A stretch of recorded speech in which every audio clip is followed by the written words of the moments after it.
Hey, SBG solution-based gang, like, share, subscribe.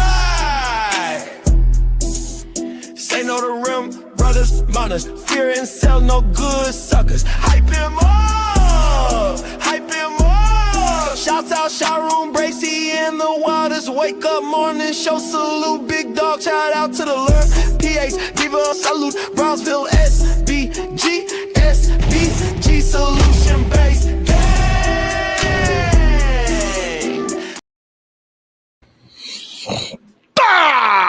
Let's go. Good day, everyone. How are we doing today? And you know how we like to start this show, Kim West. Thank you so much, beautiful. The way I would like to start, when I say good day to you, you make sure you say it back, because I can feel that great, productive energy. Absolutely. Thank you so much for being here. So good day to you. Good day to y'all. You could be anywhere else in the world, but you're here with me, and I'm here with you. Goddamn. And today, we're gonna dive. We're supposed to have finished up this review, and so today we are going to do it. It's a lot of nonsense that's been going on. Hey, what's up, beautiful? Good day to you, gorgeous. Man, it's always so good. I feel that great energy. It feels great. You know what I'm saying? Yeah. So good to see you. And lately it's just been real interesting what's been going on in these spaces, man. It's just a strange, really strange thing. I'm not sure why it happens so often. You know what I'm saying? Like, I know it needs to stop. I'm not exactly sure why it happens so often. However, in today's conversation, we are going to be tackling this, because I don't waste time. I like to go straight into it. If you missed it, hey, you missed it. Make sure you're hitting that like and that share button for the YouTube algorithm. I really appreciate it. And in today's conversation, we are going to be tackling this recurring dynamic that has become all too familiar in certain online spaces. The way these rim bros discuss things, you know what that is. That's that red pill instead. That's Manosphere, that no good sucker. You know what I'm saying? The way how the discussions inevitably circle back to women. And in our spaces specifically, it got to come back to our Black women, no matter the starting point, politics, economics, culture, or even sports. The dialogue often detours into criticism of women. What up, Wrong Class? What's up, Rogue C? And it's a pattern that reveals more about insecurity than insight, right? So more about deflection than direction. This consistent blaming of women is not just repetitive, it's destructive. It reduces these complex social issues to a single scapegoat. It really is their favorite topic, Sherelle. And that's why we're going to go into how the conversation of what we've seen on the La Peeve Network, because Venus told me to go check it out. She said, this is what's going to happen. So we're going to check it out and see what it is. Hashtag no good suckers. Right? And so it's ignoring the broader forces of the systemic racism, the economic equality, and the generational trauma. Instead of addressing the structural challenges, right, that hold communities back, the conversation gets stuck in a loop of accusations. And women don't do this, and women don't do that, and women don't measure up. Meanwhile, the men making these claims often fail to hold themselves to the same standards. Blaming women is like patching a leaky roof with duct tape. It might cover the hole for a moment, but that rain still comes in, and the house still floods. That's the problem. they are barking up the wrong damn tree, because while they busy pointing fingers, right? One is pointing and three is pointing back. That's why when I point at a mother effer, talking to you men. See, they point like this, you know what I'm saying? They got those three pointing back at them. See, me, when I'm talking to those men and I'm pointing at them,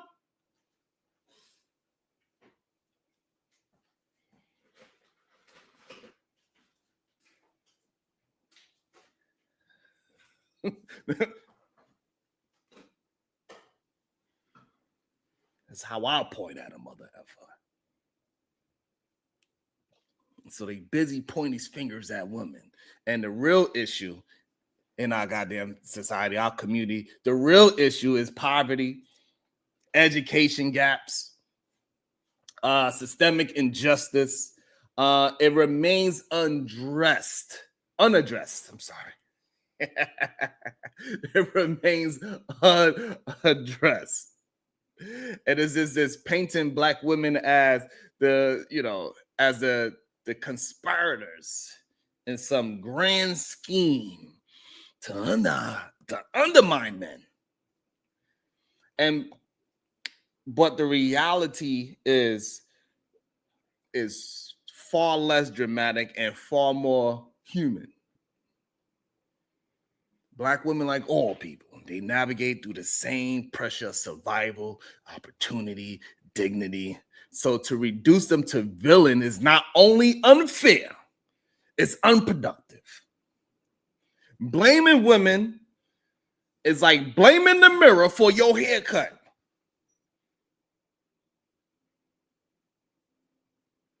You don't like what you see, so you smash the glass.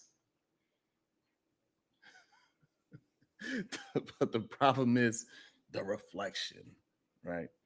It's the barber. That ain't the reflection, it's the barber.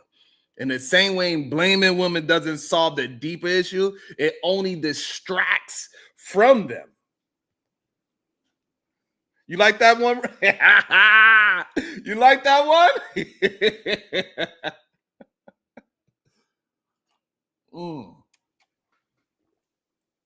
Make sure y'all hitting that like and that share button. I appreciate y'all. Turn the light because the camera acting up.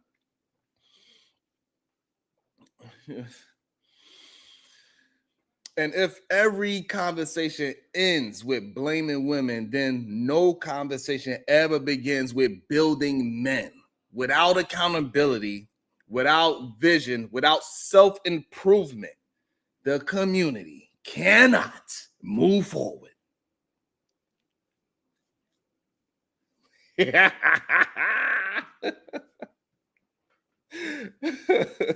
No doubt, bro. From you, it's not even a steal. From you, that makes me feel good. You my sis, so I feel that. Thank you. And the truth is, for us to progress, it requires some balance. It requires men to stop using women as shields for their own shortcomings. It requires recognizing. It requires for them to recognize that empowerment is not a zero-sum game. So when women rise, communities rise. When men take responsibility, families strengthen. When blame is replaced with building, everyone wins. Everyone. So this blame game is a bad habit. It's destructive. A cycle, a dead end. If the goal is to uplift the community, then the conversation must shift from accusation to accountability. From scapegoats to solutions. Solution-based game. Yeah. Because the future, it won't build on blame.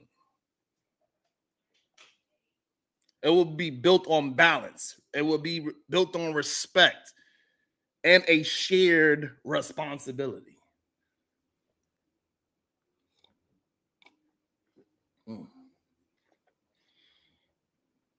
the hell ever, wrong class. Whatever, wrong class. You know my damn nerves. Let me go find the video, first of all, so we can review it together. That's what I need to do. So I ain't even do that yet. I'm not prepared. I'm sorry. Sometimes I do stuff like that, you know. I'll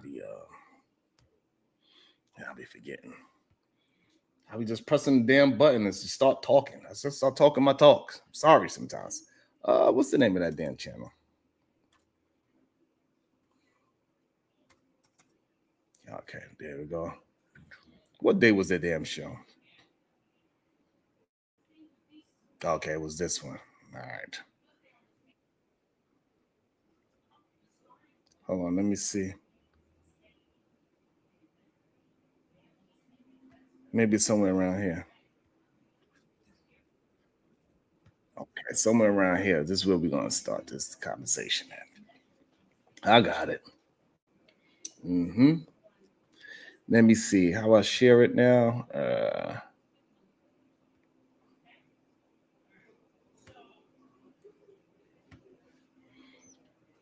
I should have been a little bit more prepared. My bad.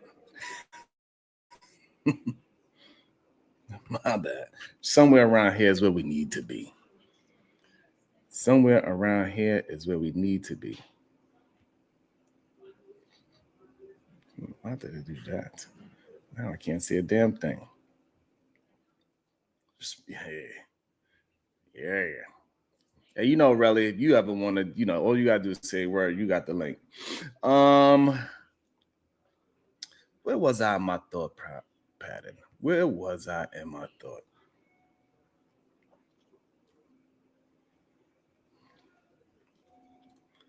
So I think this is a interesting one.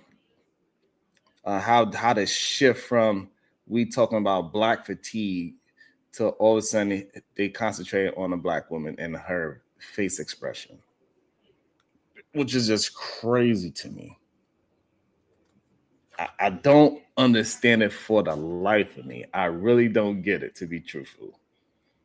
But it happens so often.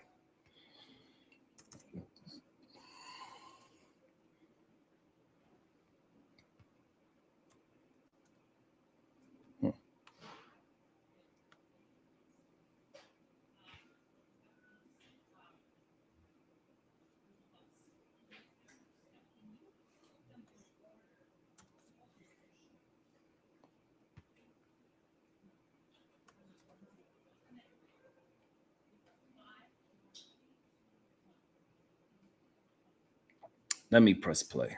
Let's see where we at. The issues of our community, and it almost seems like maybe you're a bit drained. And I don't know you, that's why I ask you. Okay. Of your body. In regards to Let's go back a little bit. But it's still, it's like Black Lives Matter was Let's once start a it. name, Let's then see it what became a happens. movement. So you're right. That was a white woman's movement. That was a liberal white woman movement. Yeah. Absolutely. Founded by George Soros. But it was first just a little hashtag, and then it became a reality. So I agree. But what I'm saying is, it's a lineage. It's just if another numbers, name to say that you're American. You're not going to say it's a movement. It doesn't have I get that. lineage. Can be specified. You want to be called African American. I never even made my point. That we're calling ourselves. I never even made the bill. I'm talking about the concept. Because he's talking about numbers. He brought numbers. So what I'm saying is, we do numbers. Like you said that, hey, maybe interracial dating can be advantageous because of a Black man. No, I'm not recommending it. Saying that it's militarily useful. Yes.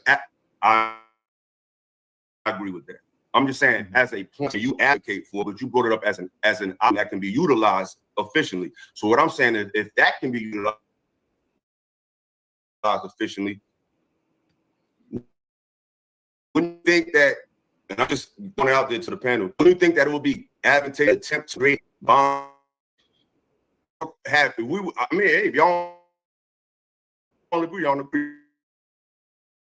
But I'm saying, you don't have advantageous for numbers.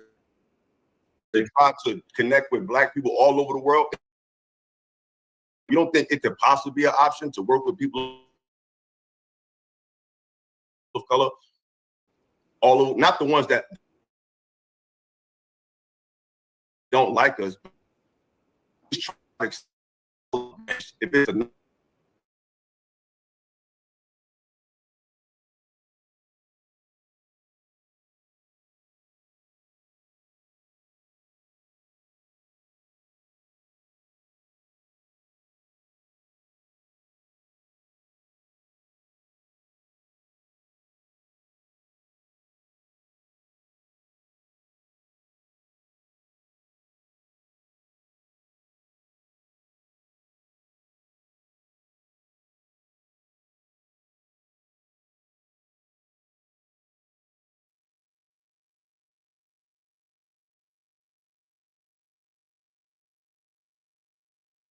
God, I don't know what the hell's happening.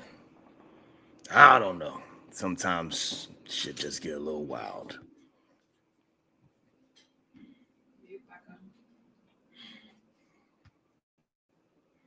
I don't know why it does it sometimes, but it do. Ever since this nor'easter, yeah, ever since this goddamn nor'easter hit over here, things been happening weird. It's very windy over here. It's cold. It's disgusting, and the internet been acting wild. 26 feels like 11. It's 11 degrees out here. It's windy. It's disgusting. It's blowing out things. Power lines is breaking. This is ridiculous. Wrong class? No. Make sure y'all hitting that like it. That shit button. All right, we're going to get back into it. Let's get back into it. It's starting to heat up. They're trying to have a conversation about expanding the Black community is what they are trying to have a conversation about. But let's see.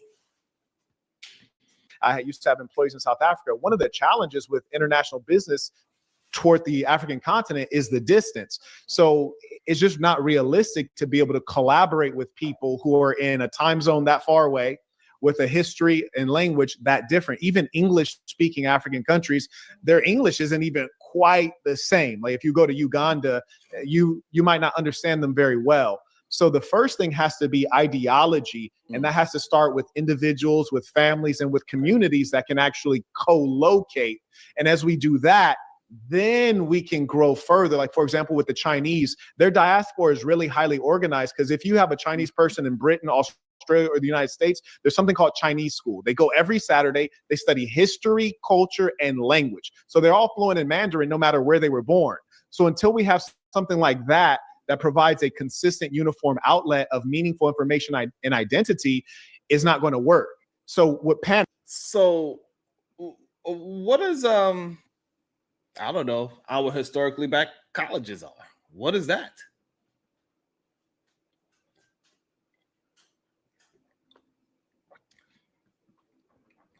And the real problem is that we just need men to stop scapegoating it and come up with the solution and then stick to it. People already came up with the solutions long time ago, what we can do together as a community. The problem is that a community does not build families, but families can build community.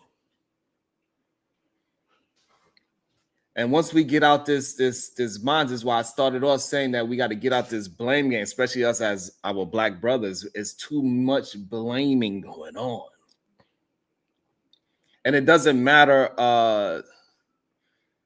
Like, we just got to be focused on the outcomes that we want for our communities.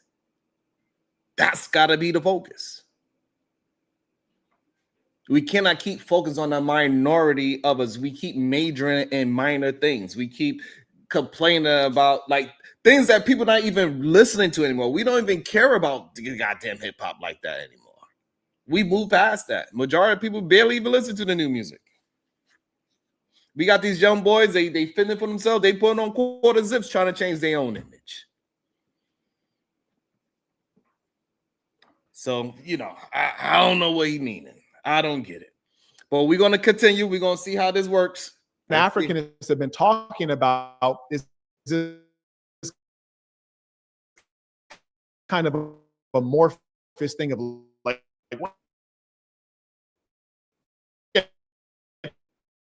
together be value based. We have to. Yeah, I agree with that. We do need to get the value system changed. So, you know, we preach that a lot on this channel, right? The men need to change their value system. They need to take lust and degeneracy from the top of their value system. That's the issue that we are having. That's why a lot of them, they just want to go and have intercourse with women. They don't actually want to build anything. They want to blame everything instead of building. They blaming women for their shortcomings. They blamed their mother for their shortcomings. They are blaming, you know, so it's just an ongoing thing. As we see what happened yesterday when I was on Tad's show. It's just a blaming and blaming and they blaming. Never actually taking responsibility for their own life. Like, you are grown, bro. And it's time for you to act like you are grown. We don't care about what happened to you when you was 12. It's over. You done passed 12 2 times already. You passed 36. You passed that age like 2 times, bro.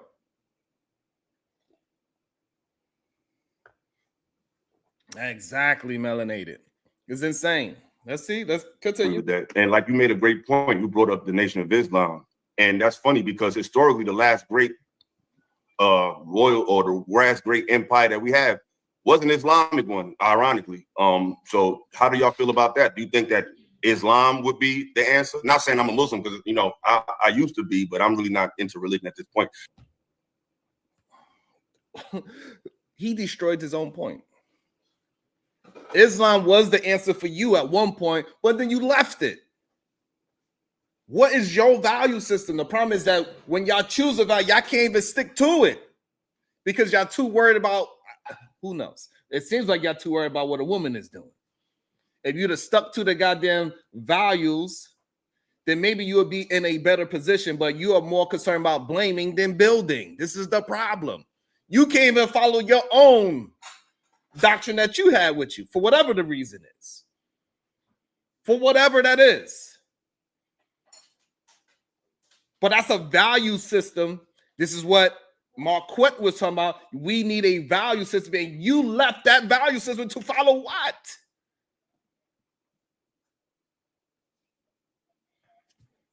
What is your new value system? Just what's your thoughts? But we know most men cannot trust men if they just follow their own thoughts. They need something higher than them to regulate their own thoughts because they would just go on the path of degeneracy, especially as they gain more power. So you need something to follow. So this way the woman can follow you so she can also see if you straying away from the thing that you said you follow. Not just any idea that comes up in your mind. You have to build and not blame. You need to have a value system. And clearly that value system was too much for you to handle. Insane, bro.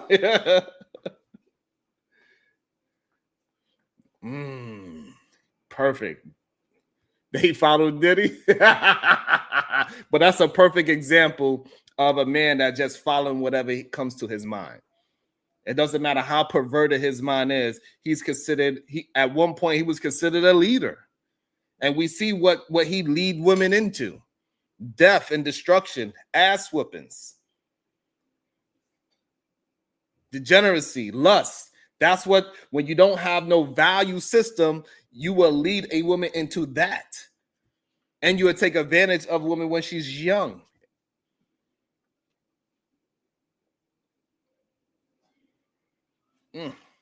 Anyway, let's keep on building. Let's see where this goes. But if that was the past thing that worked for us, do you think that can be a remedy today or no?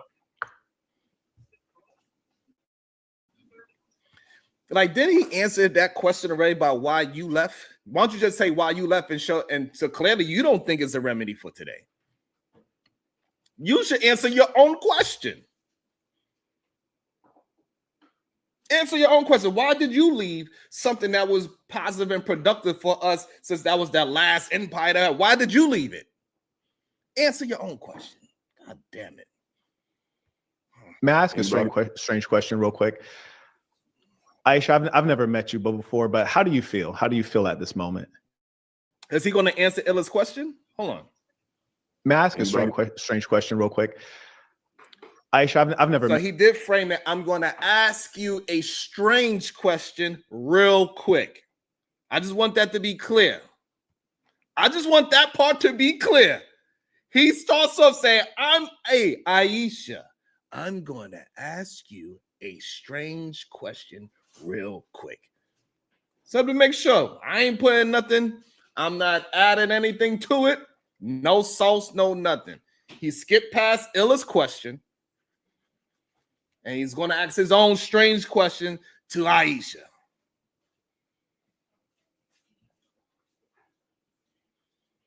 So mind you, he asking her a question. Let's look at everybody. Sweeney, look at his face. No, she's not even watching. She looks like she's interested. JR like he's paying attention to the chat. Trey's just sitting back. We can't tell what he's doing because he got glasses on in his house. I don't know why he wearing sunglasses in his house at nighttime. I don't know. May I ask a strange question real quick? Aisha, I've never met you before, but how do you feel? How do you feel at this moment? In regards to what? Good question. Your personal feeling. Like, how do you feel? Like, how are you? Am I in a good mood today? Like, how are you? How do you feel right now? I'm good. I'm fine. Okay. The reason I ask is because of your body language. It seems like, and I don't know you, so I don't have anything to compare it to.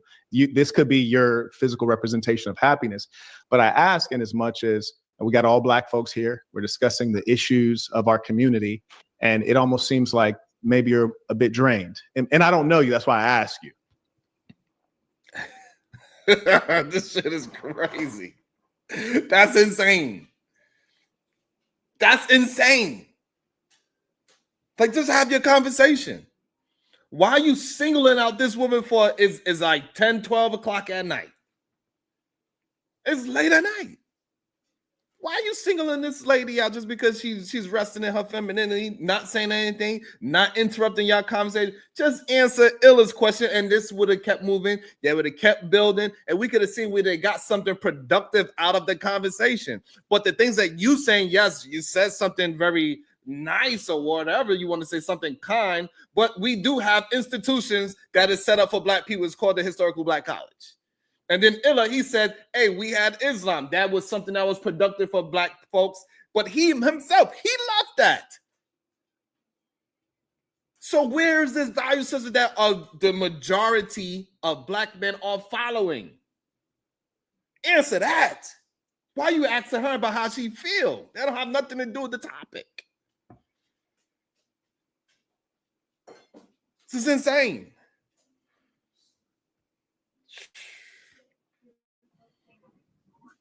I don't know why you're concerned with me being drained or not, but I'm definitely not drained, and I'm definitely listening and have been a part of the conversation the entire night. I just think your own dialect, and I probably zoned out a couple of times because you're long-winded, and I feel like I already knew the point of what was going to be said.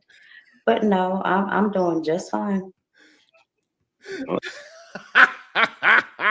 What happened to Illa's face? I'm confused. Illa, what happened to your face? What happened?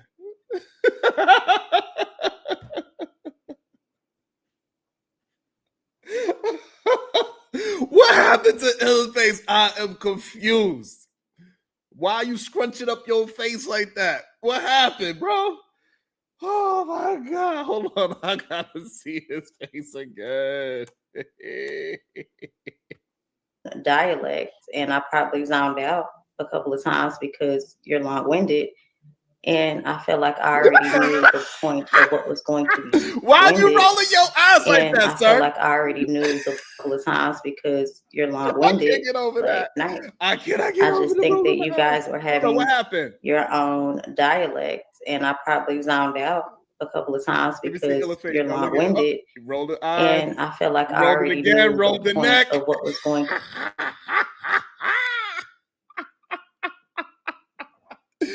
I can't get over Illa rolling his eyes and rolling his neck. What happened?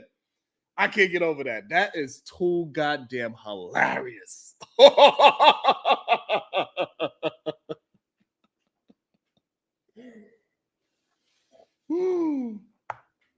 So the same way how Marquette was able to recognize Aisha being disengaged, not paying attention, even though she was a part of the conversation the whole night.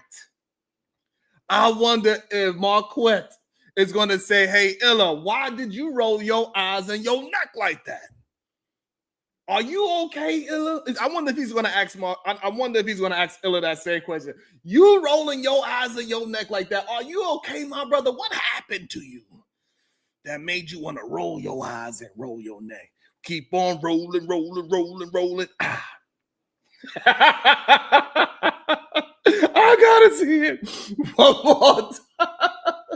One more time. Oh my God. Yo, that is too funny. I ain't gonna lie to you. For some reason, they have to, he's fatigued.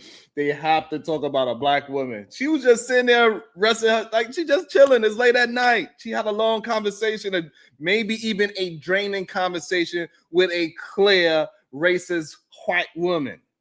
So maybe she just a little, hey, she got to calm down a little before she go to bed.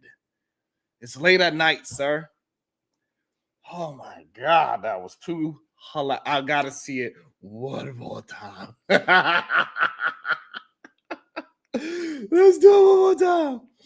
Make sure you're hitting that like and that share button for the YouTube algorithm, please, and thank you. Okay. All right, let's see. Aisha. It's the girl I never. I want to know. They want to know why you are disengaged. Conversation the entire night. I just think that you guys were having your own dialect, and I probably zoned out a couple of times because you're long-winded, and I feel like I already knew the point of what was going to be said. But no, I'm doing just fine. All right, she answered the question. I yield the floor. That was kind of strange. So I find it interesting. The first thing that he said, Illa said that was kind of strange. Well, the reason why it was strange because it was a strange question. And the strange question came from, he said it before he even asked the question. Marquette, what up, boom? He said himself, I got a strange question for you, Aisha. So for Illa to say that was kind of, he pointed out that what her response is kind of strange.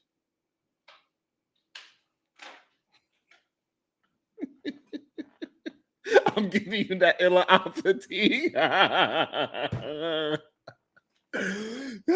But why, Savage? Why you didn't say him rolling his goddamn eyes and his neck is kind of strange? Why you don't say that?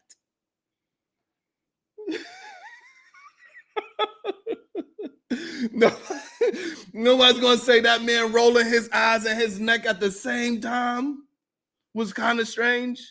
When the woman, all she did was answer the question, a very strange question.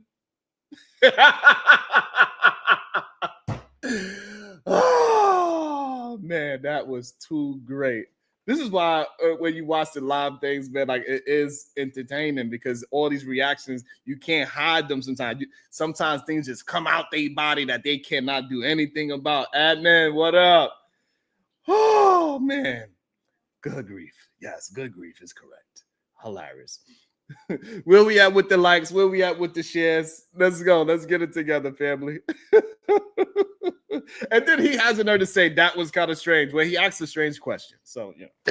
Go ahead, True. You want to chime in?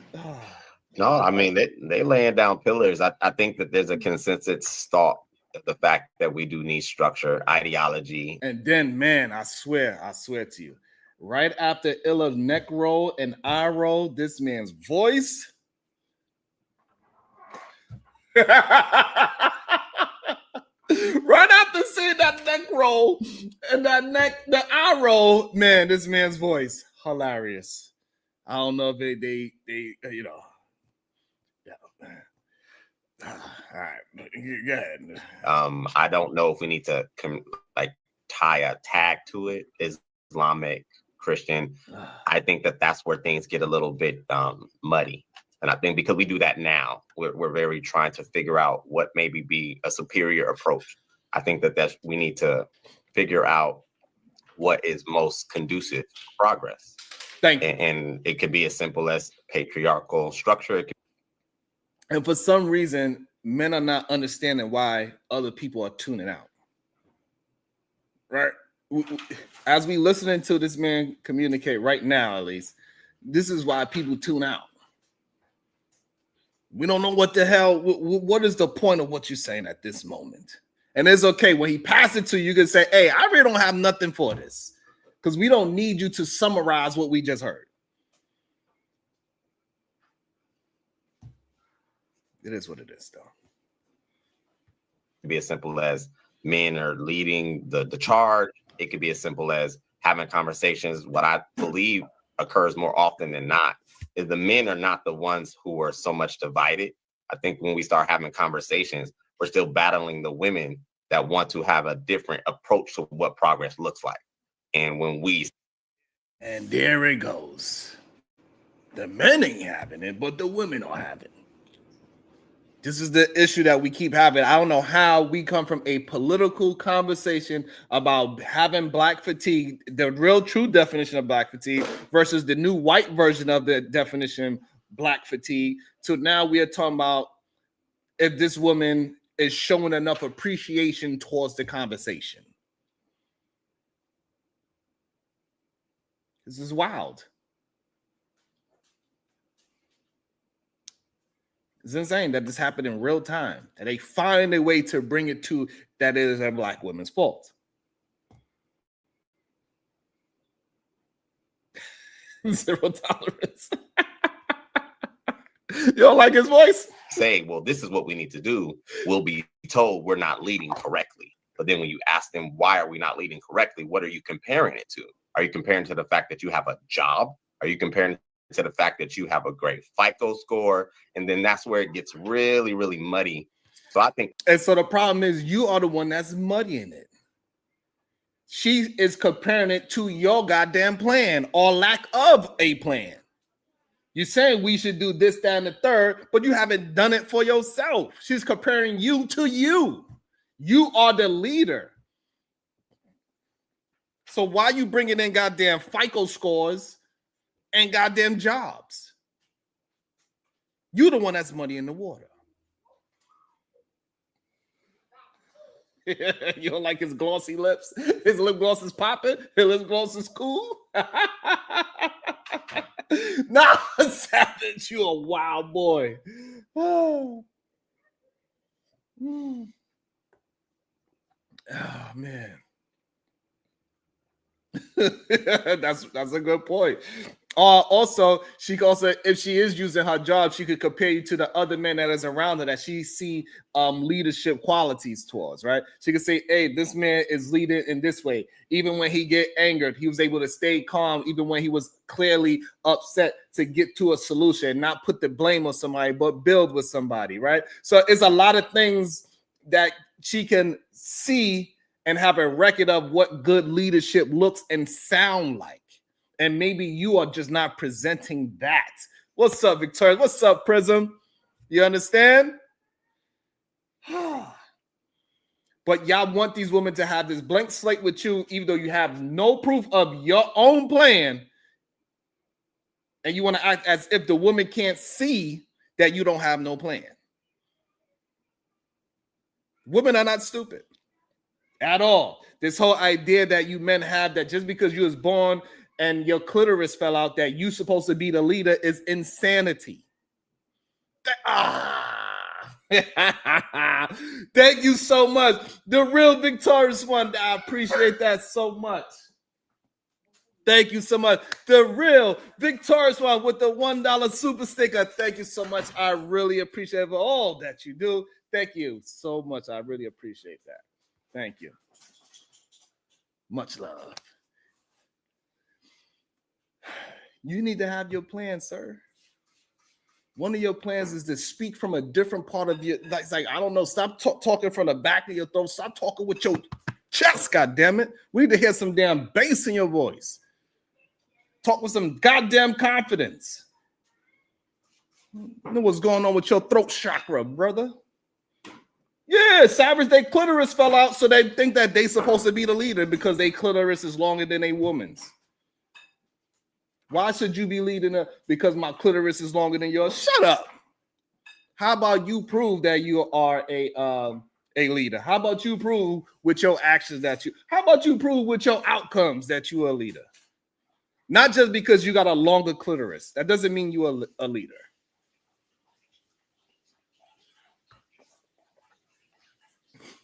Yeah.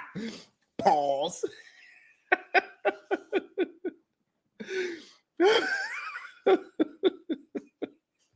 The conversation needs to happen amongst the families of each other, from an individual level, from the women of the community, to figure out what it is that they want out the deal. Because from an ideological perspective, we need to know where we're headed. Like, having a strategy is great, conversations are great. Where are we headed? What is the point? You hear the double talk, right? Like, I don't even think they understand that they double talk, right? So the fact that you say we need a strategy, but where are we headed? The strategy is supposed to show you where you're heading to. Maybe that's because he talked about the wrong chakra of his throat. So the strategy is supposed to be strategizing towards an outcome. That's what's you're supposed to be strategizing towards a certain outcome. So therefore, if you have a strategy towards an outcome, then you should know where you are heading, sir.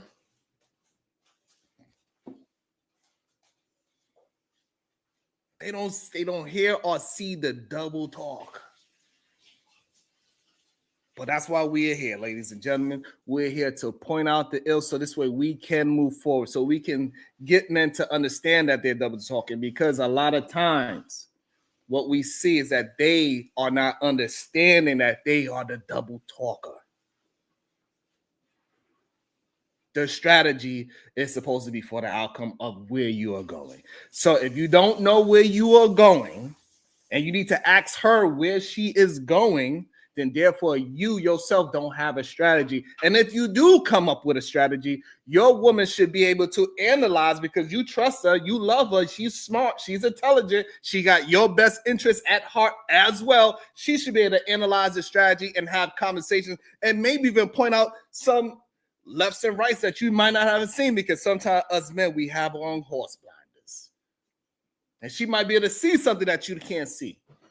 And you got to be able to answer it, break it down into layman's terms if that plan is actually accurate and is good for the family. You should have no problem explaining and expressing that plan, that strategy with the woman that you are trying to build a family with. She should know everything that is going on. So therefore, when you're not around, she could continue the plan when you're not there, because you can't be 24/7. Damn, Sharon be cooking up. Shout out to everybody that hit that like, that share button, and to the beautiful victorious one for sending $1 today. Yes. If everybody could do the same, man, we'd be moving these conversations much further. We need to get them to hit that like, hit that share, send a single dollar bill. All of that happens, and all that is showing up productivity. That's how we keep building the message that we are trying to push out for us as human beings. Stop blaming and start building. Stop looking in the mirror and looking at your haircut and punching the goddamn mirror. It ain't the reflection. It's your damn barber. See?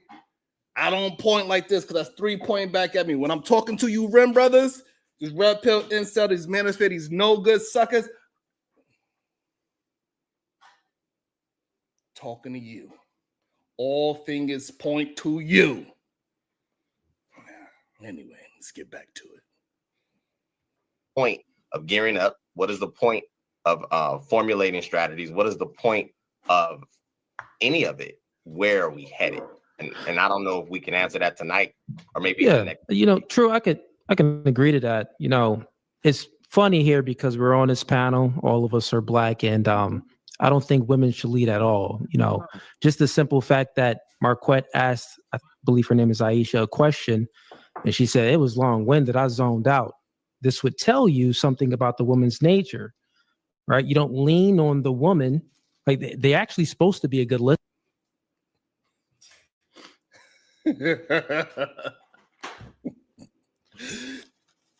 You see how easy, even though shout out to True for trying to steer it back into a general strategy conversation.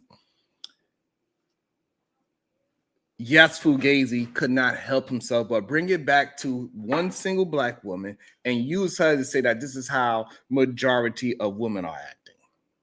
And this is why women cannot be leaders. This is what he says. This is what the man just said. Because she didn't want to listen to whatever these two men were talking about. One man, Illa, himself, he said it himself. He was once part of a value system, but he is not part of that value system anymore. So clearly, this is a man that cannot maintain a plan. Because of whatever feelings he had, I have no idea why he decided not to follow that plan anymore. However, but this is a man that do not want to follow a plan or stick to a value system. He left it, and we don't know what he replaced it with. Shout out to Barry White. Good day. Thank you so much for all that you do. Hi, everyone, and hello to you, beautiful. Thank you so much. I really appreciate it. Thank you to everybody that's showing me some love, man. It's really, what? I cannot believe my eyes. Oh my God, I got a catch that from the one and only Mr. Kills. He says, just something. Salute. Thank you so much, my brother. I really appreciate that, my brother. Seriously. Thank you so much for all that you do. Every little thing counts for support and promotion and to get this thing out there so we can have a more balanced conversation. We cannot allow them to just run rampant in these damn YouTube streets.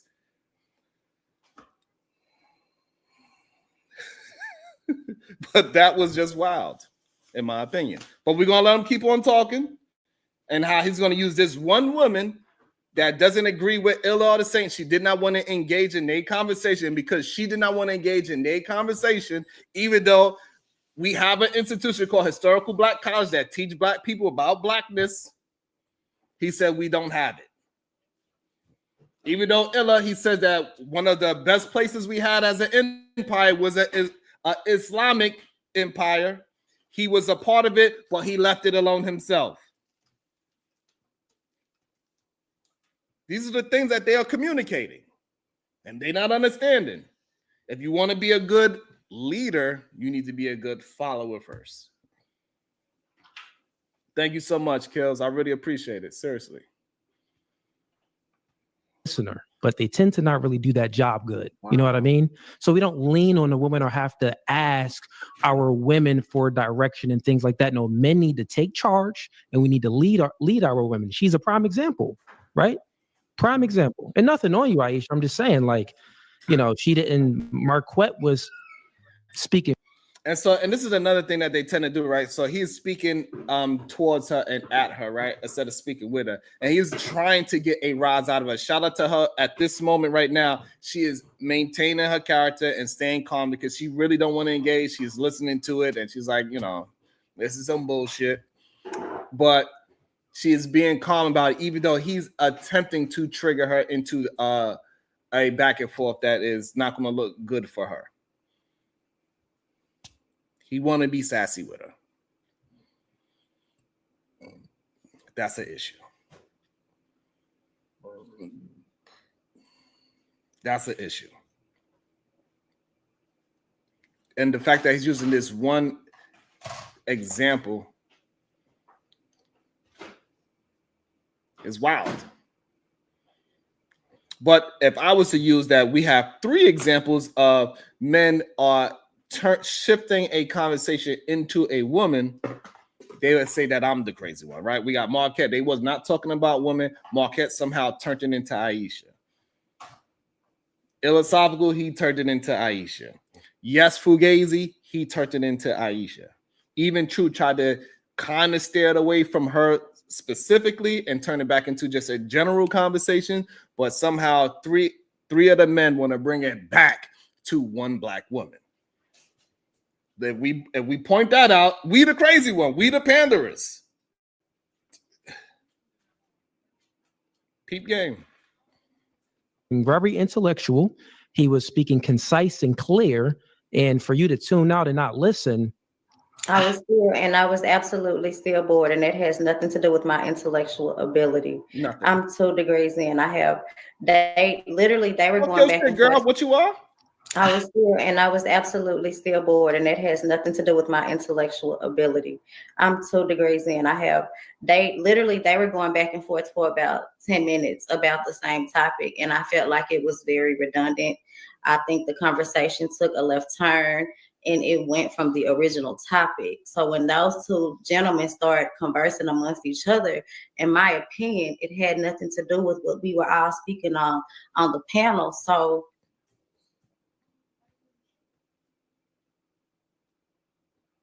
are we wrong? Is she wrong? They changed the topic, and she didn't come there for that topic. She came there to talk about this black fatigue thing. And when they changed it to their conversation, she let it be. Go ahead and have your conversation. If the host of the channel allowed the conversation to move forward in that direction, fine. She just said, I'm not going to talk about it because it doesn't concern me. Because both of those men, they would talk about building communities and how black people to be together and all these other things, but neither one of them, even though we all agreeing that strong families is what we need to build communities, because communities do not build strong families. It's the other way around. Neither one of them, for as far as I understand, I could be wrong, but as far as I understand, neither one of those 2 guys that's bringing up and is attempting to attack this beautiful 2-degree educated woman has started the thing that they are talking about. See, they starting talking before they walking. That is the issue. Savage, you better bring some proof of that before you just make these goddamn blatant statements. Shout out to this educated, beautiful, black, natural-haired woman. Shout out to her. And they get mad because I'm just pointing out the obvious, right? She got her natural hair out, nice looking, educated, minding her own business, and they want to bring her into a conversation that she didn't want no parts of. She didn't want no parts of the conversation. She didn't say anything. They brought her into the conversation. And they also brought her into the conversation in a negative way.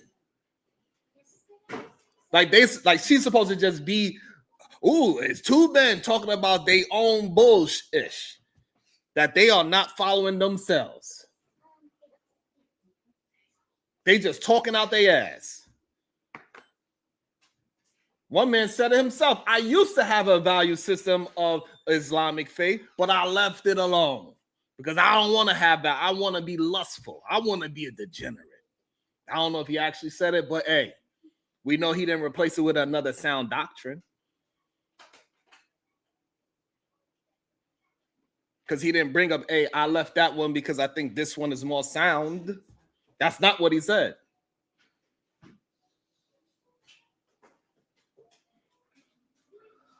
It's wild when you really hear what is happening. We just break down what is being said. We got to stop the blame game and start building. What's up, Corinne? We have to start building and stop the blaming. Make sure y'all hitting that like and the share button. I really appreciate y'all. Thank you so much. My focus just. I mean, that I'm gonna be honest. To be fair, and even you, Illa, y'all talked about the same thing for about a good 10 minutes. So it wasn't See, that this is in my opinion. I'm really not trying to be rude and disrespectful, but I feel like the brothers are trying to start this red pill, blue pill thing, and I just don't even feel like entertaining it because it's just. And so, as you can see, Cooley and Illa, they jumping in and they saying wow, and Cooley like, yeah. And then we got Marquette acting like he don't understand. He like, right? We could see the three men that is attempting to be a part of turn this into a blame a woman situation. We can absolutely see it. Shout out to the beautiful Robin M. Thank you so much, beautiful. Thank you so much. With the phone line, the noise. About to be a situation.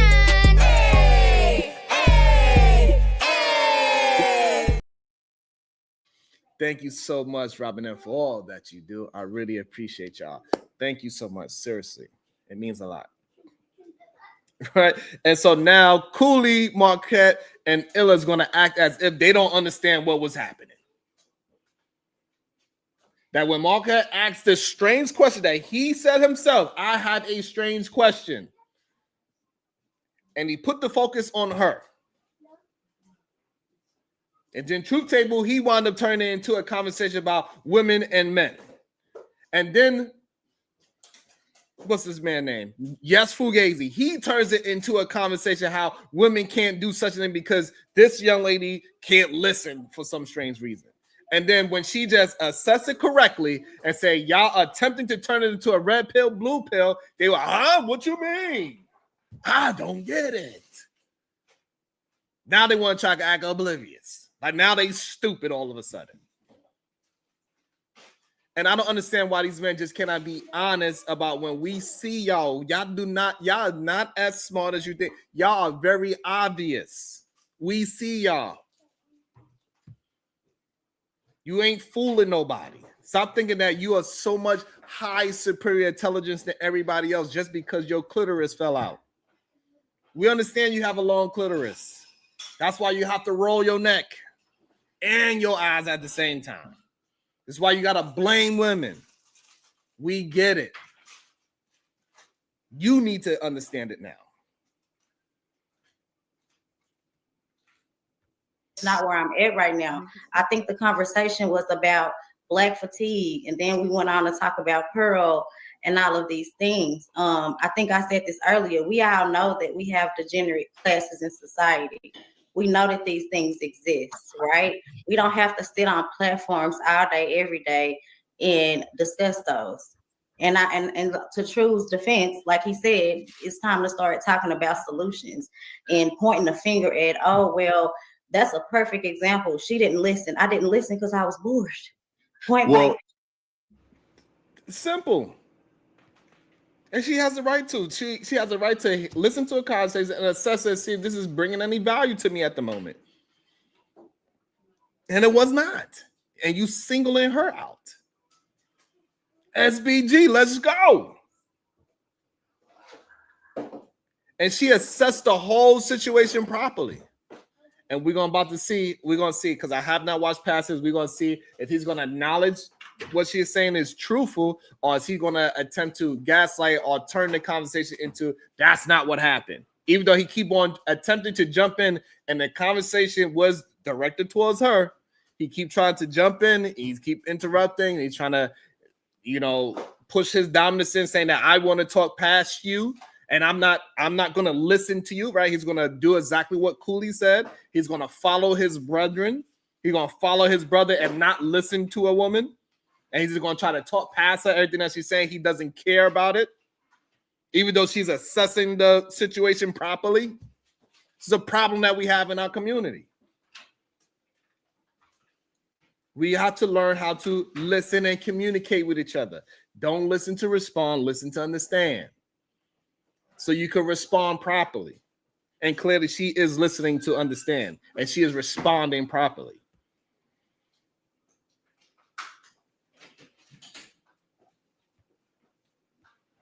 It had nothing to do with my intellectual ability or my ability to listen or receive information. So I just don't think that was true. I think. And Ryan, that's another great example about showing that, and this is why she brought up the 2 degrees, show that she don't have an intellect problem. And just because she got bored of Marquette and Illa talking about what they was talking about doesn't mean anything at all. She just got bored of it because she came there for a different reason. She didn't come to just have a conversation about a faith that you yourself don't believe in anymore, even though you once were. Talking about value systems that you don't believe in anymore, but you once were. Talk about that all these other races have their own institutes, and we do have our own institutes here in America. They have those already. So the things that Marquette and Illa was talking about, those things are already in place. What it shows, besides that, she does, it gives an example of how she doesn't have an intellect problem because she could get degrees, and also she's explaining how she is following the conversation. She was just bored with the conversation. So them trying to say, hey, that doesn't have anything to do with the actual conversation. Let me answer this phone call. Hold on one second. And a couple of people, I think $20 though. Like let's be for real. I'm pretty sure he didn't hear everything that comes his time. To me is very, and I love the disingenuous concern. But I was just clearly bored because y'all went back for 10 minutes, and I'm not out of business. I'm gonna slide this. I just y'all because I'm not. I'm about to leave, and I'm out of here. That's not that you said that, because we break down solutions of how we can do that. He gave what he's on. He's about moving forward. That conversation wasn't even about me. I let you talk. I let you talk. I let you talk. I let you talk. We heard you. We got it. He starts talking about. And so so they'll get mad at me, right? Because this man kept on. Okay, it was buffering. I bring it back. I bring it back so we can see what just transpired. I bring it back. They said we was buffering. I'm gonna bring it back about 40 seconds. I'm about to leave. And I'm not in the business of. I'm gonna slide after this. I'm gonna slide so after this. Like you acknowledging that doesn't give you an excuse to just jump in and cut her off into the middle of her conversation. It does not. You saying you're gonna slide after this? What, you're gonna insult her and then leave? No, you don't get a chance to interrupt by saying you're gonna leave. She was talking, let her finish her thought, and then if JR thing that is supposed to be between you, Marquette, or Yes Fugazi, whatever the case is, and then JR would figure that out. But you saying you about to leave doesn't mean anything. And you've been trying to jump in and interrupt because you feel like your words is more important than what she is saying. You want to take over the conversation for a while now. You keep you keep on trying to interrupt. She should be rolling her eyes and her neck at you right now. But you're the neck and eye roller. This is crazy. She right now should be rolling her eyes and her neck, but she is not. She's maintaining her frame and saying, let me talk. But you, on the other hand, eyes and necks are rolling. Going back and forth. So I just let y'all speak because I'm not going to be disrespectful. Hey, look. Can I just say, I'm about to leave, Sweetie. I'm about to leave, and I'm out of here. That's unfortunate that you said that, because Marquette was actually breaking down solutions of how we can do that. He gave what he's doing. He gave stats about moving forward. That conversation wasn't even about me. No, what he went into was I'll let you talk. I'll let you talk. I'll let you talk. I let you talk. You have not. You've been interrupting and trying to jump in and interject. This whole idea that you let somebody do something, it ain't just show number one. I let you. Boy, if you don't sit your stupid ass down. Oh, I don't care I'll nothing let about you what's talk. going on I'll over let there you in talk. Africa, Jamaica. Hold on. I'll let you care talk. I'll about let what's you going talk. on in the Black You American under, community. So I don't know. I'll let you talk. I'll let you talk. I'm about to leave. And I'm letting you Leave. know, like, Okay. why it was. We heard you. We heard you. We heard you. We got it. He started We talking about heard you. And this is the issue that we have, is that men do not actually want to understand what a woman is saying. They think because their clitoris fell out that they have all authority over all women. Just because your clitoris is longer and you have a better eye roll and neck roll than she does, doesn't mean you get a chance to overtalk her. You feel what I'm saying, Brandon? No, that's not what we're gonna do here. It's crazy. Let's continue. here, and then he went across the pond. And No. I'm I'm gonna go after this. First. I know Okay, but that's what he was talking about. He was actually talking about going home. I was talking about going abroad. So he was keeping it home. Yeah. I was just expanding the conversation, but that's neither here nor there. But the fact that you said, hold on, the fact that you said what you said after all of that. Yo, check how many times his eyes is about to pop out his goddamn head. He's like, but hold on, because I'm going to. Yo, control your eyelids, sir. Why your eyelids is just running rampant on your face like that? Those eyes about to pop right out of his goddamn head. I know that got to be some kind of illness. God damn, EJ, that got to be something good. And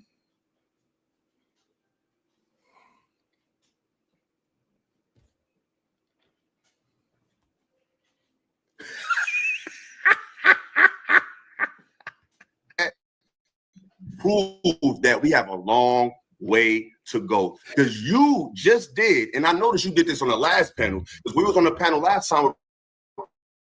Pretty intellectual. You was bringing. Now we starting to see as you allow them to talk, and then we see what's really going on. He already had a understanding. He already.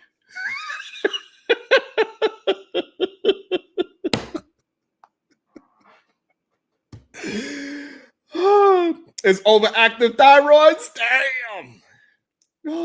I'm sorry. If it is a certain thing, then I apologize, because I don't want to be, bullying anybody. Because I don't know.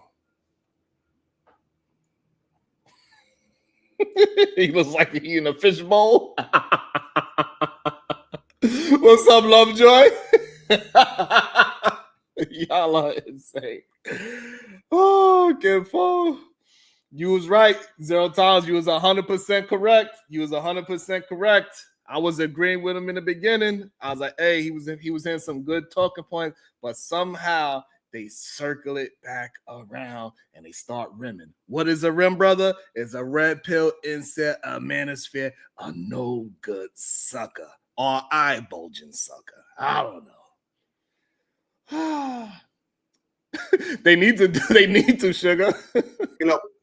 How white men are like us. And then when she left the panel, you had a whole different take. So what I learned about you from that night to tonight is, hold on. What I learned about you from last show to this show, hold on. What I learned about you, what I learned about you from last show to this show is you're a follower. You don't have a mind of your own, and whatever.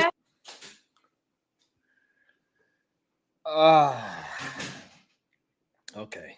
So now this conversation just now, Cooley just said women should not be leading. If they're not leading, what should they be doing?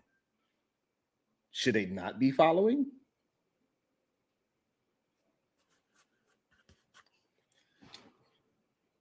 If you are saying she's a follower, isn't that what a woman should be? This is why these men are double-minded. And if they were just to get off their period and pull their clitoris back in and actually grow some goddamn balls, then maybe we can move forward.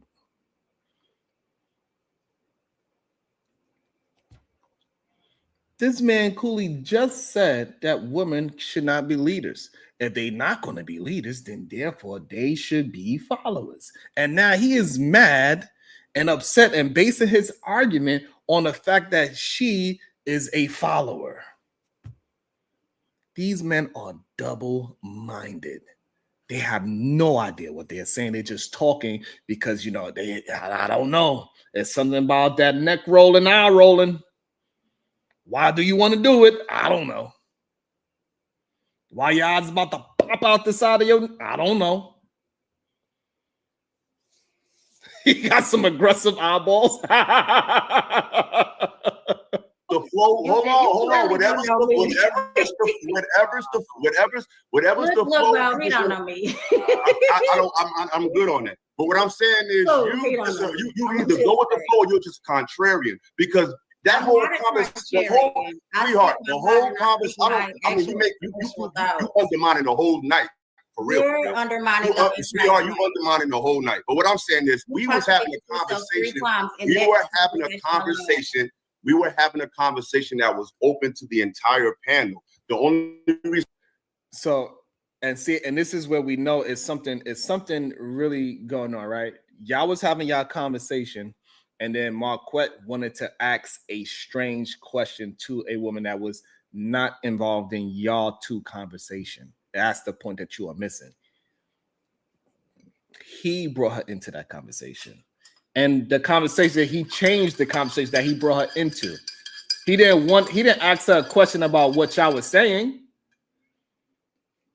You feel what I'm saying? No new culture. So for the context, Illa and Marquette was having a conversation about building a community. They went back and forth for 10 minutes. Nobody said a word. It was just them two talking. And then Marquette, he said, hey, I want to stop this conversation. Let me ask you a strange question, Aisha. And the strange question that he asked her was about how she's feeling, because you look a little down today. You look like you need some cheering up. You look drained. So he brought her into the conversation by changing the conversation into it being about her and not the conversation that Illa and he was having about the community. And Illa is failing to realize that, because they love to use women as a scapegoat instead of actually building on solutions. As he claimed, they was bringing out some solutions, and what he did, he used the woman to scapegoat it into a man and female conversation, how women are not leaders and how she's a bad follower and all these other things. That is a problem that they are missing. Shout out to the 150 people that's in the building. Make sure you're hitting that like and the share button, please, and thank you. So now that you got the goddamn context, and also New Culture Empire, that man was rolling his neck and his eyes. What do you say about that, New Culture? That man was rolling his neck and his eyes.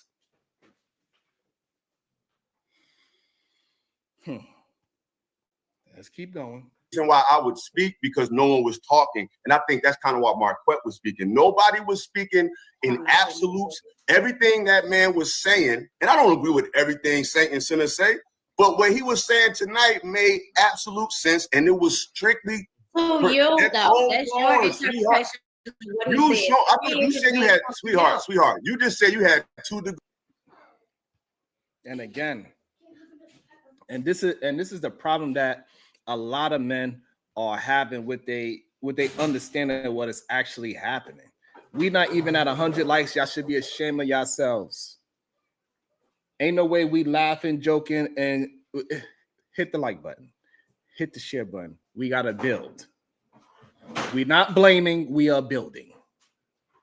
Y'all need to get it. Y'all need to get it together and have a clear understanding of what it is. We need to get the likes to a certain threshold. We need to get the likes to 150 to 200 likes.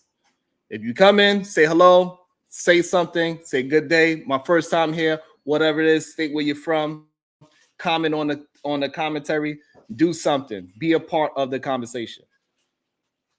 There's no reason why we shouldn't be at 100 likes. We need to get it together. Because that's just craziness.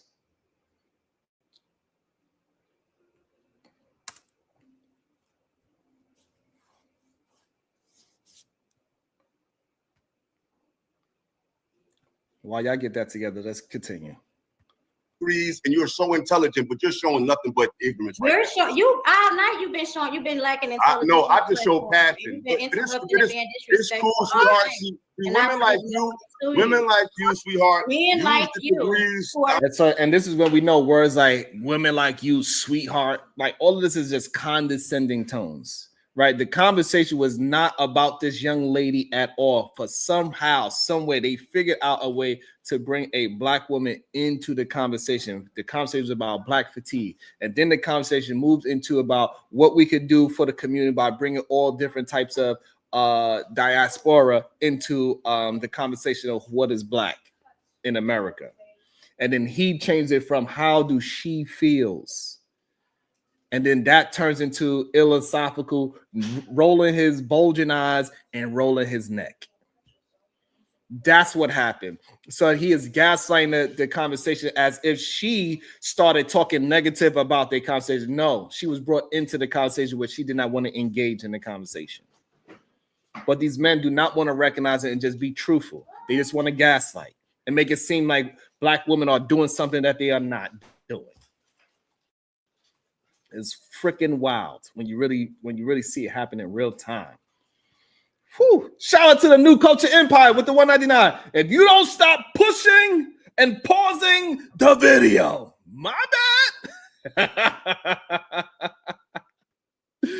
Shout out to the beautiful Sherelle with the 499. They want to be dictators over a community they fail to lead properly. Even though it's more black women, we should take the back seats and be quiet. Woo! Shout out to that. About to be a situation. Hey, hey, hey. Thank you so much for all that you do. They do. They really do want to be dictators of the community that they failed. That they failed to lead properly. Absolutely. They just want women to sit back and be quiet, even though she is recognizing and assessing the problem and the conversation properly. She is. Y'all forced this conversation about man and women situation. She was being quiet. She was minding her damn business. Single who are not in relationships. You think so? Who sit on these panels and disrespect black women all day. I disrespect black women? Anything to you. I disrespect black women? I didn't listen to you. That's why you're mad. You don't have to listen to me. It's not about listening to me. It's your evaluation. Listen to you. I'm not going to keep listening to you babble. You don't have to. It's not about you. That's fine. That's see, and he don't think that him calling her women like you, sweetheart, is disrespectful. He don't believe that when he said, see, women like you, sweetheart, he don't think that's disrespect. It's crazy. That's disrespectful, right? You keep trying to interrupt. It's disrespectful. You paint a narrative about her. It's disrespectful, even though we all seen that Marquette was the one that brought her into the conversation. She did not do anything. She was minding her business and let y'all black men talk about what y'all wanted to talk about. She said nothing. She didn't even make no facial spread. She didn't roll her eyes and roll her neck.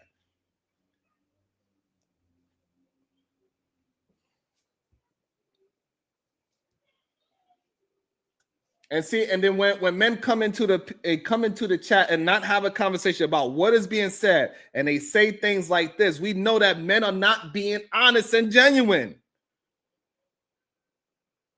They not. They do not want to have a conversation about the topic. They just want to paint narratives the same way how Illa's paint narrative. Black man unhealthy is having a conversation about something that have nothing to do with right now.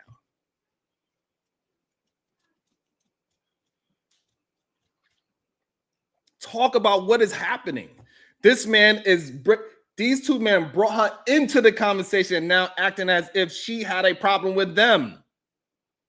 Let's just be honest about what is happening. And that this man is assessing the situation incorrectly. And that's because he has a red pill blaming women and not building community mentality. That's why he left the group of Islam in the first place, probably, because he couldn't maintain that value system. You just like to hear yourself talk, sir. No, that's fine, sweetheart. That's this, and this is why, ladies. This is why, ladies and gentlemen. This is why we have. This is why black women are the most smart. This is why we own houses. This is why we. No. You're being mad. You're being crazy right now. But at the end of the day, we was having a productive conversation. I think everybody contributed excellently. Even you. That's why what you're doing right now is mad, weird. What are you? Doesn't make any sense. It proves that you're just up here to be.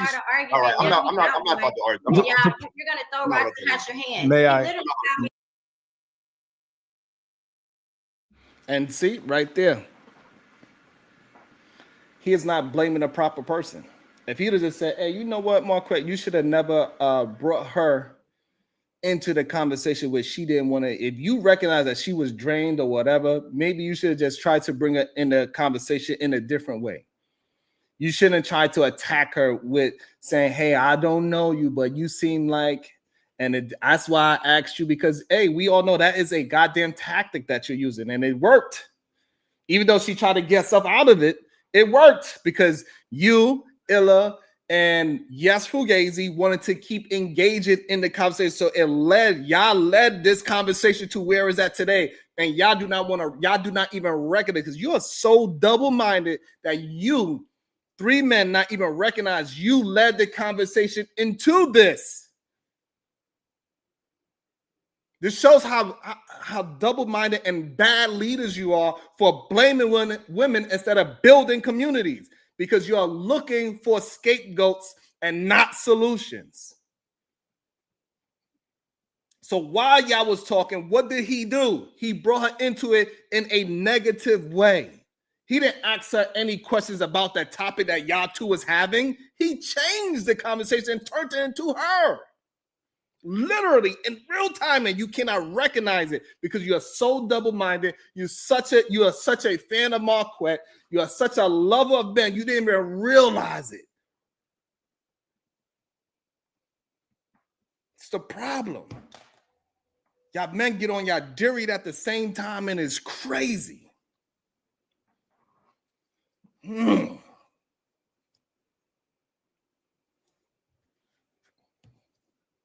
So the problem, new culture, is not a different story. This is why a lot of these men that talk like this, they don't have no woman.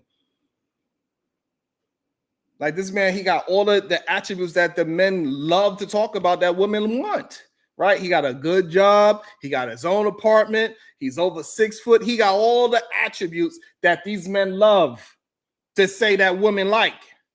I think it's weird that mostly men are the ones that say these things.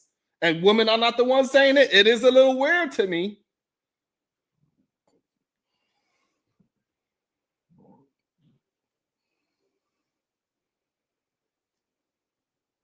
I don't know what you mean by that, black man. I don't understand what you mean by that. You don't have to clarify. Don't worry, I could open up the panel if y'all want. Y'all let me know.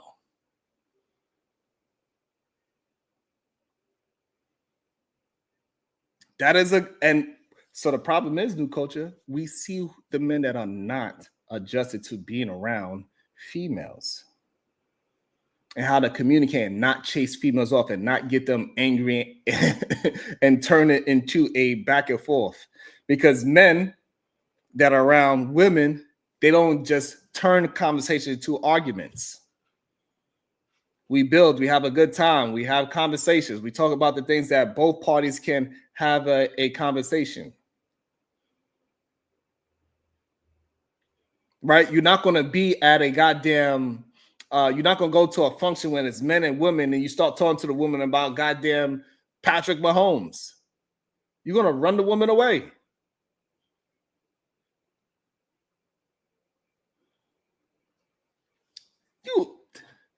Wrong class. You know damn well you ain't gonna hit the panel. You be scared to hit the panel lately. I don't know why, baby, because you know I'm gonna cook you up.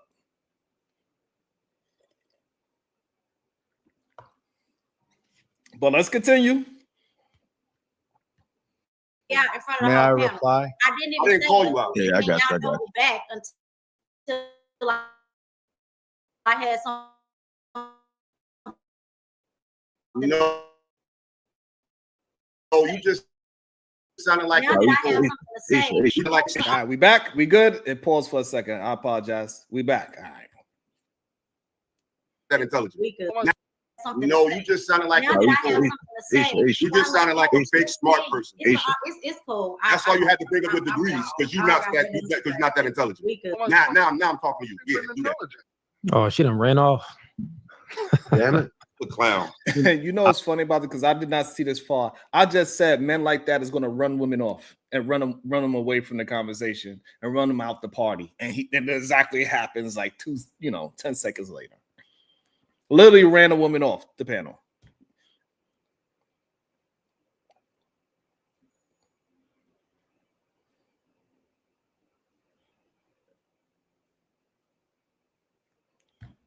Crazy. And then he doesn't even realize, like, when the woman said, hey, you sound like you be disrespecting black women, he don't even take that into consideration. Like, maybe the way how I communicate is a little coming off in a bad way towards black women. He don't even take the time to maybe even assess that situation, right? Or even substantiate why he is not being disrespectful towards black women. He like, if you don't agree that you are negative towards black women, you should be able to substantiate why you are not negative towards black women as well. But if a bunch of black women also in my chat saying you was doing, because when I was on your side, they was like, Sharon, be careful, because this man, I was like, nah, he sound good. He's holding it down. They said, Sharon, watch it a little longer. And I was like, okay. And then what happened? Right, Sugar Butt? See? She said, yep, we told you. I was like, nah, Illa is on point. He's putting that white woman in check. They like, Sharon, I'm trying to tell you, this man ain't about us. I was like, all right. And then we let the video play. In the same exact video, his real feelings comes out. And a lot of our brothers, they are promoting and pushing the same ideology of these racist demographic of people. They have the same thought pattern. And it's scary to see that our brothers are not calling out. They just allow it to happen. Maybe because of fame or whatever. I mean, maybe because Marquette is real positive, or because he has a great subscriber list, or whatever it is that Illa sees in his eyes. Yeah, see, look, already you backing out already. I hear you, wrong class. I want to note that if we identify together, then we should be able to address one another. Meaning, if I say, True, how are you feeling right now?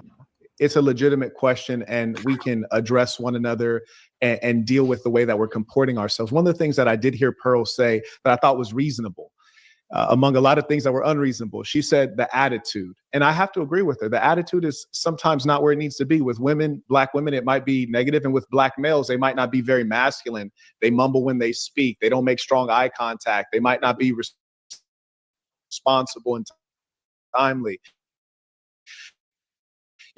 We all have our issues, but if we're going to be leaders,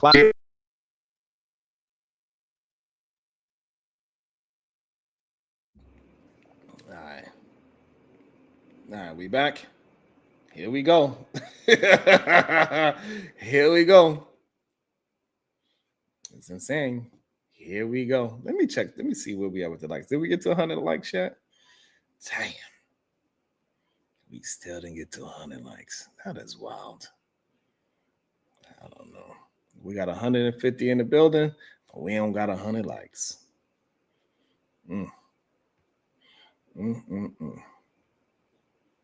That's wild. Well, let's keep going. Let's get the likes up, ladies and gentlemen. All right. Truth of the matter, even if she was bored, and I've been in a lot of lecture halls, I've been in meetings where I've been bored. But one thing you know out of what's called that could not have happened in real time. So therefore, you've been in plenty of places where it was all intellectuals and all this thing, and you have gotten bored. But for some reason, it's not okay for her to do it. Especially she's been there for over 2 hours now. It's late at night. It's probably close to around 11, 12 o'clock at night for her. Somewhere around there.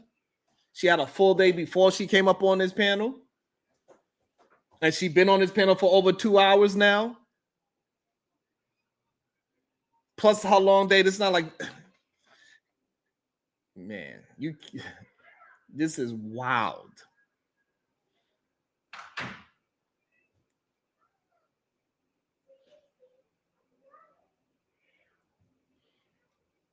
No, the reason why the ladies didn't defend is because she was able to defend herself. This whole idea that a woman cannot defend herself is ridiculous. They didn't jump in because it wasn't their fight. But for some reason, these men, they feel like they have to defend other men because they see themselves in other men. So anytime a woman have a disagreement with whoever she's disagreeing with, even though he brought into the conversation, these other men, they see themselves in other men, so they got to defend the men. That's what happened. But the ladies do not. They like, hey, let them have their disagreement. Let them go back and forth. It's all good. She could defend herself. That's why. Decorum is that you don't make yourself look like that as an adult. It's a childlike thing to do. And so as a grown man, I asked her, how do you feel? Now, if she said, hey, I'm 9 months pregnant. The baby's about to come out and I'm feeling tired and having hot flashes. I'm just barely here. I'm like, I understand. I have understanding. But that's why I asked her, how are you? As opposed to saying, hey, the way you look right now, you look disinterested and impolite and you're misrepresenting yourself. And if we identify as Black people, you're misrepresenting Black people. So when you hear folks talk about Black fatigue, there are undoubtedly ways that we represent ourselves that need to be addressed. Maybe. And if we don't address it, that's when it gets talked about by all the other. That is insane. That is insane that he had to even make it seem like she had to be pregnant to be disengaged. What? She needed all those, like she could just listen to the conversation and just be disengaged. She don't need no reasoning behind because she just know that you full of ish. That's why she's just like, I don't want to listen to this BS that y'all been talking about for 10 minutes that neither one of y'all are going to produce.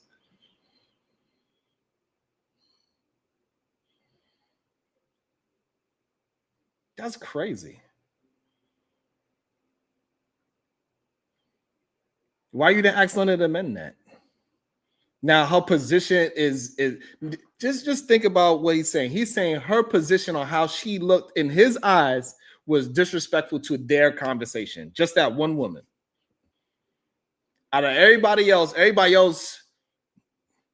but her, the way how her position was.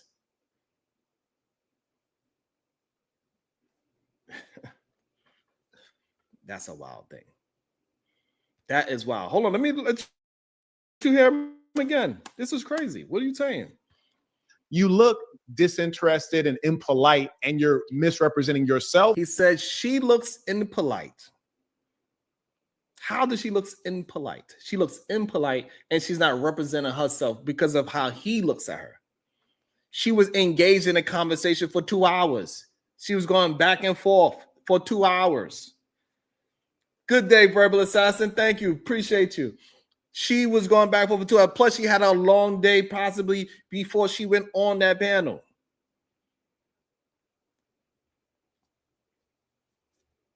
And then use what? How is this possible that is any man that could defend what he just said? You look disinterested and impolite, and you look impolite.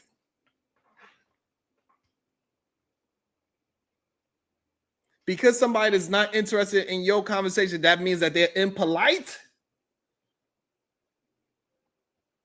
Yo, Burner, it's crazy that it be men really attempting to defend this. How are you not paying attention to this man's words? She looks impolite.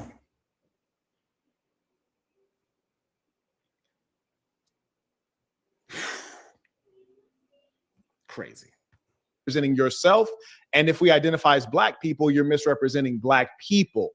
So when you hear folks talk about Black fatigue, so now, even though he's misrepresenting what Black fatigue is, and now she's representative of what, a negative stereotype. Why do you think that this Black woman like a negative stereotype? This is a problem.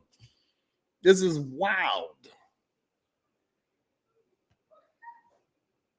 there are undoubtedly ways that we represent ourselves that need to be addressed. And if we don't address it, that's when it gets talked about by all the other ethnicities, and they call it. This is crazy. So we got Marquette saying this, we got True Table nodding his head, we got Cooley nodding his head, and of course we know Philosophical agrees. Insane. Black fatigue. All shaking their head. I think Sweeney look like he's in between. He's not really sure what he want to say. We're gonna see what JR do. Let's see. I think the difference is, and I'm a slide. I think the difference is, Mark. This man been trying to slide for 10 minutes now. You just want to talk. You don't want to slide. You want to talk. Because if you wanted to slide, you would have said, "Thank you for having me. I'll speak to y'all later." But no, you don't want to slide. You want to talk, and that's your way to get the floor. We see your sassiness, sir. Why between us and other race, well, specifically white people, is they have a vested in numbers way behind the leg, push through the air, look stupid. They're pushing the algorithm. So when I hear right, you're absolutely right. I'm not getting time because I mean what a lot of people be. Okay, so you know you get out of pocket. So why you act like you didn't understand when she said you are disrespectful to a black woman? You being out of pocket could be you being disrespectful. All right. So now on these panels and they're performing the conversation. It's not in their heart, like we just saying. There's no way you could be on a panel that we just did tonight and talk like that to us. There's no way. That don't even make no sense. That totally. And Clinton, and this is when people are saying what you said. He moved his eyes up and down in agreement. So, and this is when it sounds like it's more like projection. You know what I'm saying? Instead of them assessing what's actually happening. And it's weird that it sounds like they're talking about themselves. It's because he kind of pointed out himself, in my opinion. It's crazy that you was a part of this panel and you allowed the conversation to go into about black women not being able to lead and follow. And then you allow Marquette to misrepresent black fatigue, and he's representing black fatigue in a white manner. Because we all understand that this whole black fatigue, the white people have took it over and try to make it seem like it's about attitude and how you look like you are impolite and you look like you want to argue. You look like you're angry. It's all about behavior. But black fatigue is really black human beings are fatigued of explaining to other races or what happened to them hundreds of years ago in this country. That's what black fatigue is. But what Marquette is representing is the exact thing that white people are what Pearl on this show was representing. Pearl was saying it is a behavior thing, the way how y'all look and talk and all these other things. And now he's representing that by pointing out that she looked like she was not interested in the conversation and how she looked impolite. He's literally pushing out the white version of black fatigue in real time. And however, philosophical and all these other men are not able to recognize that because it's okay to talk down on a black woman, even though she was not a part of the conversation of Marquette and philosophical. Marquette, he was the one that brought her into the conversation by asking her, how does she feel? How does it feel? How does it feel? I gotta know right now.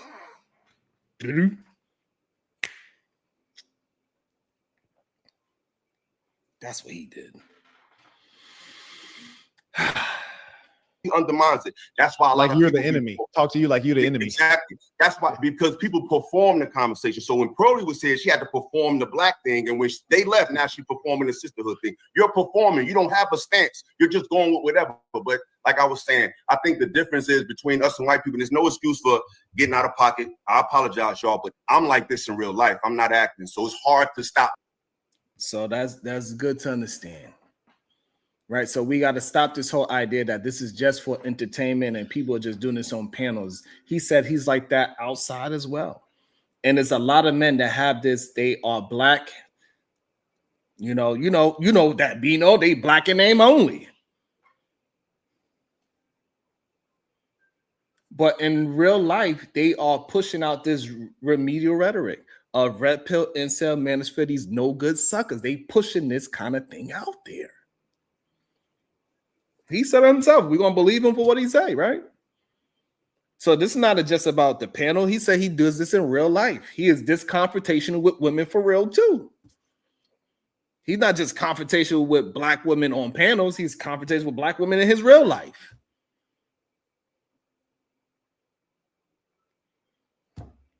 He said it. Not me. I'm just agreeing with his words. Being me. A lot of people are fake. But white folks have shown a vested financial economic interest and investment in the perpetuation of the negative stereotypes of our people. And I think that,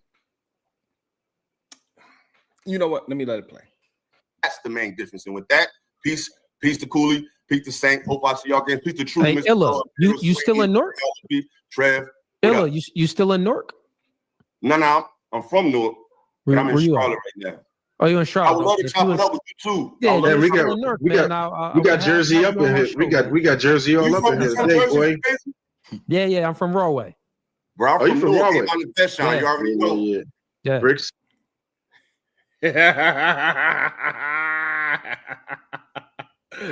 Look at the men. They say, hey, listen, we all got together and talk issue about a black woman. Now let's get together as brothers, especially since we all from the same town. Let's get together. I want to link up with you, my brother. Yeah, we all link up together. I'm from Rawway, Newark.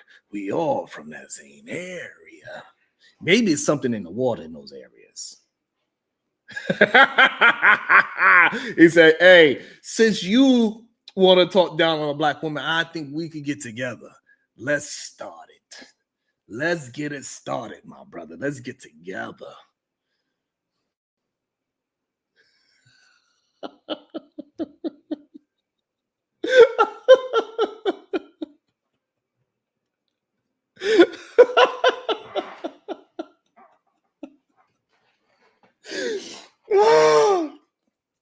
Yes, I'm right there.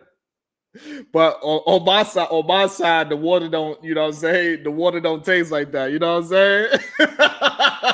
the water doesn't change my, you know what I'm saying? I don't drink from the same water that they drink from. I don't drink from the faucet water, you know what I'm saying? So, you know, maybe that's why I didn't get that hormonal gene to make me roll my eyes and roll my neck. And now after I'm rolling my eyes and rolling my neck, another man says, hey, yeah, after this conversation, we should link up. I love the way how you was rolling your necks and your eyes, my brother. We should link up.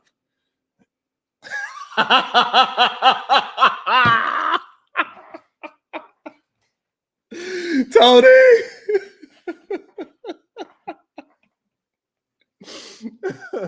He said the way how, man, Cooley was like, man, the way how you rolled your neck and your eyes, my brother. Woo.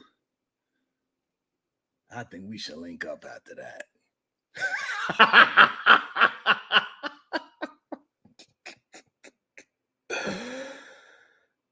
Oh boy, you can't make this shit up. You can't make this shit up. This happened in real time. I'm just calling how I see it. This just it happened. I drink bottled water only. And not only that, when I do drink bottled water, I pour it in a glass cup. I don't put the bottle to my mouth. You understand? Because I'm not into that kind of stuff. I'm not into that kind of stuff. You feel me? Oh shit. Y'all crazy. Shout out to American First Rifleman with the $2. Thank you. He says, I don't understand how you still have a platform. Well, at least you insult me with your money. I appreciate that, Americanist Rifleman.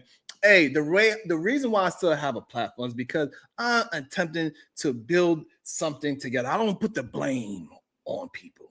Right. So, like, when I speak to you, I say, hey, you need to speak from a different throat chakra, American First Rifleman. I said, hey, you need to cut that stupid Luigi mustache off your face because I love my brothers, because I want them to be better. So I said, hey, cut that stupid ass Luigi mustache off your face because I just want to rip it off your damn face and talk with your chest instead of your throat.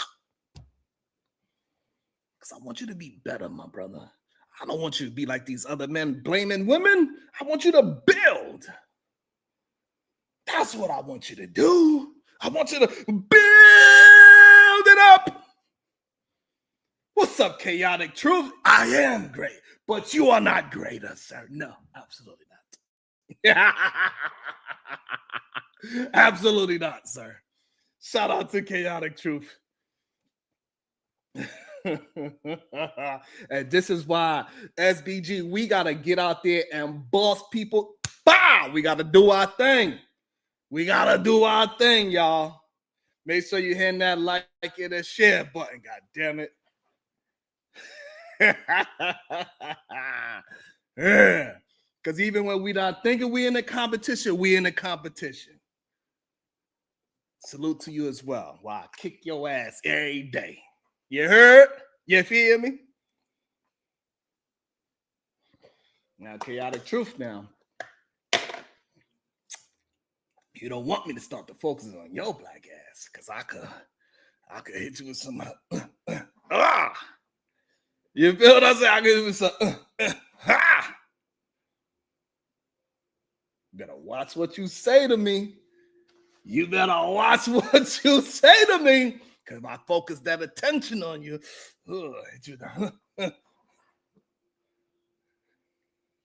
it's me. It's me. Let's get back to this, because I do want to talk about that conversation that I had yesterday that KI Truth was a part of with the J Print Piss. And I open up the panel for anybody that want to join. Y'all let me know.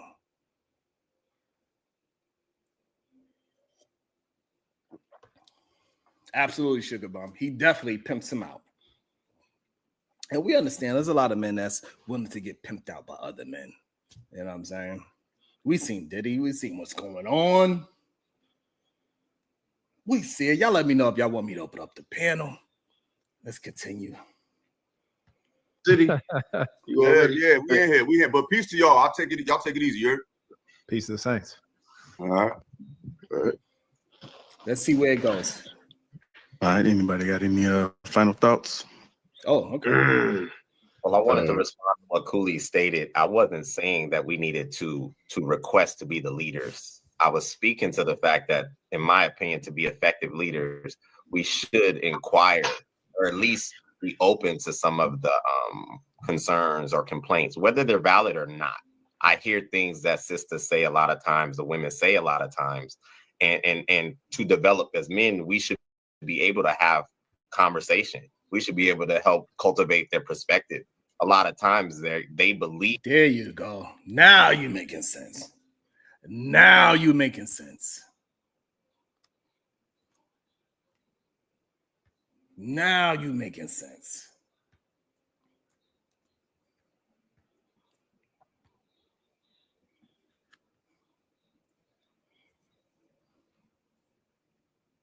Now you're making sense.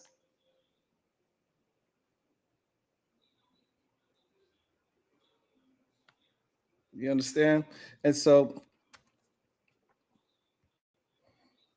and, you know, shout out to all the content creators and things like that. Shout out to Chaotic Truth. Shout out to everybody that think that, you know, think what they think. It's adorable, to be honest with you. You know what I'm saying? It happened yesterday as well. We had Chaotic Truth and Jay Prince on a channel talking ish about, you know, what they talk about. Look, I know the game. I know the chatter. Every day there's a new content creator popping up, talking about how they the next big thing. I get it. I get it. Right? But let's be real, they're not me. They don't move like me. They don't think like me. They don't ground like me. They copy trends. I set them. They chase clout. I build legacy. See, when I step in the room, it's different. The energy shift. People lean in. It's not hype. That's presence. That's what happens when you bracy, right? You understand? When you are SBG, when you sharp, when you are undeniable. These other creators, they background noise. I'm the headline. They talk the numbers. I talk impact. They brag about followers. I brag about influence. But because followers can vanish overnight. But influence sticks. Influence changes minds and shifts cultures, sets the tone. Y'all recycling ideas. I innovate. They remix. I originate. They're busy trying to figure out the algorithm, right? I am that algorithm. I know what people want before they even know they want it. That's why they watch me, sir. American First Rifleman. That's why they study me. That's why they try to imitate me. But the thing is, imitation is not innovation.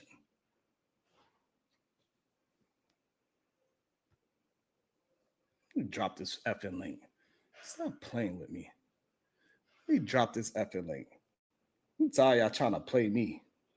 Crazy. Let's get to 100 likes.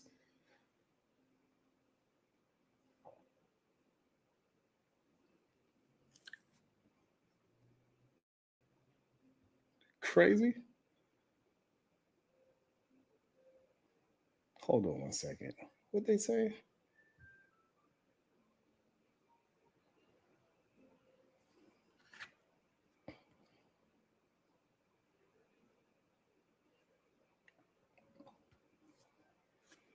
The link is dropped. See who's going to hit the link.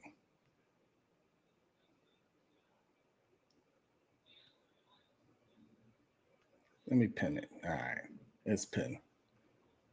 Make sure y'all hit the damn like button. Stop playing with me.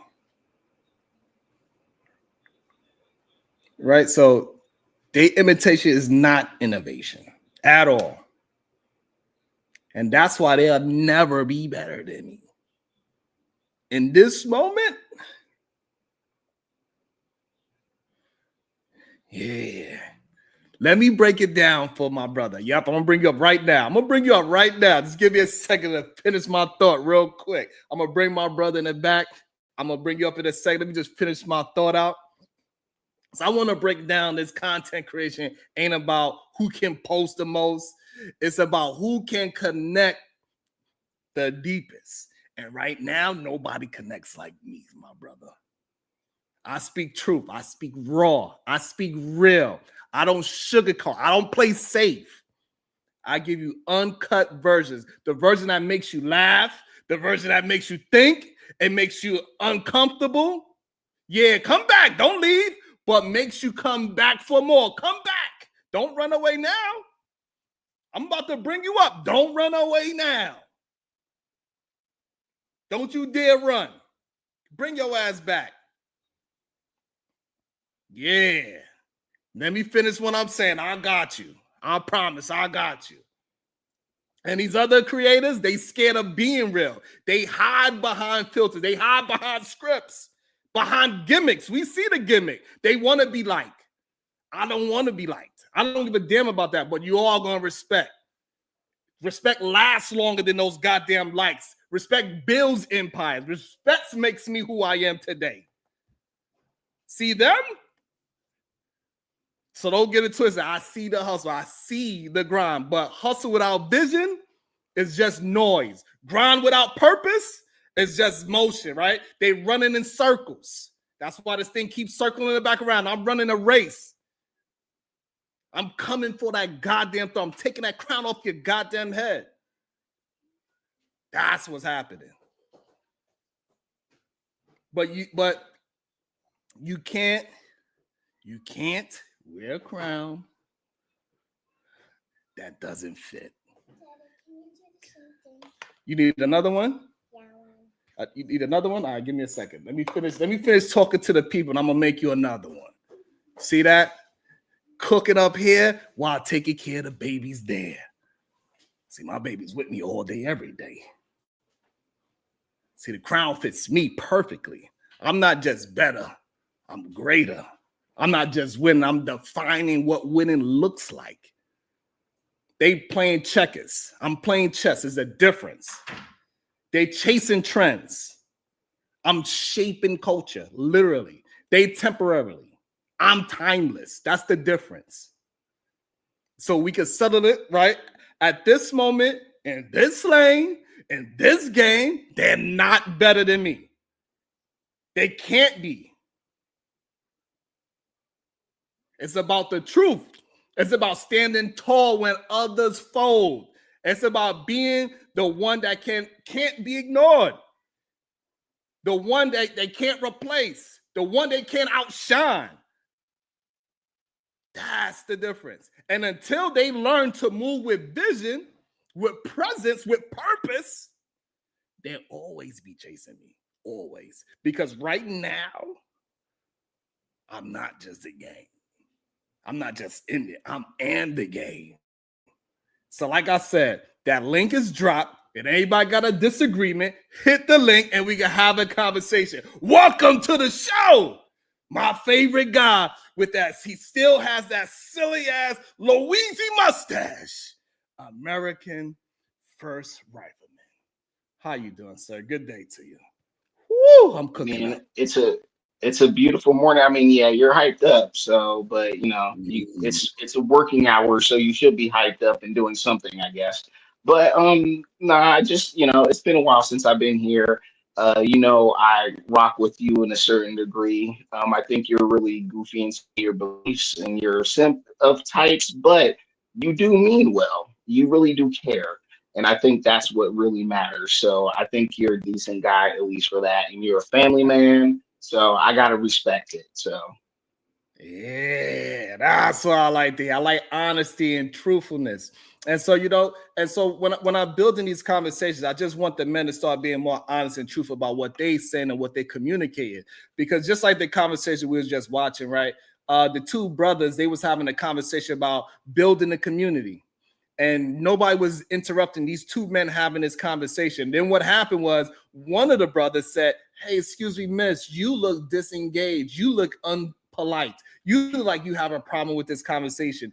And not only did you not add her into the conversation to see what her mind was at about what you were saying, you changed the trajectory and you led the conversation into an argumentative conversation and an argumentative discussion, and they not recognize that they were the one that led that. And this happens in real relationships and real community as well.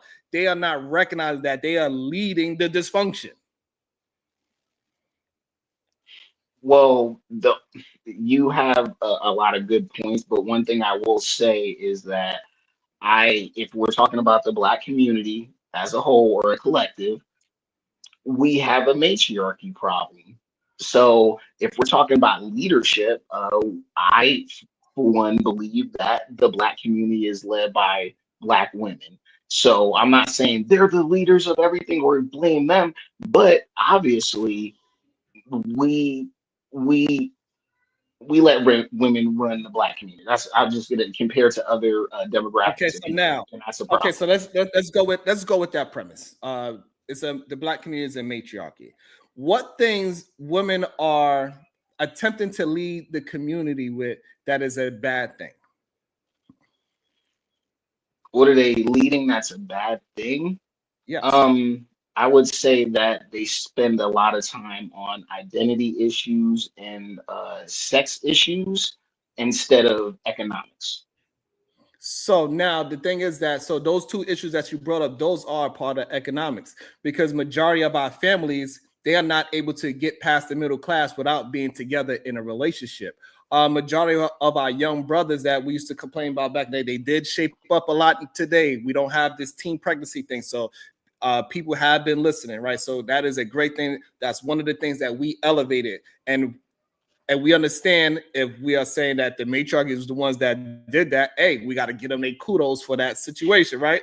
Right? Well, Sharon, can I speak to that? Can I speak to that? Yeah, you're a smart guy, but one thing I will say is it's because we're in an industrialized society, and that's been happening all over the Western world. Like birth rates have dropped dramatically. So I think it has more to do with that than women saying, hey, here's condoms and birth control and stuff like that. It has a part to play, but it's so what we do understand, Rifleman, is that for a long time women saying, hey, we need our young to be focusing on school, getting higher education, get those degrees, get better jobs, get into these other fields where you could produce things. And we understand that is a certain gender that is following that, and they are prioritizing careers, and it's another gender that is not following that. So again, what I want to get to is that, so we got to start breaking down what is negative about the matriarchy, because the only thing that's negative about the matriarchy is that our young men are not following and listening the leader at the moment, so they could eventually possibly be leaders themselves, because you have to be a good follower before you become a leader. I would agree to some of what you're saying. The only thing I would push back on is that I think there's rhetoric of advance your career, go to school, and all that, prioritize education, which is fine, especially in our money-driven society.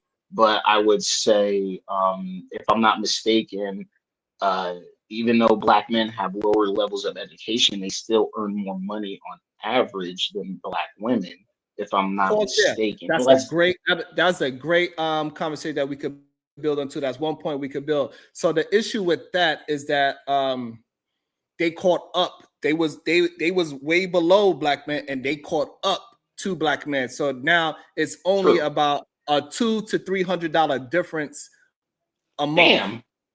That's it. It's only about $200 to $300. Yeah, that's it. So it comes I'm gonna have to look those back up, but I'm not gonna say you're lying. Whatever. I'll take your word for it. It's a 3,000 difference. So, for example, if Black men are making 46,000, Black women are making 43,000. So when we calculate that through the months, it's not an astronomical situation where we can say it's a true statement. We making more money. However.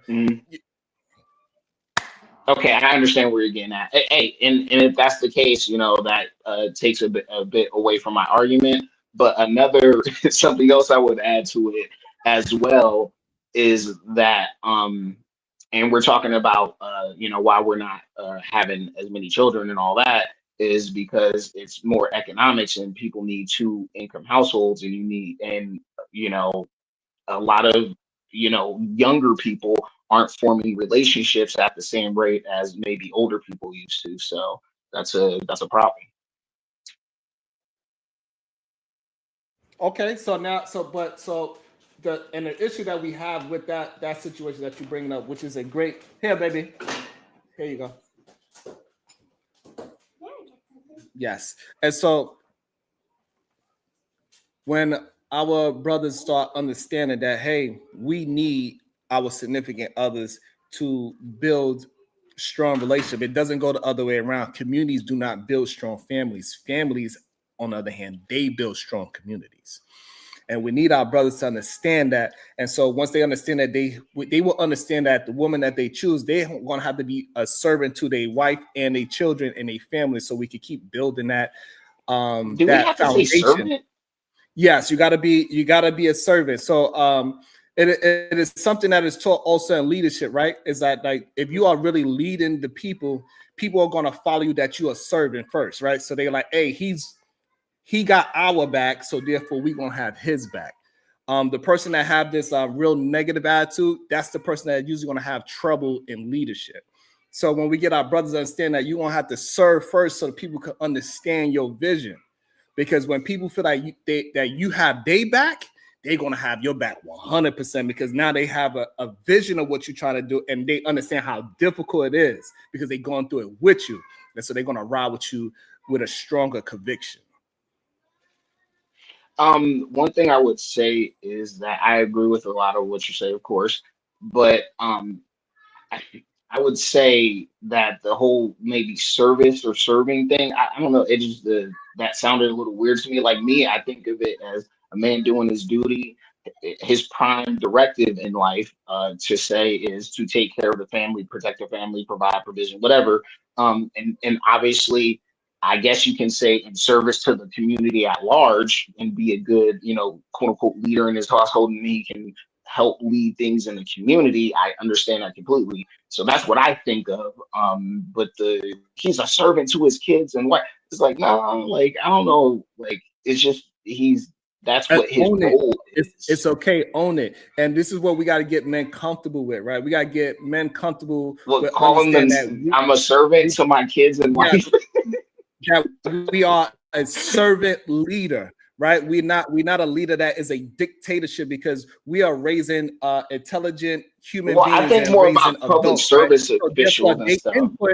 Right? So they input is individual, and so this way we can understand how they can help us because if we are not communicating and allowing them to express how they feel, we're not going to be able to lead them in the right way. That's going to make us that servant leader, right? Because if you don't know who's the engineer from the carpenter, you're going to have a real problem with leading this this foundation that you're trying to build this house with, right? So we got to know who's the concrete person, who's the electrician, and who's the plumber. But if you're not having a conversation with them, you would never know because now you have a one-size-fits-all. You're just a dictator, and you're not putting a proper person in the right place. And this is why we got to get men comfortable with being servant leaders because that's how you actually build a strong family, and strong families is actually how you build communities, not the other way around. Somebody in the comments, I did want to kind of steal it, but I'm not going to steal it. Somebody said servant provider. That's another way to you could use that way. Servant leader, servant provider. I mean, I hate to say it, but it sounds a little like predatory. It sounds like how the government sucks taxes off of us. You know what I'm saying? Like, I don't know. Right. Leave my brother's Louisi mustache alone. Oh, you're fine. I don't even know who this guy is, but salute to you, brother. I don't even know who you are, sir. But how you doing, sir? He's actually somebody that's on your side. So with most of okay, I got you. He's just having a good time with his brothers. That's all. And so like we need men to get comfortable with what the words actually mean and what it means to be a provider. Servant provider. Right, they want to or servant provider. They too focus on having this image of I gotta be this strong dictator of the family. When in reality, we need more colors in the crayon box. We cannot just keep painting ourselves as 4 things. We provide our protectors, and we only have 4 colors that we keep on painting men in. And men, really, we are nurturers as well. We gotta nurture our kids. We gotta nurture our wife. Right, it's a lot of things that goes into being a man, and when we try to make it simple into just these 4 things, is detrimental to men, and we're not allowing men to be their full potential because we keep putting them in this box. And women, for some reason, we keep putting them in a box. Like providers. We keep putting them in a box where they have more colors to paint with. Right, we allow them to paint with emotion. We allow them to paint with education. We allow them to paint with entrepreneurship. But us, we just gotta go out there and grind. That's our, you know what I'm saying? We turn higher education into that's feminine to go and say boys can't learn like that. We can't just sit down and be following some teacher. Like this is some of the rhetoric, rhetoric that hold on, I got you, because you probably never heard it, but it's a lot of men that I had conversations with have said it's because we got to go do the dangerous things. And that's why we make more money, because we're doing 60, 80 hours. But in reality, if a woman is doing 40 hours and the men are doing 60 hours, and the difference at the end of the year is $3,000, my brothers, we are doing the wrong thing. I feel you on a few of those points. One thing I do want to say is that from what I understand, then what was the point I was going to make? What were we talking about again? Take away their ego. So No, the rhetoric. Hold on, I got to remember the rhetoric. Okay, I've heard. Yes, I heard crazy rhetoric from men talking about the education system and stuff like that. Now, there are facts to be had. They have, to a large degree, in a way to open education to women, and I think they've gone too far that they have, to a certain degree, catered more to women in higher education and funneled a lot of women into higher education and jobs like that, whatever. But and then also on top of that, I think a whole bunch of men have realized early on that it is a scam, because I think a lot of men have maybe broken out of their socioeconomic status and gone to college and, got divorced or got fired from a corporation, or saw the ugly side of, that side, the headwinds you get on that side. So I don't know. I just don't agree. And that's fair. And I'm gonna pass over to Sarah so he can get involved in the conversation. However, what we do understand, we go statistically wise. Men that have higher education, especially men, usually choose higher education that's going to produce better financial outcomes for them as well. Usually, that's what they do. It's proven that men with higher education do better financially in America. And when we just go off that stat alone, men should have that understanding. If I want to be better financially, at least, that is one role that I should take, because it's a proven track record of it. Just like, well, it's largely what industry you enter, not to cut you, but yeah, go ahead. What you saying? It's largely what industry you enter, not to interject too much, but I think that has a lot to do with it as well. Correct, and majority of men are choosing the correct fields. They choosing financing and STEM fields, right? They are attempting to go towards those directions instead of fields where it's not going to produce money, right? And if we just go by the stats and the true numbers, men are supposed to be red pill and deal with the truth. And the truth is, the men that are doing well, they are married. Those are the most productive men in America. Men that have higher education, they usually do not get divorced at a higher rate than people with less education as well, right? So, and it's just the truth that the numbers game, like nothing is 100%. Of course, you're still going to have troubles there. However, when we just talk about numbers wise, it's a certain trajectory that men should be following before they put the blame on women without building up anything. And that's the issue that I have. Shout out to Kulu Loud. He said, just because you're a provider don't make you a leader. Bar.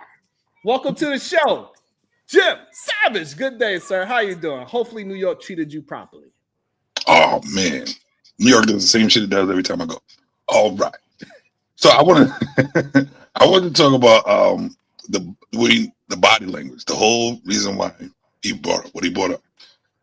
Are we to the point where we want to teach, but we can't teach the simple things that we observe?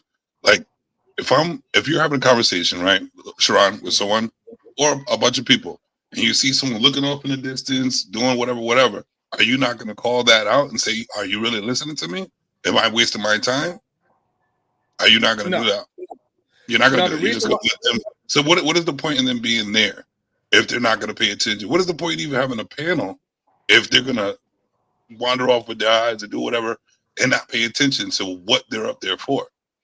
I know you could have your disagreement with what he said, like or how he said it, but have the conversation like that. You know what I mean? Instead of I don't think it would have gone off course if there wasn't an attitude about what he observed.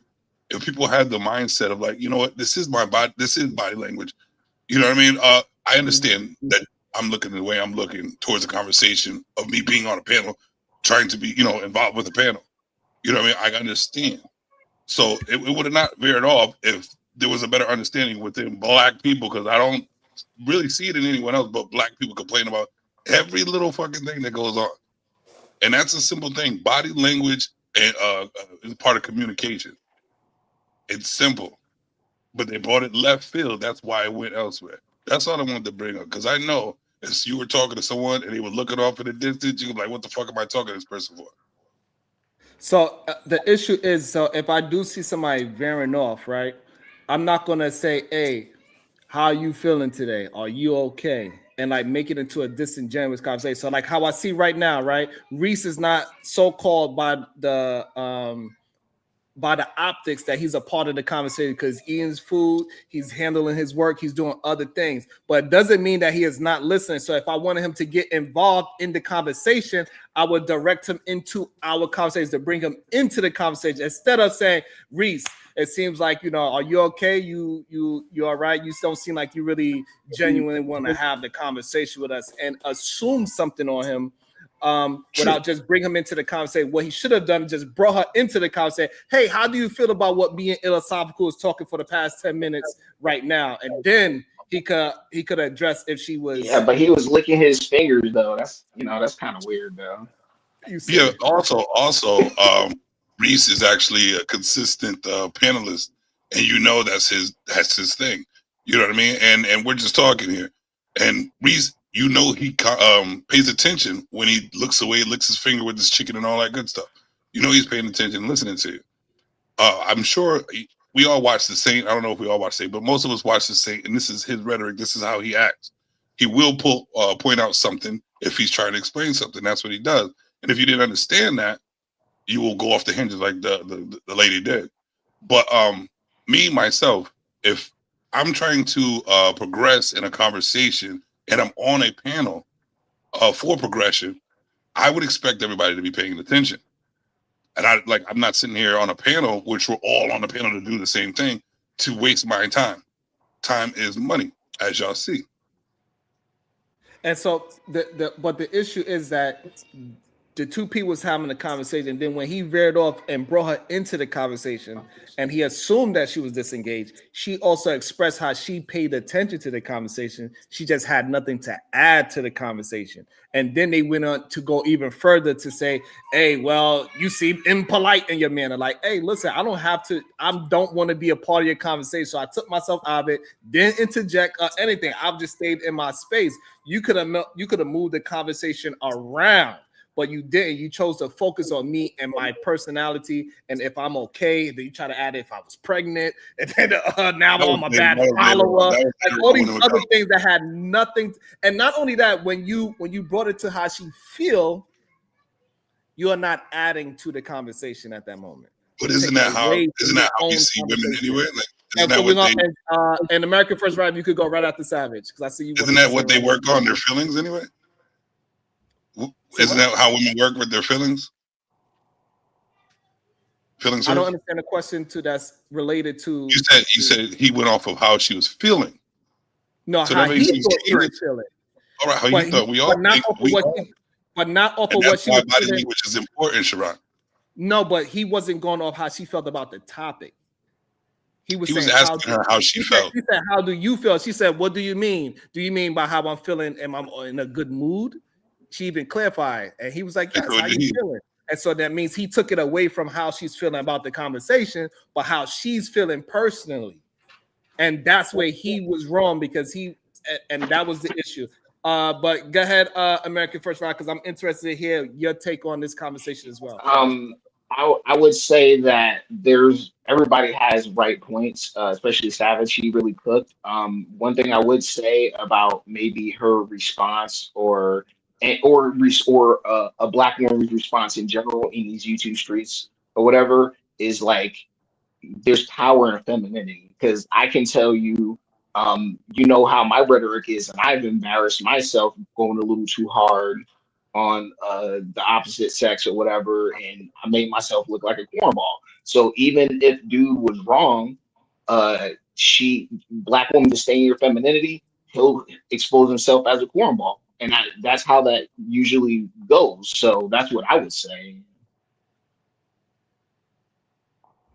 Now, and I think that could have been fair if they didn't antagonize it. Because when she just answered and said, I'm okay. I'm just not engaged in this part of the conversation because, and then she even expressed why she wasn't engaged in it. She said, because I was here for the Black fatigue conversation and not this part of the conversation. So I wanted y'all to have your conversation if they got back to a point where I'm interested, and then I jump back in. And conversations happen like that all the time.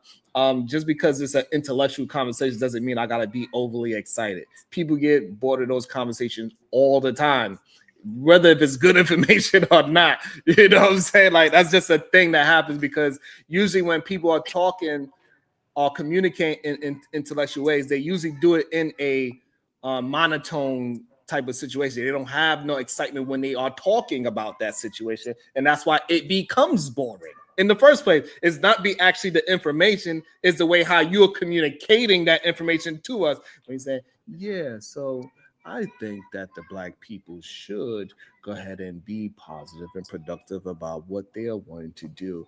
And if we get together and and you long-winded in that tone, you're gonna put people into a trance and then they're gonna fall asleep at the wheel.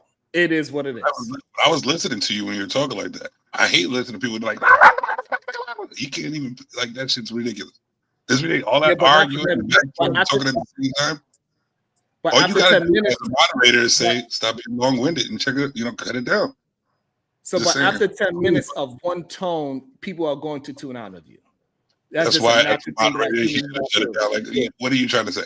But I think if it was just Sin and her speaking without Cooley jumping in and saying what he said, it would have been done deal. It would have been done. But he jumped in.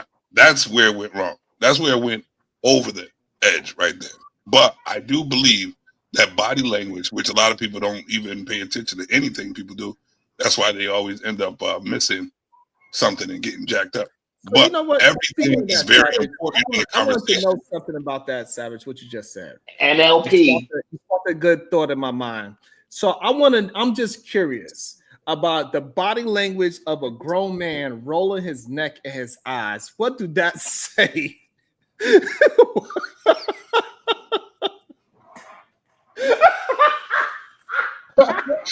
You're right. See, but you're right. You're right. I'm not even going to not defend that because you called it out. His eyes bulging, The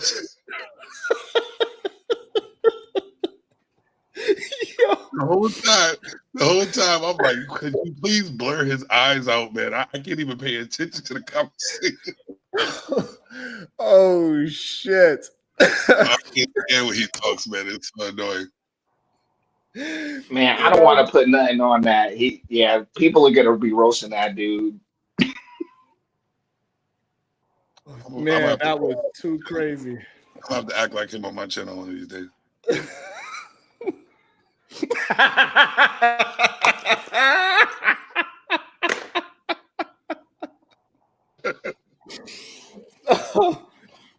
But the thing is, none of those brothers are gonna call that out and say, "Hey, brother, you acting a little too, you taking it too far." I never get a chance to be on the panel with him, man, because I definitely would start clowning his ass every time we do that shit. He would hate that. Illogical guy is the biggest clown. I'm sorry, man. It's hard to take him serious. Really? I'm sorry. Sorry. You know what? I probably spoke too much, but seriously. I'm interested on that take because I believe majority of men do not have that take that you have.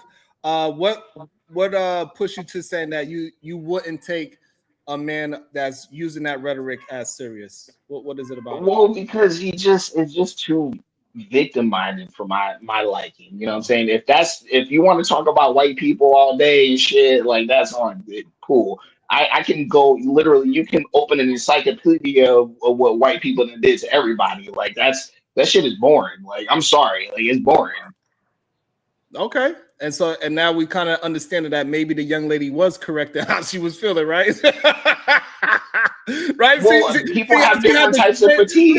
I mean, the American First Rifleman, he people just have proved different it. types of He fatigue. said, "Hey, listen, I really don't want to engage in it and talk down on the brother, but this is what I'm seeing." And that's what she tried to do. She tried to just say, "You know what? I'm not going to engage because if I say something, it's going to be taken the wrong way." Yeah, and because I can tell you that my experience is the same. You can say one thing and they'll be like, "What? Why are you sucking the white man?" Like, you know, like Tommy Sotomayor derangement syndrome or something. Like you say one thing and they say something completely different, and it's like you anti-black, and it goes nowhere, bro. It's hard. Like those conversations are whack, bro. Like we know what white people done did. We get it. I get it. Like I know. Like I read history books too. And so American First Right, the problem is like it seems like the women are only the ones that's okay, like they the ones that's saying it out loud, right? A lot of times our brothers, we try to keep it to ourselves, like, you know what, I don't want to be disrespectful, like what she tried to do as well. She tried to keep it to herself. She did. She's like, you know what, I'm gonna just fall back and let that. Well, yeah, he insisted a little too much. You're right. Thank you. Right. And to like just like how I assisted with you, you said, because you said it yourself, you know what, I'm gonna fall back on it. And then I assisted, hey, what do you mean? And then you was forced to actually say the true thought.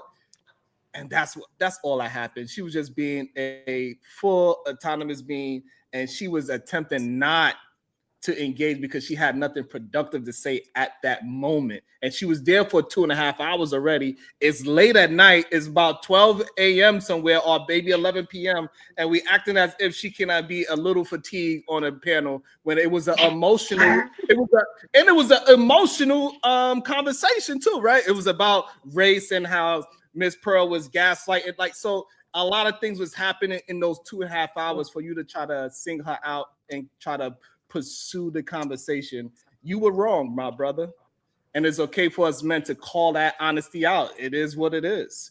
Let me, Jim, you want to talk about that point real quick before I bring in Jay? What, his eyes? Oh, no. No, not snake eyes. Welcome to the show, the beautiful Jay. Good day to you. How you doing? Good morning. How are you? I'm fine. I'm doing well. Thank you so much for asking. Yeah, what I watched, it was antagonistic. I don't know why they decided to point her out. She just looked tired. Like, I don't know if people have been on a panel where you can't really give an opinion because you don't have an opinion specifically on that topic, but yet you agreed to be there. So you're just sitting there, literally, watching everybody else talk for hour plus 2 hours, and then they get to you like, oh, what's wrong with you? I don't know if you noticed, but I haven't been able to give my opinion on anything because none of this I have an opinion on. That's it. And then they felt like that was the right moment to point out a woman's nature. She's tired. Like, what? That's crazy. No, so women can't be tired now? I think anybody gets fatigued after listening to somebody talk for 2 hours. No, like, or anybody just being strictly long-winded. You get fatigued listening to the same voice for a minute. That doesn't make them a bad listener. It just makes you fatigued. And I agree, and majority of men will agree with you as well, but not when it comes to a woman, because majority of the men say, hey, boys, they can't even learn by sitting down for too long. They need to walk, they need to work with their hands, and they need to watch somebody do something. So, and we understand that a lot of men, they want to feel and learn from a male because they want to watch a male. They want to be physical with the learning and all these things. For whatever reason, they want to watch males and they want to be physical with their learning and not sit down. I don't know why. I could sit my black ass down and learn something without me physically touching or watching a man. It's because I got intelligence on what is being in front of me. It doesn't matter if it's a man or woman giving me the proper information. I'm taking out of it because it's for me. So, and this is why a lot of men, they could watch football. They know every LeBron stat because they love watching them. They love to just look at his legs and how strong he is. They will tell you every inch of that man's body, but they cannot tell you about their girlfriend. They cannot tell you, they could not tell you what their girlfriend's favorite tea is. They like, hey, LeBron, he works out at 8 a.m. and then he goes into a cold plunge and then he do this he spent $1 million on his body. That's why he doing all. He's like, God damn, you know all that about that man? They do know a lot about wingspan. And you be confused. You're like, damn, like is it a documentary on how he do this thing? Hold like, on. no. So why are they giving they coochie to dudes that are like that then? Sharon. That is true. That is true. A lot of talk, like you always talking shit about men. Always, Sharon. I never hear you say anything wrong about females, but it's okay. It's okay. We know what type of ghetto this is. What could be said wrong today about what happened? What could be said wrong about the women? Was I talking to you, Sharon? Huh? Never mind. I thought maybe Jay was talking. It's breaking up a little bit. So, but what she's asking, what did I lie? Did I say a lie about men? No. I didn't say that. Did I lie about what men know about these? That's what other you men? said. I didn't say that. No, well, she didn't lie. I mean, it's not a lie. Thank you. I said, what could be said wrong about the women in this context? I don't. Oh, okay, good point. Good well, question. I spoke on that. I did touch on that just a little bit. No, in this context of what I was just saying, what can be spoken negatively about the women? Both about what we just watched. Like, how could you? I would say some of the response. I said there's power in femininity. That's all I'm gonna say. That's all I really said. I agree with that because we're still losing the fact that men talk a certain way, women talk a certain way, and it's always when a man says something, anything, he can even say something nice to a woman in an aggressive way, and it won't come off in her mind that it's a nice thing. It's all about understanding. If you have the mindset where you can sit back and observe and take in how a person or what a person's saying instead of how they're saying it, that's intellectual. That's intelligence right there. And I don't see too much of that when people are don't say that, Sharon, because we know, Sharon, we know that you're here for the ladies. We know that all day long. I've never heard you say anything that a woman did wrong at all. But it's fine. That's the ghetto you live in. That's cool. Can I pause you there? But what I'm saying is this. What I'm saying is this, Sharon. What I'm saying is this. Is that when are we gonna come to the point of advancing in our minds as Black people instead of always, and we see on these YouTube streets and on little TikTok, this and that, of Black people just going off the hinges about anything said, shoes being stepped on, people doing this and saying that, being violent. When are we going to advance from that and understand that we could do much more than that? The mind is a wonderful thing to explore. You know what I'm saying? And if we're to the point where you said yes the wrong way when I agree with you, but we got to have an argument about it because you feel some type of way the way I say yes, there's no point in talking to people like that. And that's where the women are wrong. This is why all these panels and men and women do the same. I'm not gonna jump into the ghetto and sit up there and be like, oh, women do this and da da da da. I'm gonna make it equal across the board. Black people do this shit in general because Black people are always upset and arguing about the lowest form of bullshit, and it's pretty much getting annoying. And we're not gonna grow from that at all. And but what we got to do, especially men, right? I cannot put myself in a female's body and a female's thought pattern, right? So when I'm having a communication and I'm seeing the breakdown of men, that's how you feel about it, right? But you're not listening to the words, right? This is going back with what you're saying. Instead of taking what I'm saying, right? You got to take what I'm saying and see if it applies. If it applies, then it's no need to bring a woman into it, right? We know men know more about LeBron James than their own wife. They'll tell you for days about the NFL, who's going to the playoff and why they win. And you say, hey, what's your wife's shoe size? I don't know.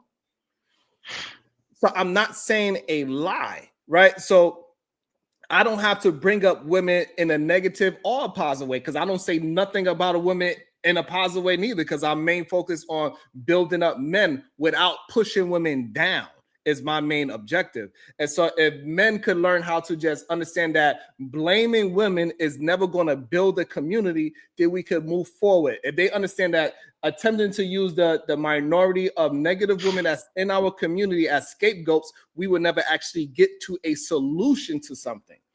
And so that is the problem. But when I'm focusing on my brothers moving forward, because I understand how they come from the down bottom and being downtrodden to being a man of sound mind, I understand that emotion of going through those different levels, because at every new level is a new devil.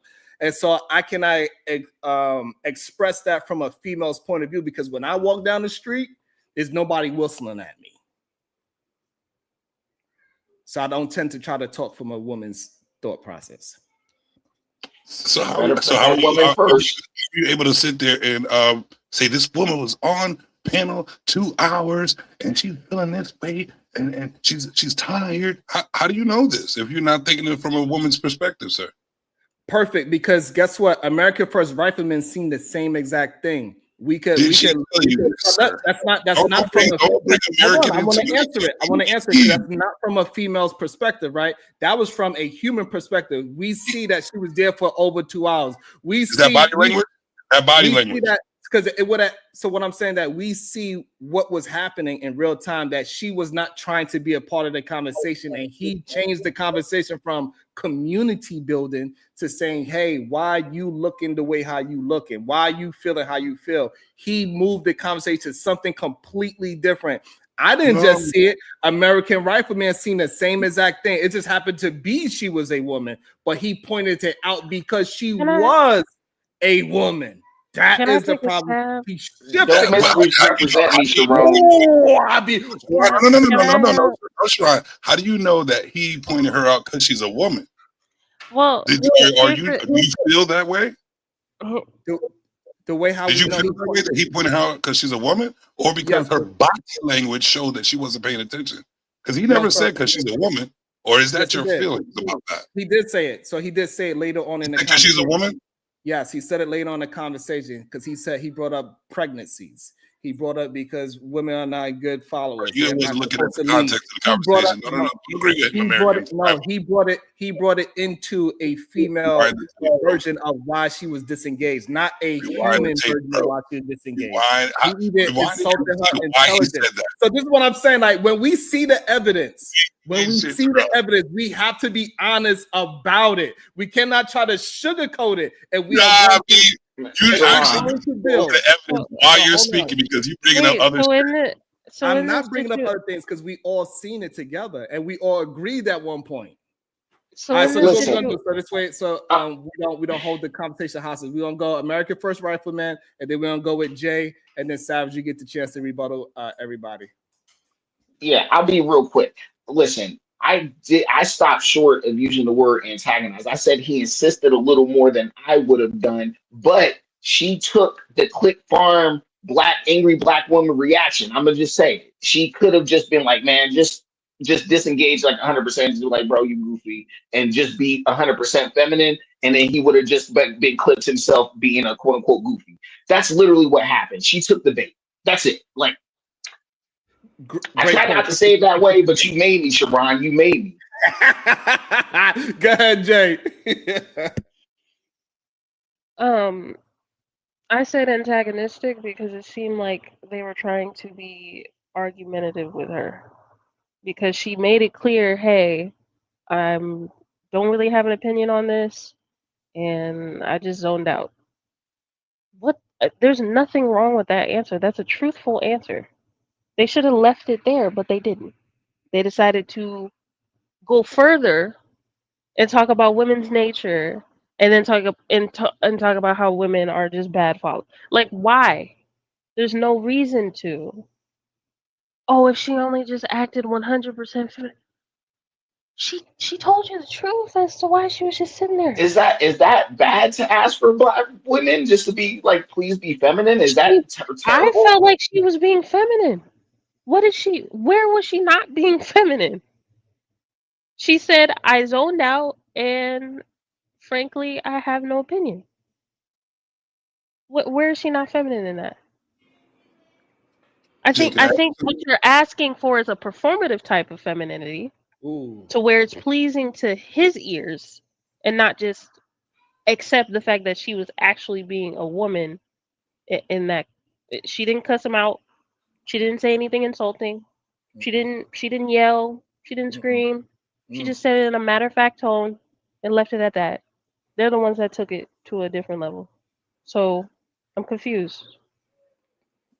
Absolutely. And also, let me thank Corey Loveburner. Thank you so much with the $5. He says the shift from building men to blaming women was the downfall of the manosphere, in my humble opinion.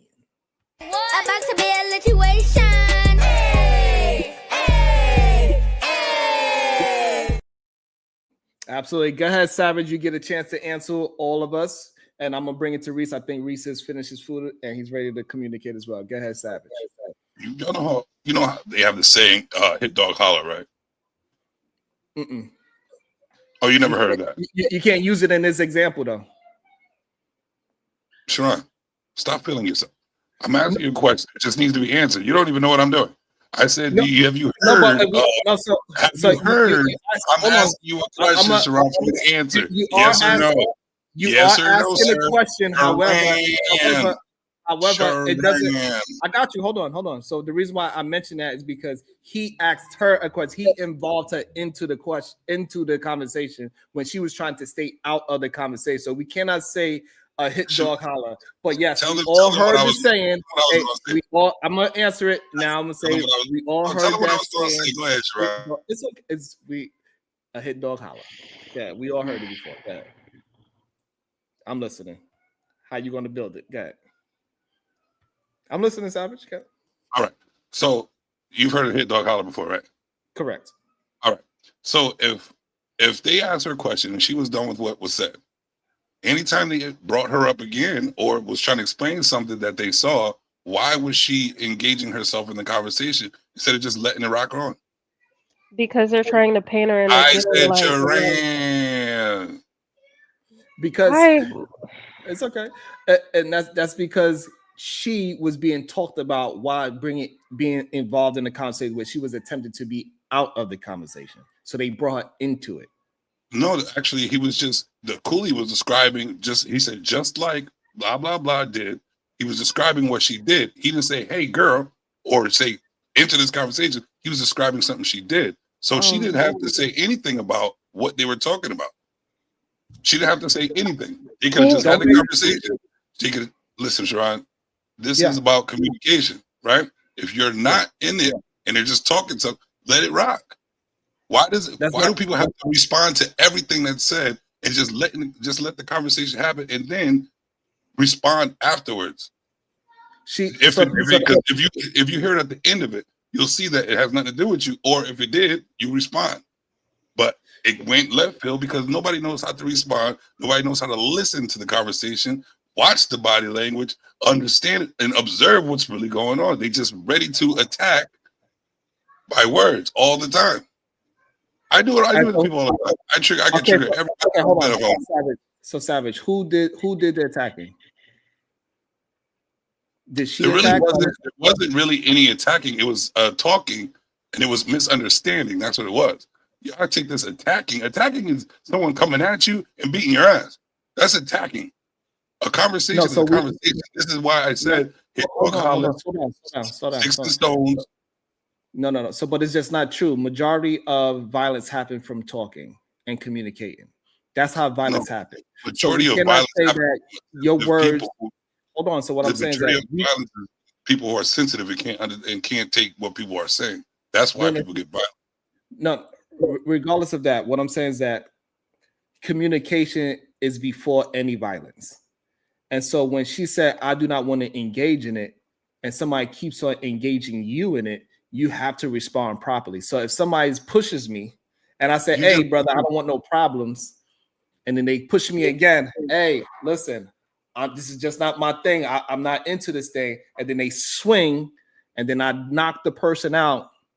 You cannot say, "Hey, you said you are nonviolent. Why did you engage in violence?" No, because the person antagonized me into responding when I was attempting to be out of this conversation. In my opinion, she was just sitting at the bar, minding her business. And they said, excuse me, are you okay? Should I buy you a drink? No, I'm okay. I don't need a drink. But why you wouldn't want to drink? Why you sitting there and why you look so angry and perturbed? I think if you had a drink, you would be more engaged. No, leave me the fuck alone, bitch ass. You know what I'm saying? That's when it turns into that. So they antagonize it. So she was not the hit dog. Those men was looking at it and they pushed it in the wrong direction. I'm gonna go with Jay. She has some things to say, and then we're gonna go to American Rifleman. No, because I want to make sure everybody get their thoughts in. Savage. I don't want to yeah. So go ahead, Jay, American Rifleman, and then Savage could answer all three of us.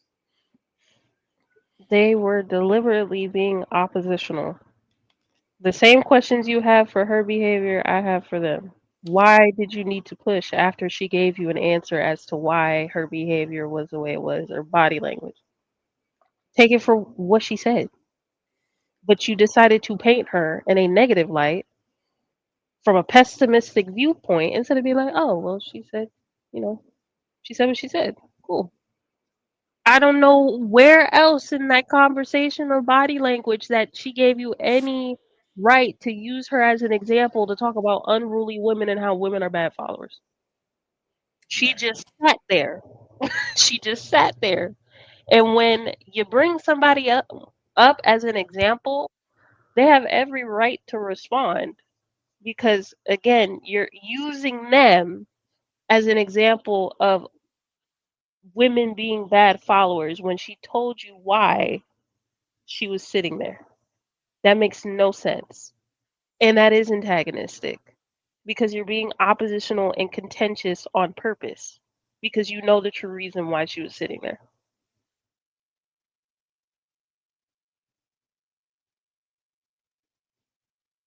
I'll go real quick and get the conversation go. I'll go real quick, Kels, and then you can go, I guess. Listen, I purposely stayed away from the whole paying attention part. I've already talked about the femininity thing, and I've beaten that horse to death. But one thing I will say is that I'm getting from this conversation that asking a Black woman to be attentive is too much to ask for. That's what I'm getting. That's the vibe I'm getting right now. So that, and I'll just leave that. Repeat that. I'm getting the vibes from this conversation that. Why are you laughing? No, because I thought you heard me the first time. I didn't. That's why. Okay, sorry. I apologize, Jed. Asking a Black woman to be attentive is too much to ask for. That's what I'm kind of getting from this conversation. No, that's not what I'm saying. And it will be what I said was any person, if you listen to the same voice for a long period of time and or a conversation where you cannot formulate an opinion, you have no opinion on it, because I thought it would have been a better approach that if you don't have anything to say, don't say anything at all. I thought that was an approach that we were taught since like kindergarten. And that's the approach she took. She has nothing to say. So to try to force her to have an opinion on something where she doesn't have an opinion makes no sense. She's allowed to sit a specific topic out if she has no opinion, just like a man would be able to have that opportunity. Right. And let me welcome into the show before we pass it to Reese and Savage. Welcome to the show, the voice of Venus. Good day. How you doing today? Good morning, people. Thank you. And I want to thank you for giving me this timestamp to check, because I did not think that it would go this direction. So thank you for that. No, I'm glad you doubled back. I seen that day the panel got so crazy you never got a chance to get to it. But so this is good. So I want to give my opinion. I think for whatever reason, everybody feels entitled to the Black woman, to her time, to her attention, to her energy. And they're I don't know why, because the same way I'm not entitled to any Black man's attention or time or energy. He has a choice. on whether or not he wants to give it to me, right? But I am not entitled. That came off very entitled. It was almost like, how dare you not be giving me whatever response I want? Where I felt like she handled it the best way, like Jalen said. We were taught if you don't have anything good to say, don't say anything. So now a woman sitting quietly, minding her business is a problem too. It's almost becoming a weird obsession. And I use that word a lot, but people think I'm like exaggerating, but you guys have to pay attention. Black women are starting to become an obsession. You can't even sit quietly and exist anymore. Somebody has to find a way to pull you into whatever they have going on. And that's an issue. Like, Black women are not here for your entertainment or your whatever you want. Like, had she done something disrespectful in the slightest, cool, but she didn't. Like, so somebody can't be sitting there quietly, and then that's a problem too. They say they want, you spoke about double-mindedness earlier, and I agree. They say they want women who are feminine. She wasn't up there cursing, yelling, screaming, interrupting. She was literally being quiet. Okay, so now let's take it a step further and let's dissect your body language. Oh my gosh, look at your body language. Like, it's ridiculous. Leave Black women alone. And I really feel it was a little bit of high schooling like in it. I think he has some level of attraction to her, because when she left, he said something like, well, she's educated, and he said something like, I present to be the type of guy she would probably want. He said something like that. So that let me know, oh, so you thought, like, because you present as the type of guy you think she wants, she should be like kissing your behind or something. That's kind of what I got. It was a lot of his ego, I think, in that whole thing. And content strategy. He was trying to pick a fight so he could go back to his channel and do the whole Black women are horrible thing. And he still did. That's the funny thing. She didn't even get out of her body. He still went back to his channel and dragged her. He exaggerated and said a whole bunch of stuff about Black women. It was horrible. So yeah. Wait, he took that and went on his channel to dig some more. Oh, he went crazy. He completely exaggerated the exchange, acted like she was just this disrespectful person. He went on to encourage Black men to produce children and don't take care of them. I did not know that. Show. What? That's crazy. I gotta go back and watch that. Man. Like, what? Hey, Sharon, you need to show a clip, homie. Yeah, I might have to dive into his version of it too. I might have to, because that's kind of crazy. If he took that, it would go show that he did it on purpose to he wasn't being antagonistic to get a clip. He deleted some video, but I saw him even the way he spoke about the other Black people on the panel, he was kind of doing it in their face when he was like, we're different qualities of people.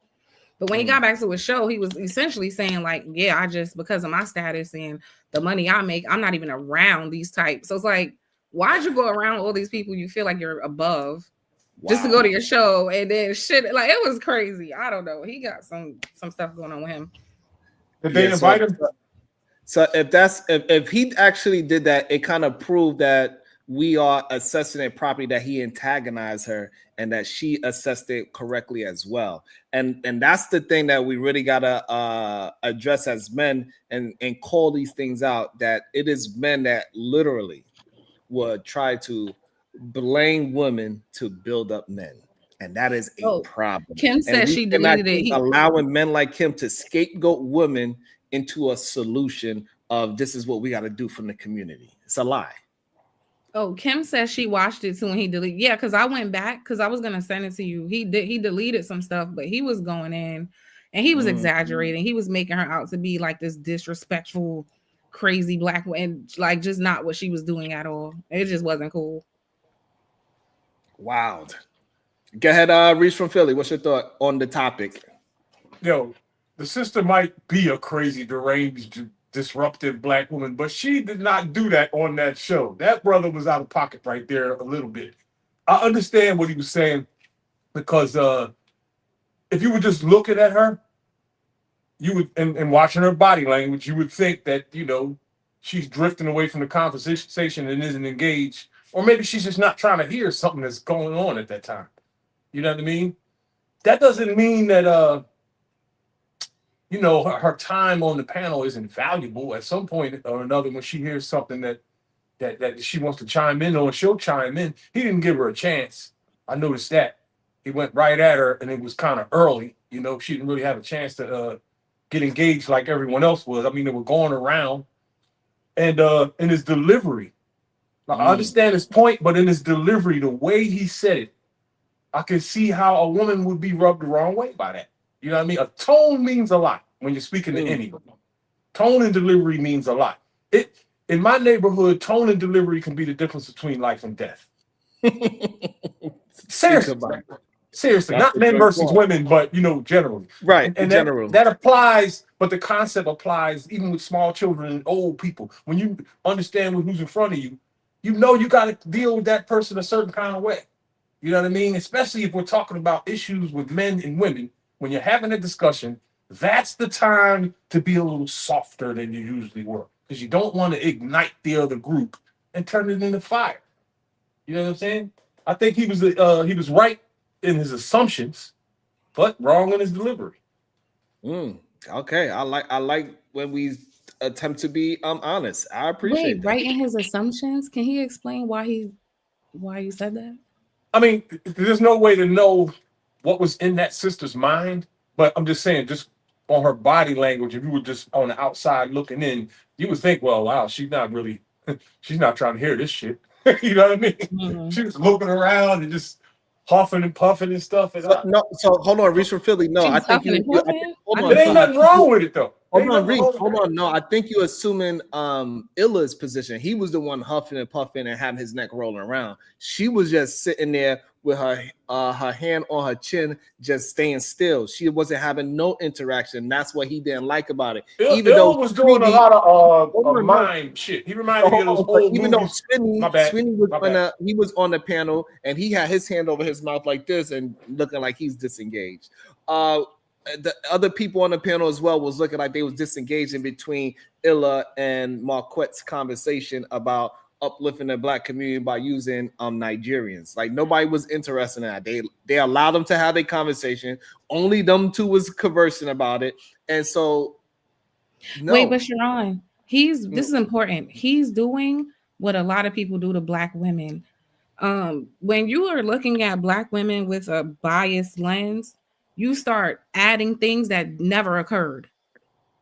That's kind of the same thing they did, because now he's saying she was huffing and puffing. She wasn't though. I don't know if she was doing all that, but so why'd you say? But this is my point. What made you say it? If you don't, I might have been thinking about Illa, because Illa was really demonstrative when he was listening, and he reminded me of one of those old 50s black and white movies that don't have no sound, and everybody's just doing this shit.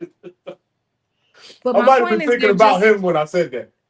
Or just something to pay attention to. You might have a slight bias that causes you to. No, that's what you do, Venus. You do that. I mean, I know what you do. I don't have no bias. Forget that. Well, no, I didn't put a false accusation on somebody. You did. So what do I do? I just told you I made a mistake, and you just flipped it on me and tried to say I have some type of bias. I have no all right. bias. So, as long as you admit to it, okay, we can move on. As long as you admit to that, you might have been thinking about somebody else, and you put that attribute on her, even though it was wrongly attached to her. If you could admit to that, then we could just move forward and understand that's happening way too often, and we got to recognize it and call it out. When the brothers are doing the wrong shit, we got to be able to call those things out. We have more than enough of channels talking down on women. So I don't know why they want me to have a conversation talking bad about women that are not doing bad. It's very interesting to me, and I'm curious to understand why y'all need me to. You know what, Sharon? Let me go for a second. To lie. I'm gonna do something crazy. Before you say that, Reese, let me just read the super chat real quick, because you still didn't send me my damn dollar too. American First Rifleman with the $5. You got me laughing today. SBG US. Us. Shout out to you. Thank you so much for the $5. About to be a situation. Hey, hey, hey. Make sure y'all hitting that like and the share button so we can keep on building. Thank you so much for everybody that's showing love and support. I really thank you. I appreciate all that y'all do. Thank you so much. Shout out to a random independent with the $2. You got me giggling, SBG. American First Rifleman.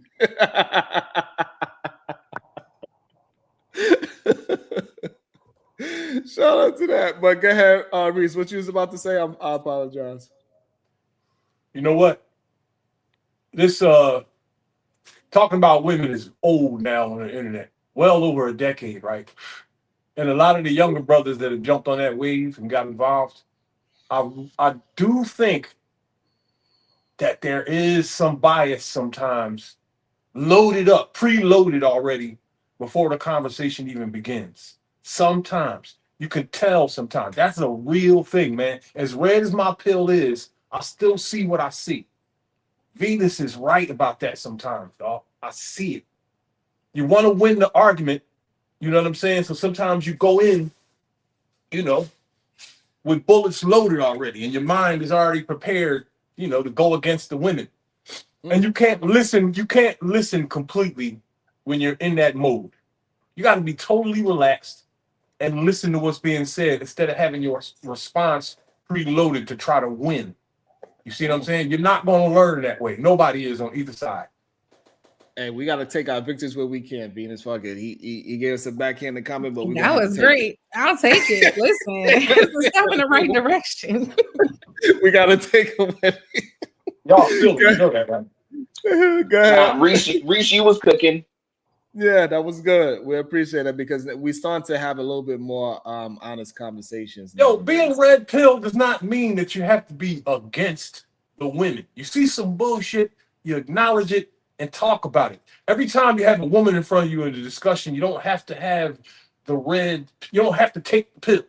You see what I'm saying? That's you don't not have to be red. so the word you're looking for is red pill raging. A lot of men display red pill raging instead of just being honest about what's happening in the conversation, and they use it to try to paint.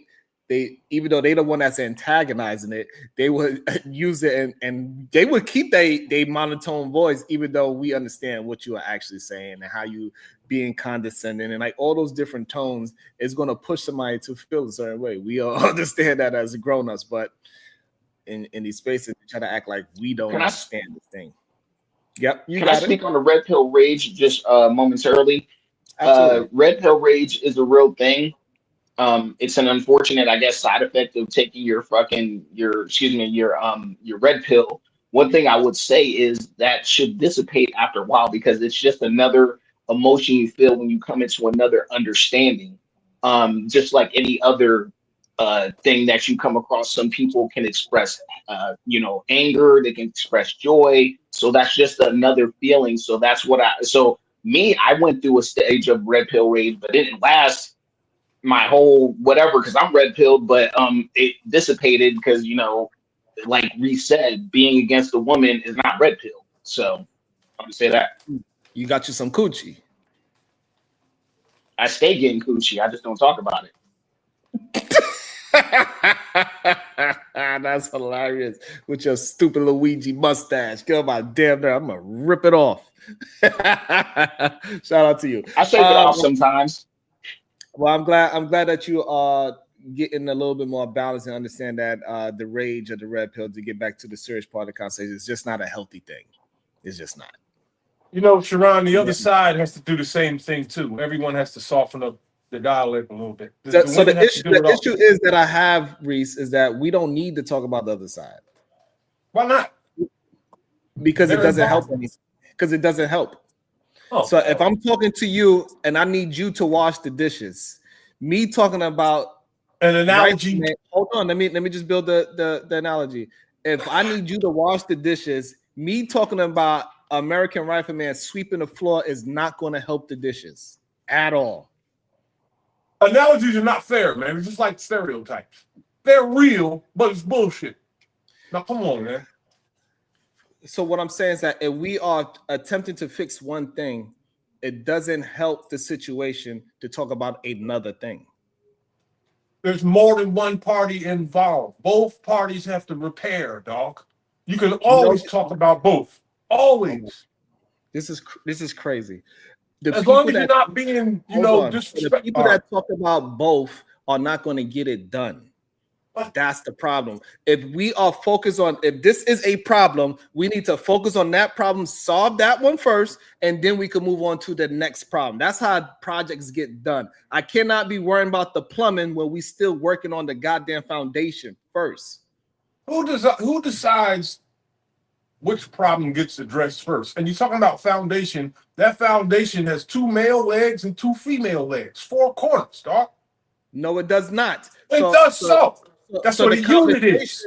So the conversation dictates what we are talking about. So if we're talking about this man bringing in BS to a conversation, we should stick to that man bringing BS to the conversation. We can't say, well, also I seen this woman walking down the street bow-legged and she was cursing out this man. It has nothing to do with the conversation. We need to stay focused on the focus. And if we do that, we can actually build men. But the problem is they want to blame a woman. They blamed their mother, and they are blaming the feminism for this perpetuation of things keep going. They keep on just blame. And that is the issue. And if you keep on doing that and you use a woman as a scapegoat, we would never actually get to a solution that men could implement in their lives today. Because now the focus is on, oh, look at the one, look at that. That happened. Oh, that happened. Oh my God, look at that. That sounds like an incel. That sounds like an incel to me. Big dishonest. Like, that's not most men, though. We're fucking doomed. So the problem is that, but most men want to add women into a conversation, and that is a problem. Most. Yes. Every time we had these conversations, and I'm directing it towards a man, they would come in and say, "But why are you not talking about a woman?" Because I'm talking about a man. The opposite is true. If I'm talking about a dog, why you mentioning that's a it good. to me? Why you saying, "Hey, what about a cat?" Why you that's a good point, Sharon, but it could be every time Okay, so we're gonna go rifleman. We're gonna bring in ambassador and Reach from Philly. Want to answer it? Go. Good point. That is true. Some men do that, but what's the percentage? I don't think I would say a minority a little bit, but that's my opinion. Sorry. Okay, I'm gonna answer that. Go ahead, ambassador, and then Reach from Philly. I'm gonna try to answer all three. Go ahead. To me, the issue comes that women are a solution to some guys' problems. So when I bring up raising or educating young children, the response is, well, that's a woman's domain, right? But that's why I'm always with my kids, because I disagree. I was like, I'm going to be a part of that. So it goes on both ends. You'll input women when you want to, but not want people to input women when they want to. Go ahead, Reese. The idea that the men are just out here saying, "What about the women?" is a misconception. You, Taz, Derek Jackson, and people like that have literally built your fucking channels on the concept of what about the men. And every time you hear a man say, "What about the women?" that same day you will hear 10 women say, "What about the men?" It's literally all they do. That is a lie, sir. The Manosphere was here first. Then came all these "what about the men" motherfuckers later. So to answer three, so if we are talking about dogs, to say what about cats just doesn't make any sense to me. I have to solve the problem in front of me first. And if we have other channels that's already talking about women, it is no need for me to also talk about women, because that's not solving the problem that's in front of me. The problem that's in front of me is that men are blaming and using women as scapegoats instead of going with the solution. Your solution is to do X, Y, and Z. It don't have nothing to do with anybody else at this moment. And when men could understand that they got to be accountable for their actions and what is in their life, and then we could move forward. Because once men are accountable, and then majority of the men are moving and thinking a certain way, and then we could talk about the woman that you are choosing to be a part of your life, right? Because we all understand they got negative women that are just, whatever they are doing, and then we got the woman that is more suitable for you, that is going to be a part of the same mentality as you. And those men do not chase or choose those type of women because they are always pointing a finger at somebody else instead of themselves. That's why you can't keep including women into the conversation. It's disingenuous at best. You don't actually care about moving the community forward, because if we are all in agreement that strong families is what creates great communities, that's the solution. It's no adding somebody else into it. We are the problem, because women are pushing us towards higher education, pushing us towards better jobs. Our mothers, this whole matriarchy thing that we keep trying to act like is a bad thing, and we just listen to what the matriarch is saying, right? We will all process it and say they are not teaching any young man anything bad. The way how we know they're not teaching young men something bad, because men and women are raised in this so-called matriarch, and for some reason the young ladies are able to understand that they do need to go to college, get a higher education. They are buying houses more than young men. So we see that what they are preaching in these so-called matriarchs, that is not something bad for our young children at all. Yeah, I like what I got y'all thinking. Nobody's thinking. I just wanted somebody else to Sharon, I speak. totally agree with you. You know what I'm saying? I agree with you on most things in this space. But today, you cooking with good grease. You got a little bit of vegetable oil, probably. I don't know how you cook. You understand what I'm talking about? I think these dudes is looking for like a woman, or like they want to treat these black ladies like a girlfriend on these panels. You know what I mean? They looking for something. I'm like, bro, she's not your girlfriend. She's not your wife. Why is you telling her, why is you coming at her like that? Like, that's crazy. And most of these dudes in these panels are not even dealing with black women. So if you're not even dealing with black women in your life, why is you on these panels trying to tell a black woman, oh, why you not paying a teacher? You're not her overseer or anything of that nature, and you don't even have a rapport with her. You know what I'm saying? Like, I got a rapport with Bomb Cherry. I got a freaking rapport with some of these ladies in these spaces. Like, I am not going to tell a random woman who I don't know, don't have a rapport with, yo, why is you not paying attention? You know what I'm saying? I'm not her daddy. I'm not her brother. I'm not her uncle. Real quick, Kills. I want to understand this. I want to understand this from the men.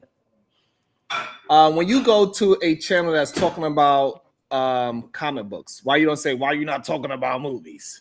If you go to a channel that's talking about movies, why you say, why you not talking about sports? If you go to a channel and they are a football channel, you're not going to say, why are you not talking about basketball?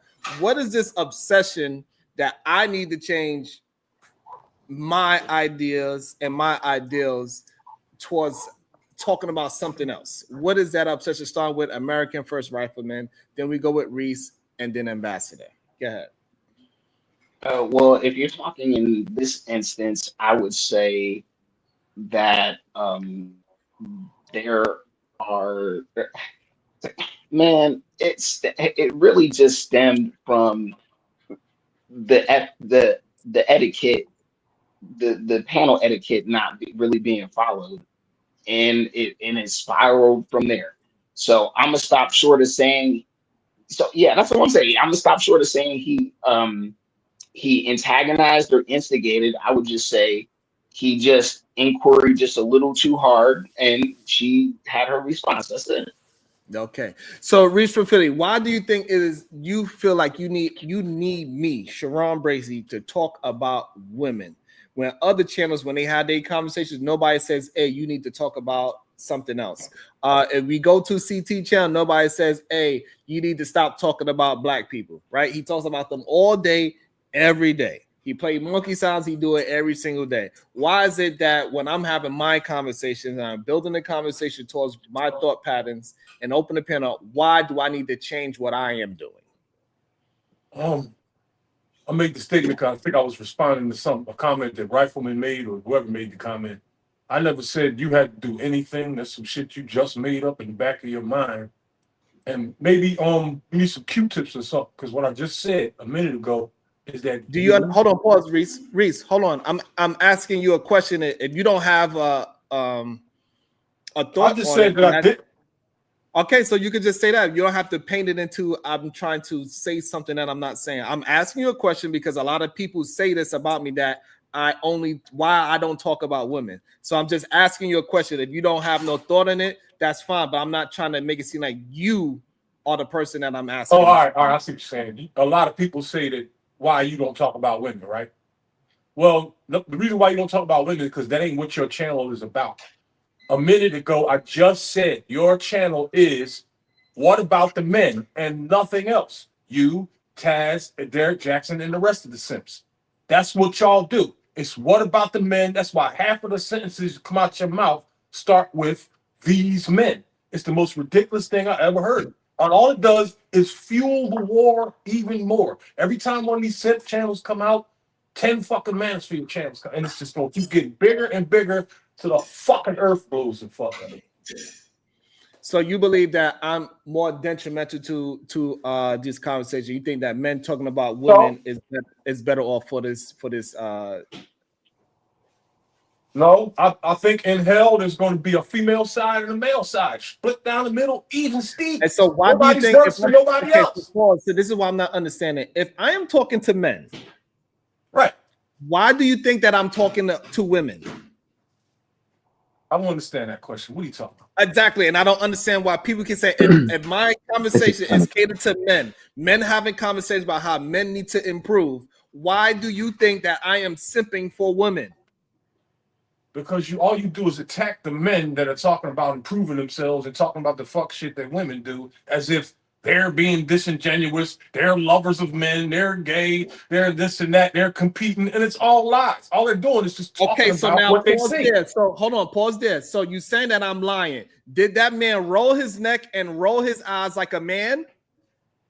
No, he did not. He rolled his neck and eyes like pause there. Okay, that's one. Okay, that's all right. That's one. So so again, I can substantiate what I am saying and why I am saying it. So this whole idea that I am doing something to go against them is wild when I see it. Literally, if a man is screaming and yelling and being catty with a woman, is that a man that's being in his masculinity? Absolutely not. I've done it myself. Thank you. So again, I proved another one of substantiating my argument. I'm not just talking to be talking. I get it that majority of these men just talk to talk. I'm walking the walk. Am I not taking care of my household with my wife and my children? Y'all see, I was feeding them food right here live. I'm not talking see, my about wife that. is look. I did not get up. Guess what I got? I got a plate of food. Like, so I'm not just talking. So why, please make me understand? Why are you talking like you the only one content creator out here like handling business like that? It's hundreds of them. So and you know their names. So me talking about myself. Why did you bring in another content creator that has nothing to do with me? Because you grandstanding like other months, like the red pill side don't do that. Like it's just you. So what I'm saying is that just because I'm mentioning things that I do, it doesn't take away from any man. I'm talking about me, what I'm doing, how I'm walking, what I'm talking, how I'm substantiating my thoughts. I'm not just talking, I'm walking it, and I'm not giving excuses or beating somebody up. I'm giving you examples of why I make the assessment that I did. You even agreed that a man rolling his eyes and rolling his neck is not masculine. You saying the same thing I'm saying. So why is it a problem when I say it? I didn't say it was a problem when you said it. I literally agreed with you. The shit is crazy. Shit is right. So now, Rifleman, if he agrees with what I'm saying, then therefore he should not now go and say that I'm a simp and I'm trying to attack men when I'm literally pointing out facts that I am seeing in real time. No, I agreed with you in that situation. You know, Thank that was you. what it was. That's When I'm talking about your channel, I was talking about your channel and what it's about. That's what it's about. Period. So again, I'll pause again. So again, when I bring up things, I'm substantiating it. I'm not just saying things. So even if you're talking about my channel is about me substantiating my point of view, not just me talking about somebody. I'm giving you examples in real time of what is happening and why I'm assessing it that way. And now we can have a discussion. So you cannot say that I'm doing something negative when I'm pointing it out and substantiating it with real life examples. You might be substantiating it and giving real life examples, but it's still, what about the men? That's all it is, period. Because, okay, so that's fine, but I'm a man and I want men to do better. So I'm building up men and explaining to men that we do not need to push a woman down to build ourselves up. Who needs to push a woman down? Who never said that? And that's why I'm trying to get you to understand. I substantiate men that push women down to lift themselves up. Who are these guys? Who's ever done I that? show you every single day. No, you show me dudes that it's like if you have a cognitive, like, so you agree with what I'm saying, but you just want to disagree with me for some strange reason, even though you are agreeing. This is kind of wild. American Rifleman, hopefully you see it as well. He's agreeing with me, but he's trying to make up this fake image that I'm doing, even though he cannot substantiate that I'm lying on men, right? Because I'm giving him examples of. I'm trying to get there. I'm trying to get there because you keep saying that I'm doing something, right? Wait a minute. How am I doing all of that? I want you to understand. I want you to understand why I feel the way I feel about what you're saying. I'm substantiating why I'm saying things. But you are saying things, hold on. But you are saying that I'm doing something without able to substantiate it. No, I'm not. I hadn't finished my sentence. You don't know what I was saying. You cut me off, remember? I never made my point, and now I've forgotten. Hold on. So the way how we know is because you agree with me. I did. However, but you are trying to disagree with the channel. No, I'm not. I never finished my sentence. You cut me off. You literally said I agree. Okay, let me calm down.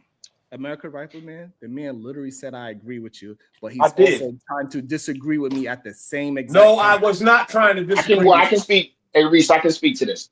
Listen.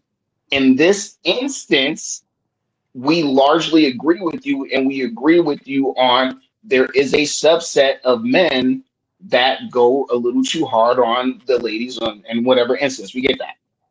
My thing is, and I'm talking about what I know of you.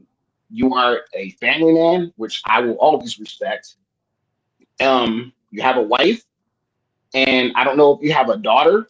I don't know the composition of your children, so I'm not going to speak on that. But for one, I understand a subset of married men on the internet have a woman already submitting to them, and they may have a daughter, daddy-daughter syndrome, I call it.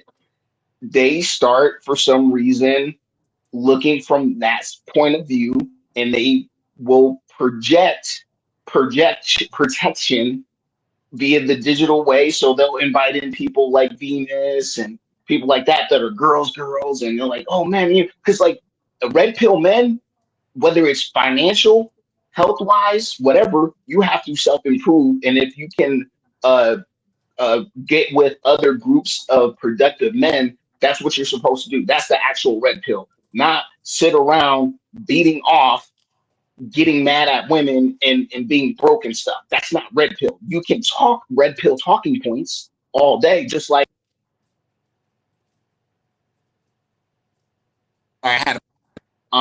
you can have a woman talking feminist talking points, but she got a whole man she submits to at home and has kids. You know what I'm saying? But she can tell girls to be hoes and 304s, but she don't live that lifestyle. So that's the same thing with some of these men that don't get women, that don't work on their presentation.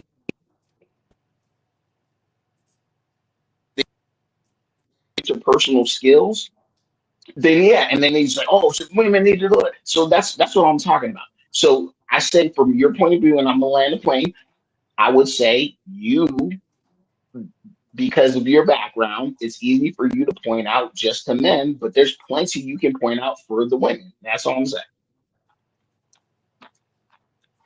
Okay, and but American man, I got a little bit of pushback on that point right there when you said that there's. Oh, okay. My go, Sean?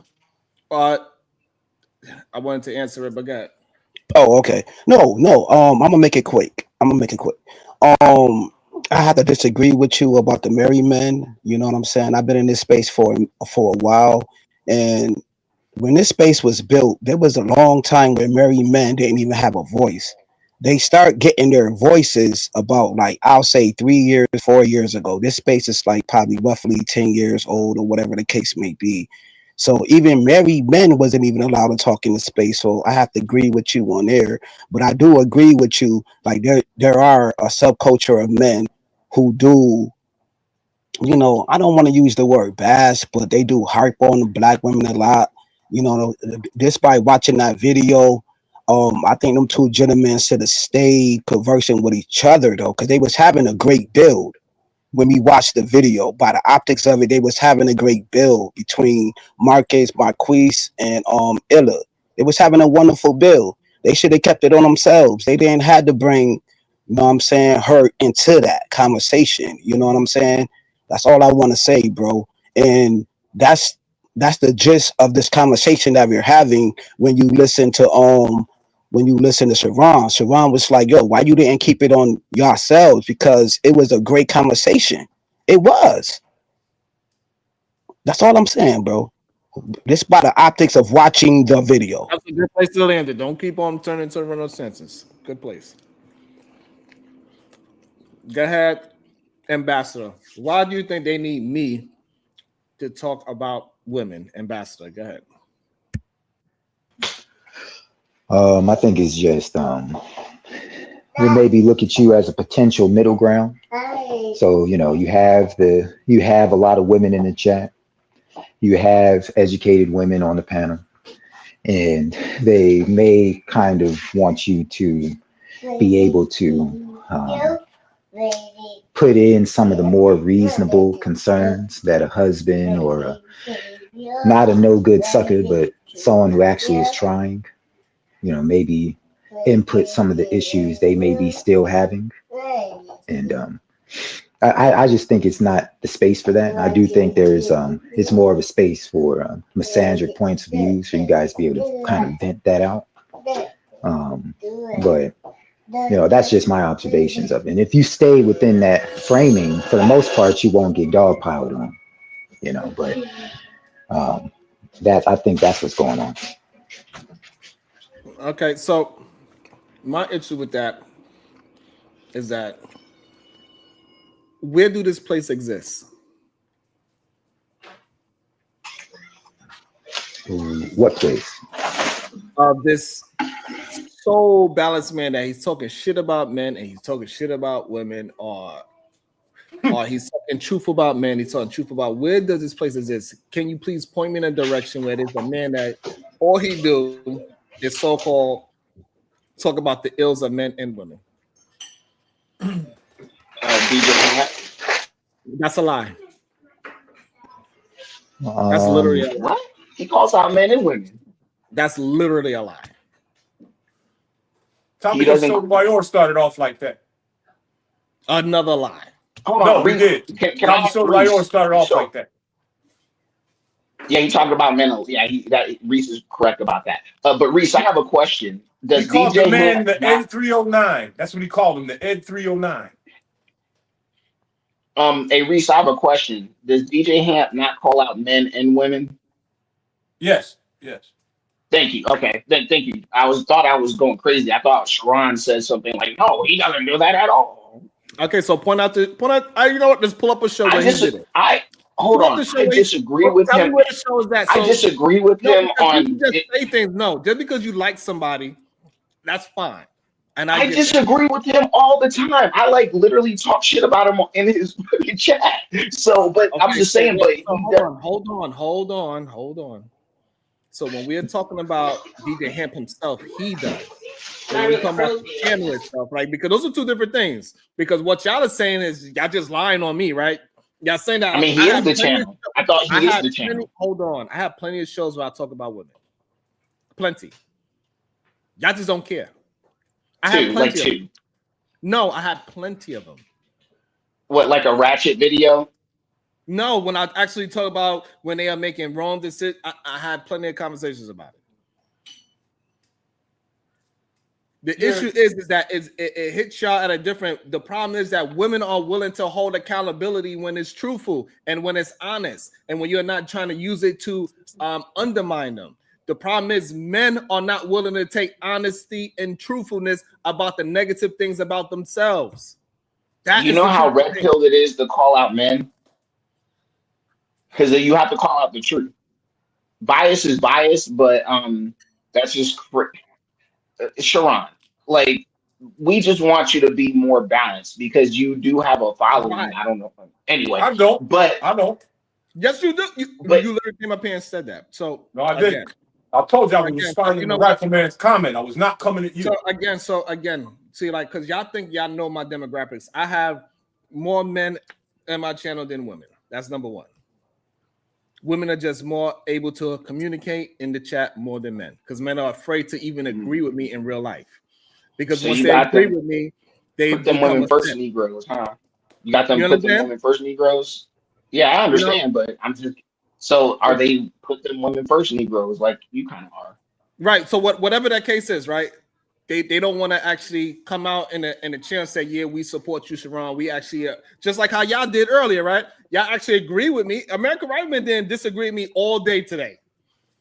At all. He didn't disagree, Well, but he still want to try to this he still instance. attempt to make it as FA, but you know, Sharon, you are a simp. I'm not a simp. He's trying to make sure it is a distinction between us two, right?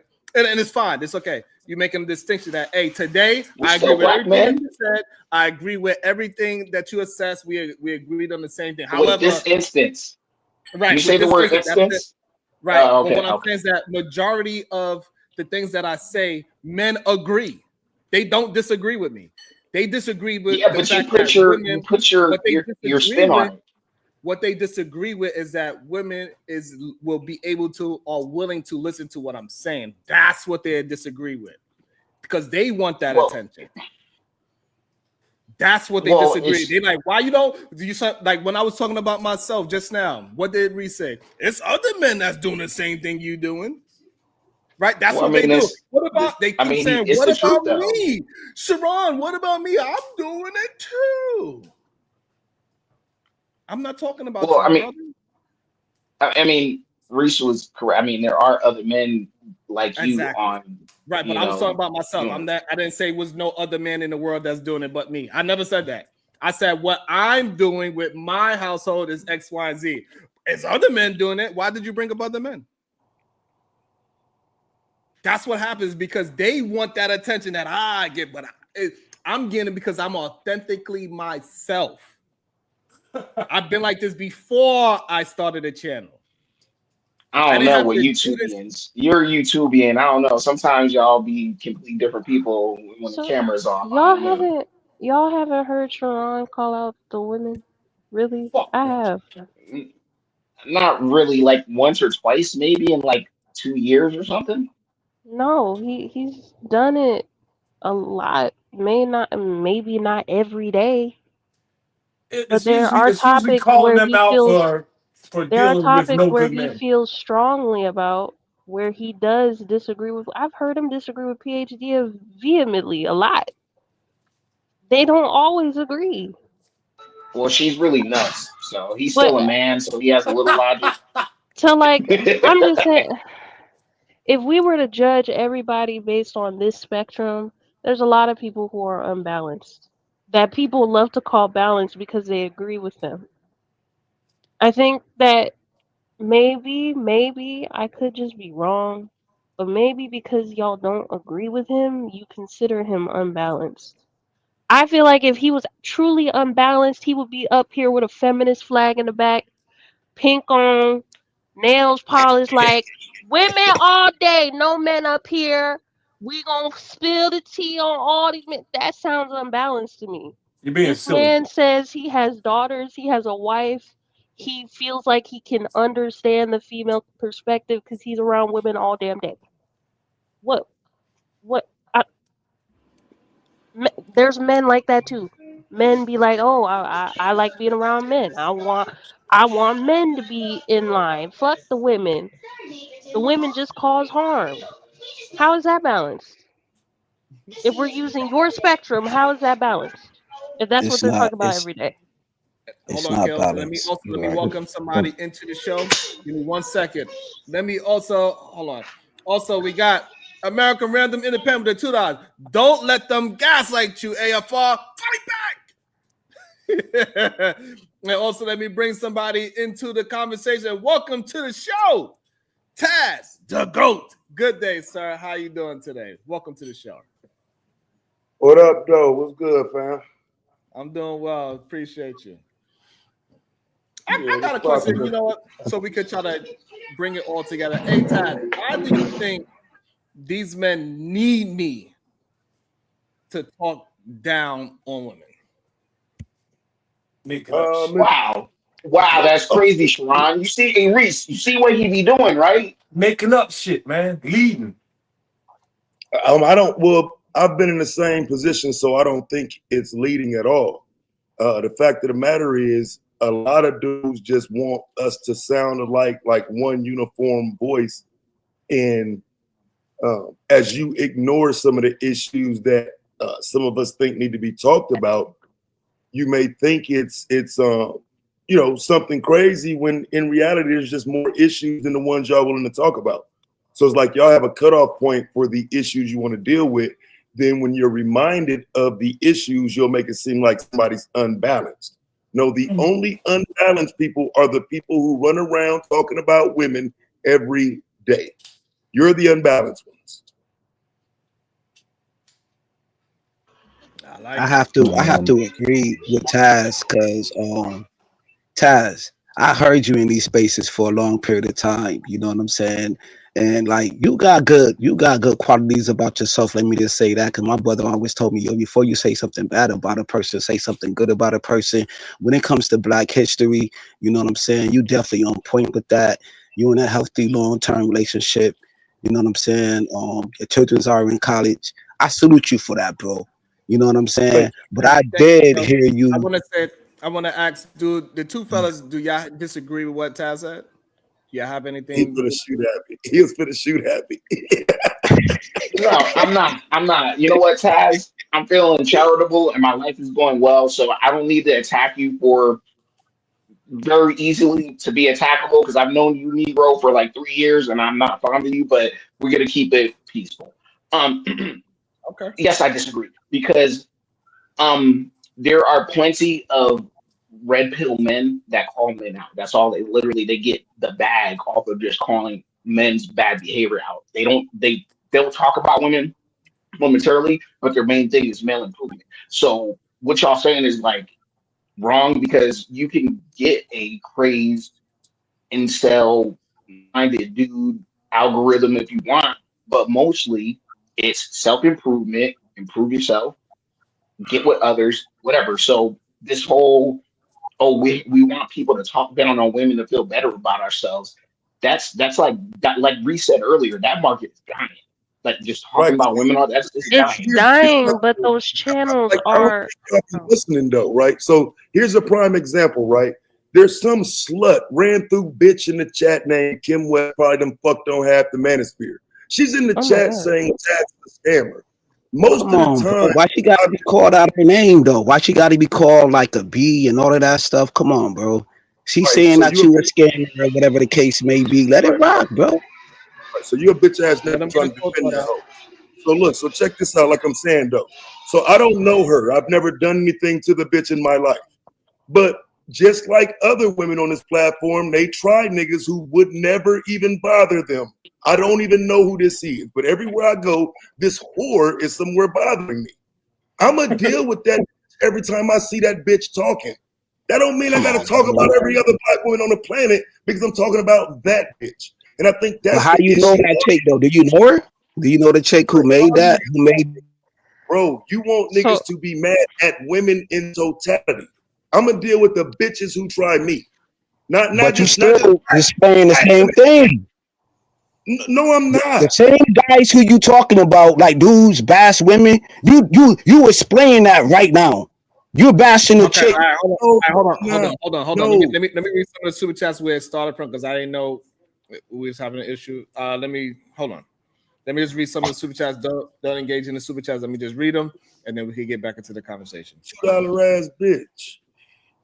Like broke ass bitch. Oh, Put some wow. money. Hold on, let me just read them first before you respond. My bad. Kim West, because I wasn't reading it while it was happening. Kim West with $2. Taz a scammer. He has no room to talk. Shit, that's crazy. Okay, we also have workademics. We have workademics. We don't need you.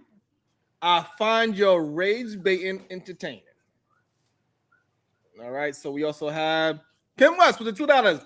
Taz cursed out his BBL wife online. Okay. His BBL And wife Kim on West, you are a scammer. Clearly, you do want to engage in it. That is up to you, but if you yeah, so I disagree with my wife before on live. I mean, that again goes back to the point, right? So here's the problem, though. Did you call her a bitch, Taz? Right. Of course not. Of course let him get a not. chance to answer, please. Of course not, bro. I absolutely would not call my wife a bitch, but I'm gonna call that bitch a bitch, right? So here's the problem, though. So again, like me and my wife have debated online, little shit like that. It is what it is, bro. Motherfuckers be looking for shit. What I would challenge that dirty bum ass bitch to do is get up here and tell people I've scammed anybody. You dusty, broke, $2 ass bitch. Maybe you should go scam somebody so you can actually support the show rather than trying to get my attention. And really, it's my fault because I really shouldn't let no $2 ass bitch get my attention. You broke ass bitch. The next time you send a super chat about me, let it be $10 or better, or I'm gonna ignore you. It ain't even gonna matter. Talking about somebody a scammer and you sit up here broke. Bitch, you finna go eat McDonald's today. Broke ass $2 bitch sending money out of her motherfucking Happy Meal and shit. You better hold the fuck on to what you got while you sitting here playing talking about somebody a scammer. Bitch, I ain't hungry. Bitch, I can send more than $2. Keep talking. My only critique of this is that, Mr. Goat, there's no need to raise your voice and cuss at the same time. Just one to do. That's just my opinion on this one. I'm glad I didn't ask your opinion. I certainly didn't ask. I'm sure you wouldn't care. Yo, yeah, let me can I give a lesson on manhood real quick? So when an adult man is speaking, who on this fucking earth feelings matter at that point in time? His. The children in the area, the women, the other men, fuck them and the gods they pray to. I'm going to deliver what I want to deliver the way I want to do it, and fuck you if you don't like it.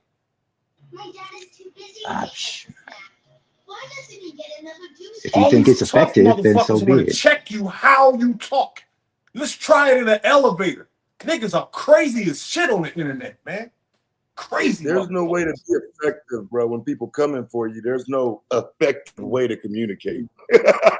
I mean, I understand what you're saying and whatnot, but there's no nice way to deal with someone calling you a scammer.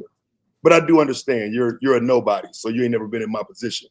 I ain't mad at that. If she had your name in her mouth, go in on it. But I wasn't coming at you. Hold on, Reese. So I'm gonna because Kels he had a lot of pushback for what Goat was saying. I'm gonna give him a chance to without muting him.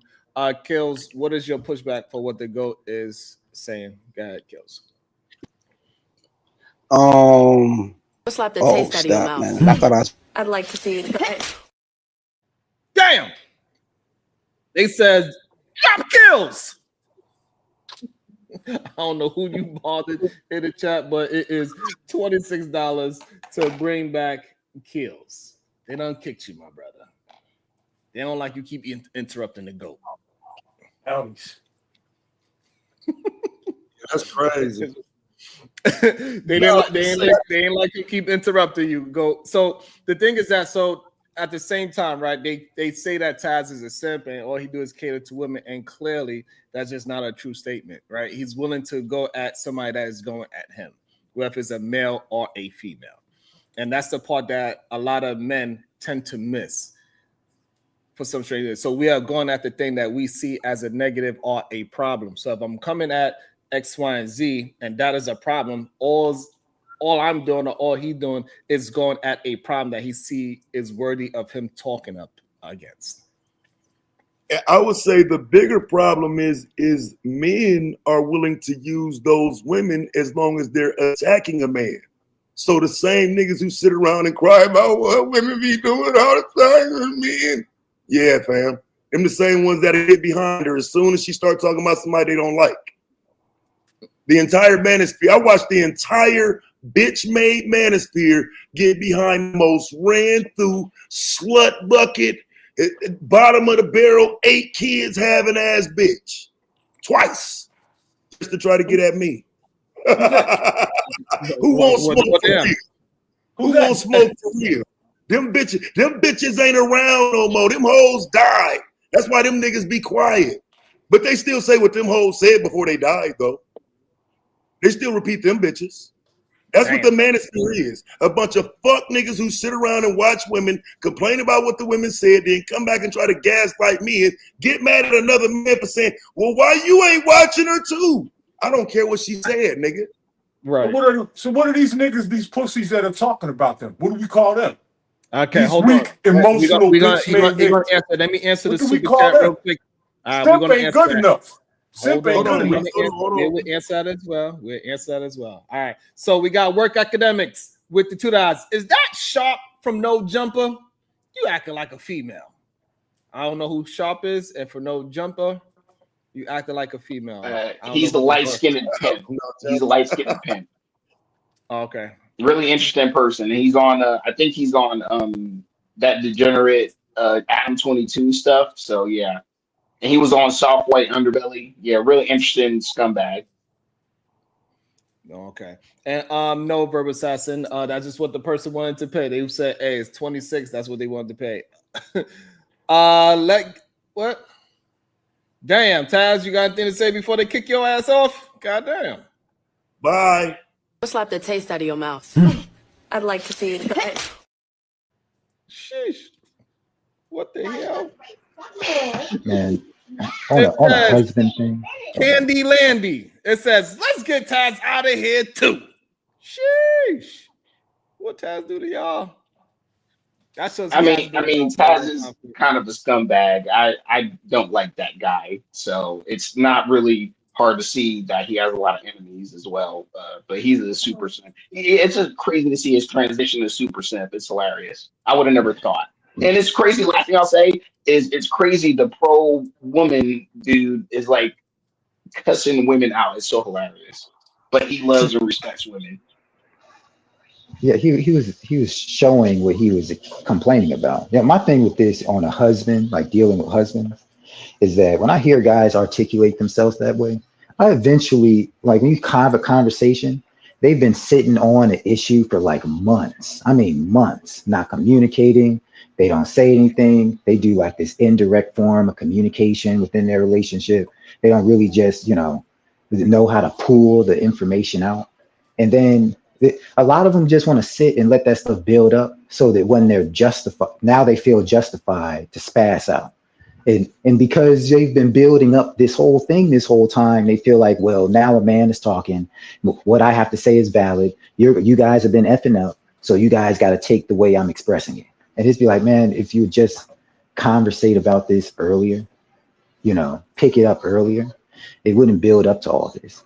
This is what I deal with in the married space a lot. A lot of guys can't articulate or let it build up. And now, however they spill it out, it's supposed to be valid because he's a man and he's talking.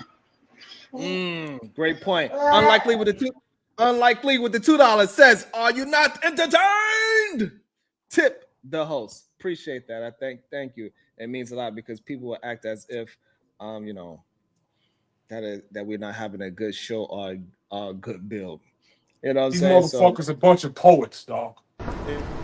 Don't provoke me to anger, or else you'll be in danger.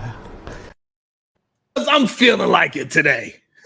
I hate when these motherfuckers be like, I know y'all dislike me because you can't fuck with me intellectually, but like, find something to do. Like, move the fuck around. I'm actually a benefit to the show. I don't typically buy my way back on because I'm somebody already, right? But just to shit on you and the 5 motherfuckers who sent $2, that $20 will match all that effort you stupid motherfuckers put in. Punk ass $20 ass motherfuckers. You happy now? Weird ass niggas.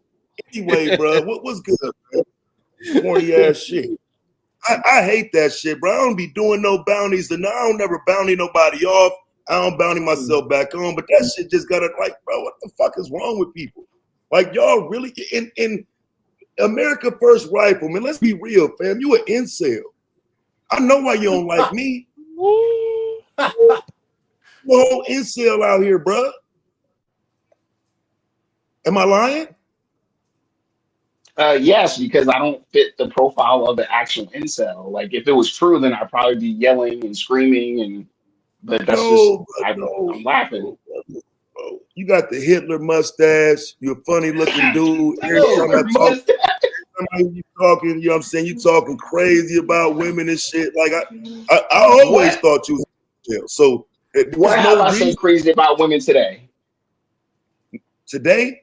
Well, what I heard today before I came up was a little bit of gaslighting. You was trying to tell Sharon he should be supporting y'all cause and talking to women on your behalf. That's incel shit. What caused? Hold on. What cause do I have? Listen, I just said be more balanced.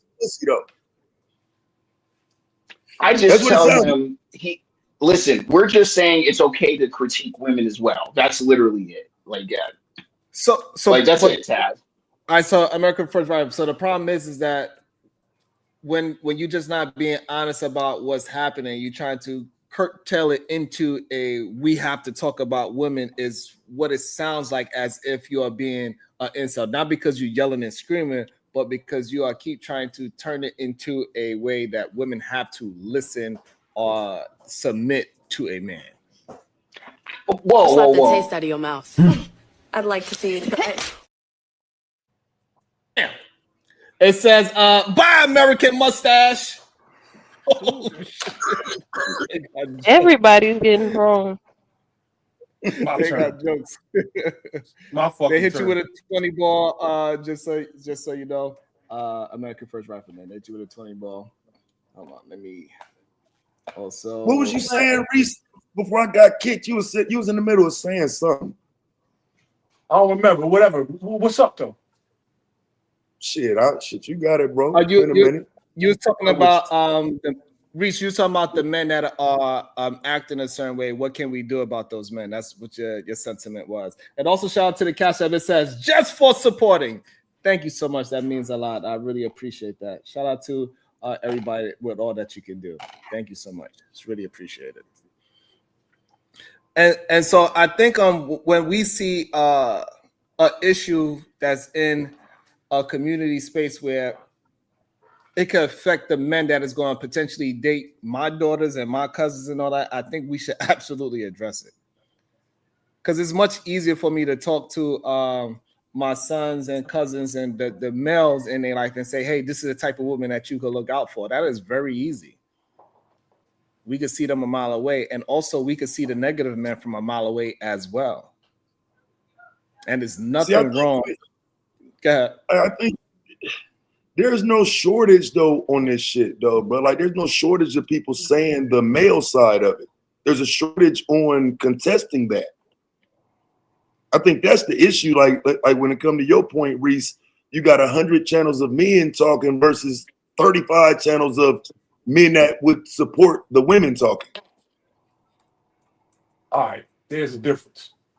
Big difference. You got me. But I want the whole thing to go away, honestly. None of it's good, man. I mean, if 50 more channels came out tomorrow and made the shit even, all that did was make the war worse. Y'all all adult enough to understand that shit, man. So you're suggesting that we do nothing? You know what I get? You know what? I agree. You know what I'm gonna give you? It's your suggestion that we do nothing? No, because this is what I'm gonna give you your props on, Sharon. You call your channel Solution-Based Gang, right? Group. At least you visit Manosphere panels and try to have civil discussions with them and meet in the middle. You know, as strong as a warrior you are, you're willing to go out and have them discussions and talk to them. Endless. You've been doing it for years. I'll give you that. So you know what I mean? Maybe you got hope for something. Because you're not just talking about them, you actually go talk to them. Taz does it too. It ain't right, because ain't nobody scared to have a conversation. Huh? I don't even do nobody's that. scared to have a conversation. I don't do it as much no more. I don't think it's as beneficial no more. I think everybody full of shit. Man. You gotta make peace. I agree with that. I agree with that. War has to end in peace. You can't just go on forever. Say Israel. No, I think we gotta have the proper. We gotta have the proper pushback tab. You can do the famous laugh if you want. Slap the taste out of your mouth. I'd like to see you try it. Shout out to Taz for being a good sport. Oh man. So he says, hey, a random independent with the twine ball. Mr. I don't bouncing myself back on. Gotta go. $2 ain't shit, but neither is $20. How high are you going to go? Sheesh. I think the conversation isn't going to go anywhere because the work that needs to be done is tedious, boring, and not entertaining. That's what it comes down to. You know, you go into these little marriage couples and stuff. It's like you have to pull teeth with these people. Like, what does being married mean to you? Well, being married means a ring. Okay, what's your responsibilities in a marriage? Well, I always thought that I would stay at home and not work. And then the guy on the side of him is like, what? Really? You know, and then it's like, okay, all right, so what do you think about kids? You know, who teaches the kids? I just want to put them in a good school. Do you think you should teach your kids how to read? I think the teacher's going to do that, right? Huh? You know, it's like it's such a boring and tedious, and please don't let them be defensive. Oh God. So now you got to do the emotional labor to calm them down, and please define what they mean. You know, but I think this is as far as the conversation is going to go because it's all that work is boring and it's really emotionally draining. Honestly, it's very emotionally draining. Okay. Don't provoke me to anger, or else you'll be in danger. Says keep Taz on. Shout out to you. Thank you so much, my brother. I appreciate you. It says keep Taz on, goddamn. But I think some people are just more entertaining than others. I think some people are able to maintain a conversation on a topic better than others. I think Taz is somebody that can also be fruitful in a conversation, entertain you, and educate you while in a conversation. And I think a lot of the brothers that are upset, all the sisters that is upset, is because they do not have, the ones that's content creators, they do not have the ability to maintain a conversation or a discussion with just themselves and then what they authentically feel like. And that's why they got to, you know, go left or right and make it about something else. And so somebody like Taz and myself, we could argue it because we actually believe that we could substantiate our real life versus a talking point and versus the stats. And we could put all that together and come with a thought pattern to why we agree or disagree with something. Because, you know, it's like, so with these manosphere spaces now, what I'm starting to see is because they do have a few women supporting them a little bit and whatnot, they've kind of moved away from a lot of the super toxic shit, though. You know what I'm saying? A lot of them are more balanced than what they used to be. Back to Reese's point. I think those spaces are a lot more balanced than what they used to be now. Keep in mind, they are male-centered. I'll definitely give you that. But there was a point when this shit initially started, Reese, where they ain't even want women in their chats, let alone on their back. You know what I'm saying? Where, like, bro, it's a woman in the chat, block that bitch type shit. You know what I'm saying? And so, you know, we gradually got to women getting on the panels with them because the one cat around here had a fee. If you want a woman want to get on my panel, she got to pay. You know what I'm saying? So now we've got to a place where now women are actually in the space with them and having some of these conversations. So although some might look at it and say, man, this shit fucked up, I can tell you there's been some progress, though. Although maybe incremental, there's been some progress, though, because it used to be down bad for real. Yo, I want women everywhere I am. I'm mad because it ain't no women at this job. Well, the manosphere is developed. So if you're talking about post KS, right, post Kevin Samuels, for the most part, man, the toxicity, except for people who already made their money, all they do is repost stuff on TikTok. All you have to do is go on TikTok and say, man should be doing this, and that's all manosphere content. So after that, you made a space where there's women, it's called the female accountability section. So where the women are at now, the manosphere type leaning women, now they have a space to talk about some of the stuff that bothers them when they're in community with these other women. So, it doesn't, if you're on this, cuss a woman out stuff, I mean, the manosphere is not there. That's just a toxic frat boy community, I guess. That was it, red pill rage, I guess. Right, but even when they are not screaming and yelling, like the video that we was watching on Lapeef, the dude Saint Innocent and Marquette, he came up there and tried to force a red pill type of conversation with the lady. He forced that. It's still going on today, and people are trying to latch onto it by getting new recruits. That's why they keep going for a younger base, so they can indoctrinate those young men before they even get into dating, before they even have a so-called baby mother taking advantage of them and divorcing them. They getting them before they even get into a relationship. They getting them as young as 18 and 19 years old. This is what Fresh and Fit, Andrew Tate, this is what they are developing young men to be. They are developing young men to not have confidence to go ahead and talk to women so they can have a discernment between a good potential mate and a negative potential mate. These young men not even attempting to go outside to get no's, because we all know anything worth having is going to be difficult to get. It's not going to be easy. So finding a good woman was never an easy thing in no point of history. It's always been a difficult thing. I agree with you to the extent that Fresh and Fit may be the one who introduces you to the space. But what I was saying before, what's really getting those young kids, red pilled, is that they're sharing what the women are saying. They're sharing those points of view. Before, you wouldn't know any of that conversation unless you were sitting in a salon with your mom, or maybe you're listening to those conversations your mamas and your aunties are having. But it just being open on TikTok and red pill channels or just sharing it, that's what's getting them. It's the Fresh and Fit, they get annoying fast. It's the women validating it. That's what's going crazy.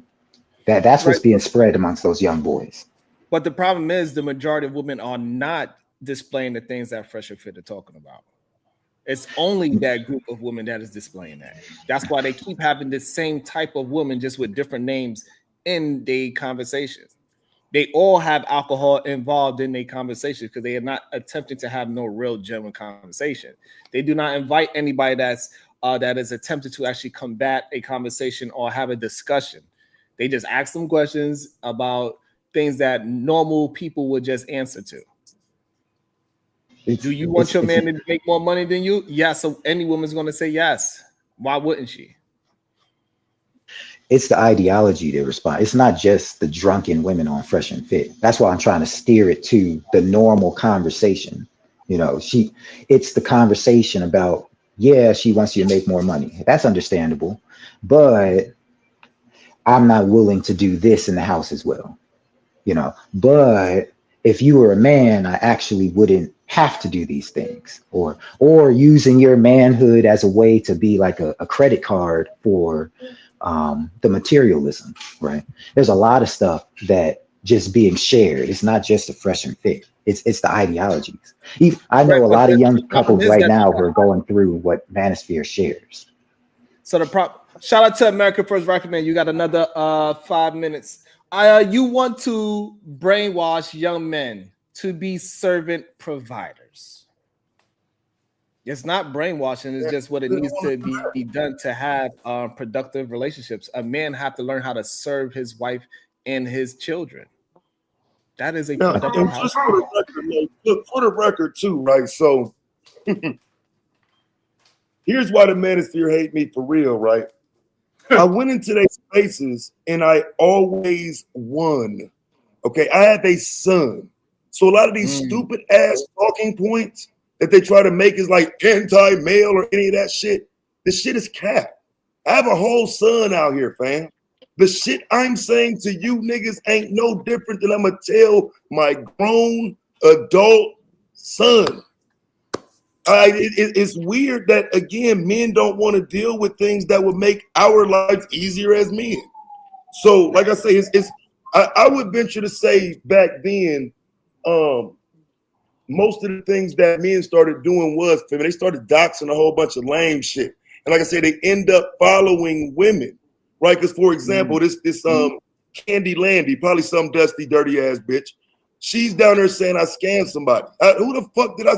Like, fam, go get these people. Because last I checked, the one bitch you saying I scammed, that bitch somewhere praying to God. Praying that God don't strike that bitch dead now for lying on me, nigga. Yeah, that God might kill that hoe today for lying on my motherfucking name while that bitch praying every day. But you got the audacity in 2025 to mention some shit a bitch you've been praying since 2023 said. That's what I'm saying. Like y'all got to get y'all shit together.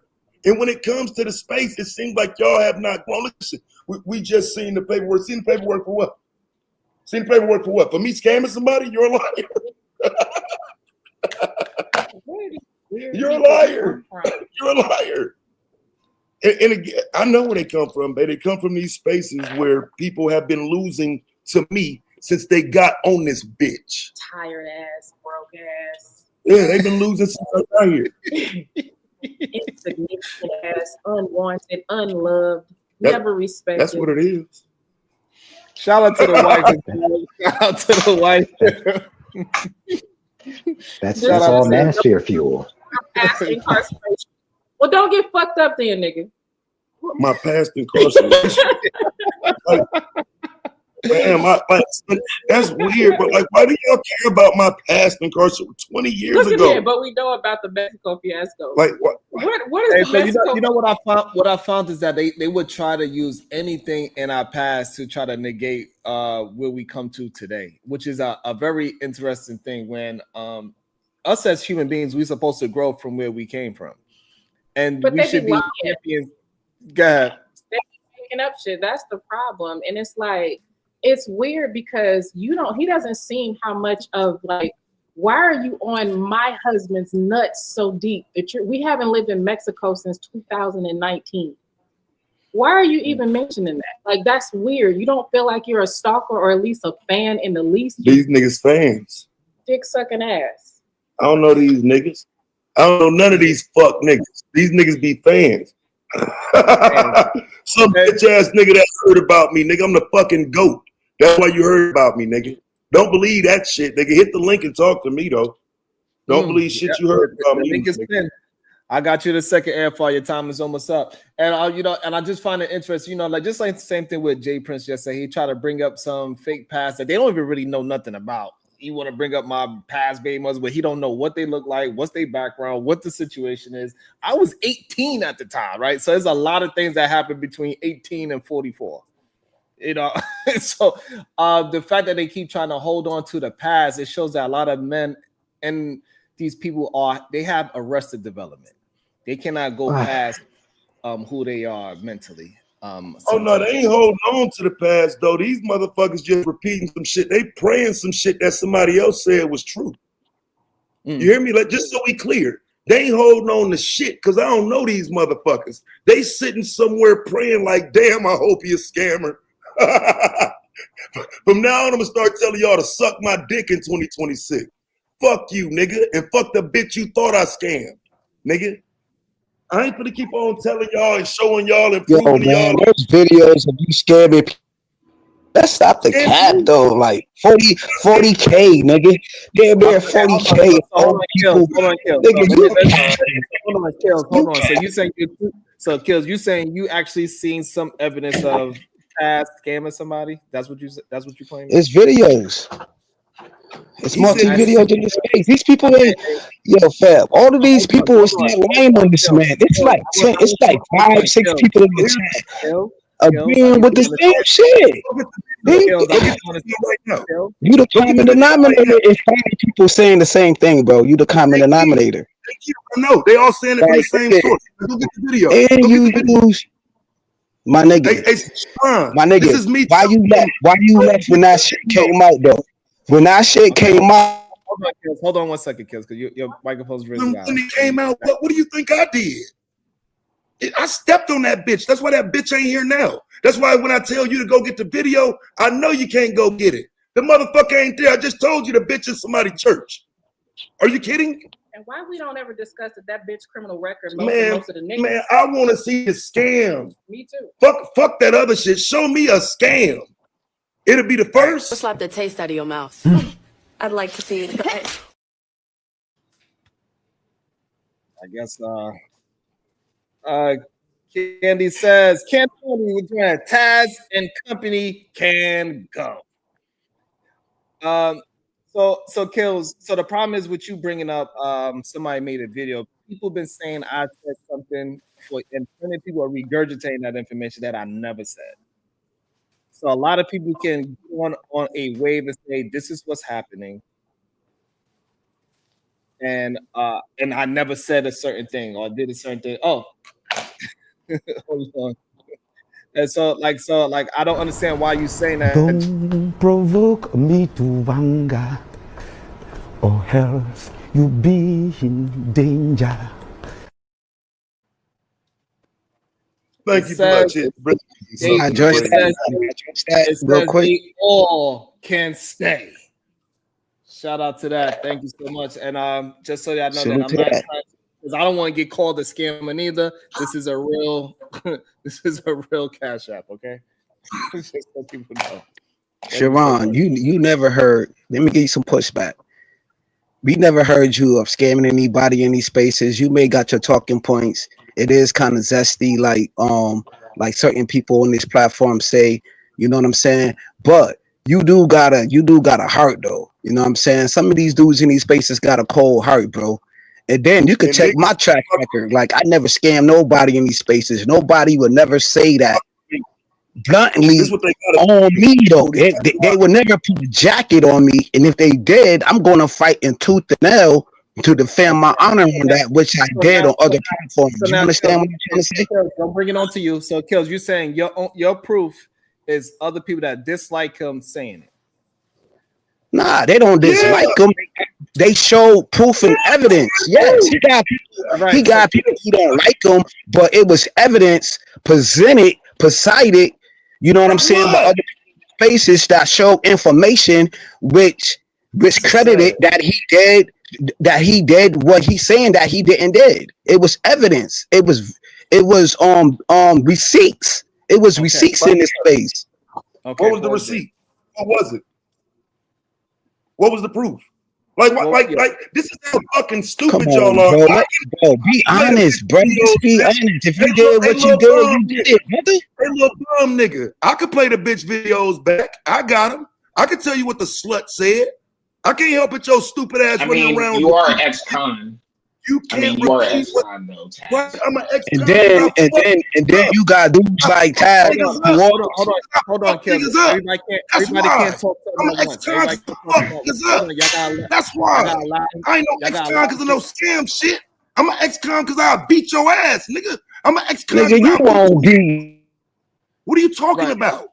Now you want to be. Kills, hold on, Kills. Hold on, man. Hey yo, this nigga talking about he beat. Hold on. This energy is wild. Financial crime ever. Nigga, stop acting like Free Johnson ass. Kills, hold on, because when you just trying to just make insults, it doesn't make for a conversation. And you also proven the point that Taz is saying that y'all cannot substantiate y'all point of view. But he's threatening me. And this happens a lot, that y'all just throw things out and then y'all get a bunch of other people that's just a part of your team. Oh no, he used to be a criminal. Without actually having no evidence whatsoever. I could say he used to be a criminal, which is true. Right, so okay, so means anybody can say I stole something from him, dog, because I got a criminal record. Now anybody can just say, he stole from me. Well, people would not give you the benefit of the doubt, I would say, because you have a history of things, Taz. That's all. No doubt, right? So bet. So you have a history on here sounding like a fucking child predator. Are you one fucking? Say what you want, buddy, but that doesn't that doesn't take away from people going out of their way to call you a scammer, which is most people aren't gonna like put that one out there unless something actually happens. Like they call you a whole bunch of other stuff. Let me get an understanding. Let me Specifically saying you're a scammer. Hold on, American First Rifleman. This part is very important. Have you seen this video of Taz doing this scamming thing? Have you seen it? There isn't one. I haven't spoken on that for a reason. Okay, and so that proves the point that people can just take the information because they don't like the person, and they could spread that propaganda out there without no actual evidence whatsoever. And so kills. Yeah, but again, he has a history of being a scumbag, though. I'm gonna bring it back to you so you can get ahead and will build on that. continue to be. So kills, This I is just got why- one question. Kills, can you provide any kind of video or any kind of real receipt other than word of mouth? Kills, take yourself off of mute and prove that Taz has some kind of scamming. He knew what was happening. Where you gonna get it anyway? Slap the taste out of your mouth. I'd like to see it. It says drop kills. He knew it was gonna happen. Let it happen next time, sir. It's okay. So go ahead, AFR. Like, so this is that's the thing that we got to be careful. We cannot, just because we dislike somebody and somebody come up with some BS information and we haven't seen it ourselves, Bro. Well, I understand. Listen, I can't speak to any individual possible alleged crime he may have committed. I can't speak on that. One thing I can speak on, and why I wouldn't say that person is crazy, or I would scrutinize what they would say and I wouldn't dismiss it, because he has a history of scumbaggery in these streets. You know, he lies and acts like he doesn't understand, because Taz isn't stupid. Like, you know, and he is entertaining when he's getting on somebody. I'll give him that. I ain't gonna lie on him, bro. But can you give me an example of a lie I told? Can you give me an example of a lie I told? Bro, it's been 3 years. It's been 3 years. Your reputation precedes you, like, sir. see, here's the thing, bro. When I'm talking about one of y'all, I'm very specific. See what I'm saying? I'm very You specific. just called me an incel for 3 years, Taz. That's it, bro. Like, listen, I'll tell you, you don't why get I call You don't like your mustache. I tell you why I call you that every time, and then also I remind you of my first interaction with you. They were saying you mess with little kids, and not wasn't that my first interaction with you? Well, yeah, because over emotional Negroes were mad about a race conversation and they lied. Right, And so, you but I believe don't them. know you. And you believe them. So hold on. Can I jump in real quick? So doesn't that substantiate that he didn't just hold on? That about you, dude. What are you talking about? I'm sitting here talking to you today. The reason I gave you that example was because you remember my first interaction with you. That's what they were saying about you. But if I were doing what you're doing today, I would still just be calling you that, bro. Right. Great point. That's what I'm saying. I'm above you, niggas, bro. You little niggas, bro. You're small. You're intellectually a midget to me, fam. This is what the fuck y'all do. That's why I say it. I know why you don't like me, bro. I put your ass on display and show the world you're fraudulent, nigga. Taz, being an adversary to the Manosphere or the red pill, or not liking male-centered talking points, is a lot different from like who you are. Like, hopefully you know this. Like, nobody's mad because somebody critiques the red pill. Like, hopefully you're not believing this. Like, come on. And plus, when you go on people's channels over the years, you haven't really won. You more or less yelled at people, and anyway, so that's about it. Like, so no, I actually debated in actual debates and won. I've never lost a debate on a Manosphere channel, whether it's the Prophet of Thought, Obsidian, O'Shea, none of those. No, Obsidian beat the dog shit out of you. So now, American First Rifleman, you saying that because you like you enjoy Obsidian's talking points more, or because no. Obsidian, well, Obsidian carries himself with class. Okay, he's consistent. You know, come on, they're just totally apart, like worlds apart. Come on. There's no comparison. Break down what. So if you, so that's fine that you feel like he dressed a certain way, but what stats did he bring up that you feel like Taz lost on, if you remember any? I don't remember the specifics right now. Right. Of course. I remember everything. Which one you want to deal with? The 51% of black men that don't have children, the 80% of black women that having children with the same man? Which one of y'all dumbass talking points would you like to try to defend while I'm right here? I'm not here to defend Manosphere or anything. I know you ain't, nigga. So, I know you ain't. So that's a message for you and anybody listening who thought I was playing. Ain't none of you niggas ever had. I'm the fucking goat. Who are you? You're nobody. The nigga that's gonna make you back down every time it comes to something intellectual. That's why it's get to some bullshit. Because I just tried again to have a con. You're incapable. You can't do it. So that's a fair. He attempted to have he alley-ooped it to you. He said, "Hey, you could talk about this one, or this one."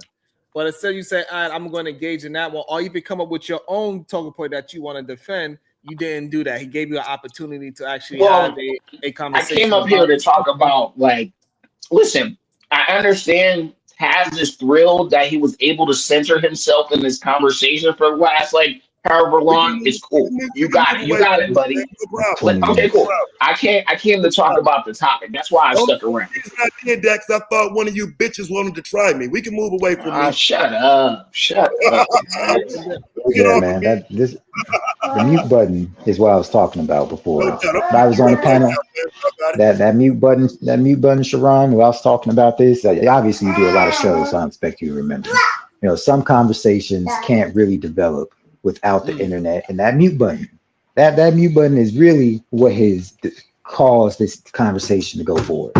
You can't have these conversations like, especially with that energy, whether he's right or wrong. You know, it's just like I'm sitting there. I'm like, I'm not engaging with this guy. One wasted minute with me on mute. One wasted minute.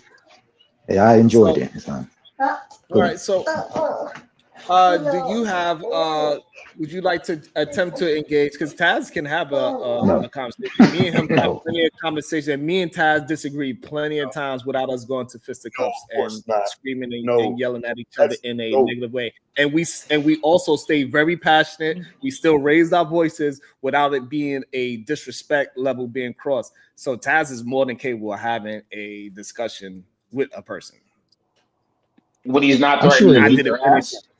I'm sure he is. And me and him was vehemently disagreeing without us talking past or after that. We stayed on topic, so he's able to do it 100%. If you want to have a conversation, I'm sure he is. But some of this stuff, you already know how I'm on these panels. Is that some of these stuff I don't like trying to change people's worldview. You know, so when we start getting into that stuff, it's like, I don't know. No, there's nothing to talk about. I talk about marriage and husbands and how people interact within marriage. You know, I don't go back and forth over whether you believe these stats are true or not, because quite honestly, once again, that's a long, tedious conversation. However, is a conversation that needs to be had because people are using these stats in a weaponized way. They're not being truthful about what the stats are actually saying. And that's where somebody like Taz come in. He actually does the research so he can argue with what the stat is actually saying. America for but you will have to give a example of a stat you would like to argue right now if you want, or a past example, and then we could just have the conversation. But if you don't have an example ready for you, it's kind of hard for us to engage in what you're saying is truth or not about. I didn't come prepared to talk about Taz or talk with the man. I didn't even think he would be up here today. So, but what I'm saying is like, right, but neither is he. He's going off the information that he have in his head as well. He's not saying, "Hey, I'm prepared to have this conversation about this stat." He's saying whatever you want to talk about, he's willing to have the conversation. I literally just came back from working 14 hours. I did. And I want to stay with something I'm prepared to talk about and not rehash old stuff. Like I said, right, and that's fair. That is very fair. However, what I'm saying, it is a difference between somebody that's willing and able to have conversation without needing to prepare, because that information possibly is just a part of who they are. It's part of who they being. They understand what's going on around me. So one of the reasons why I can have these conversations and build a discussion over it, because I'm immersed in it. Like it's my original thought. I'm not making it up. I'm not regurgitating somebody else's argument. These are my true feelings and thoughts. So therefore, I don't need to prepare some sheet or some talking point because it's actually my original thought. That's the difference.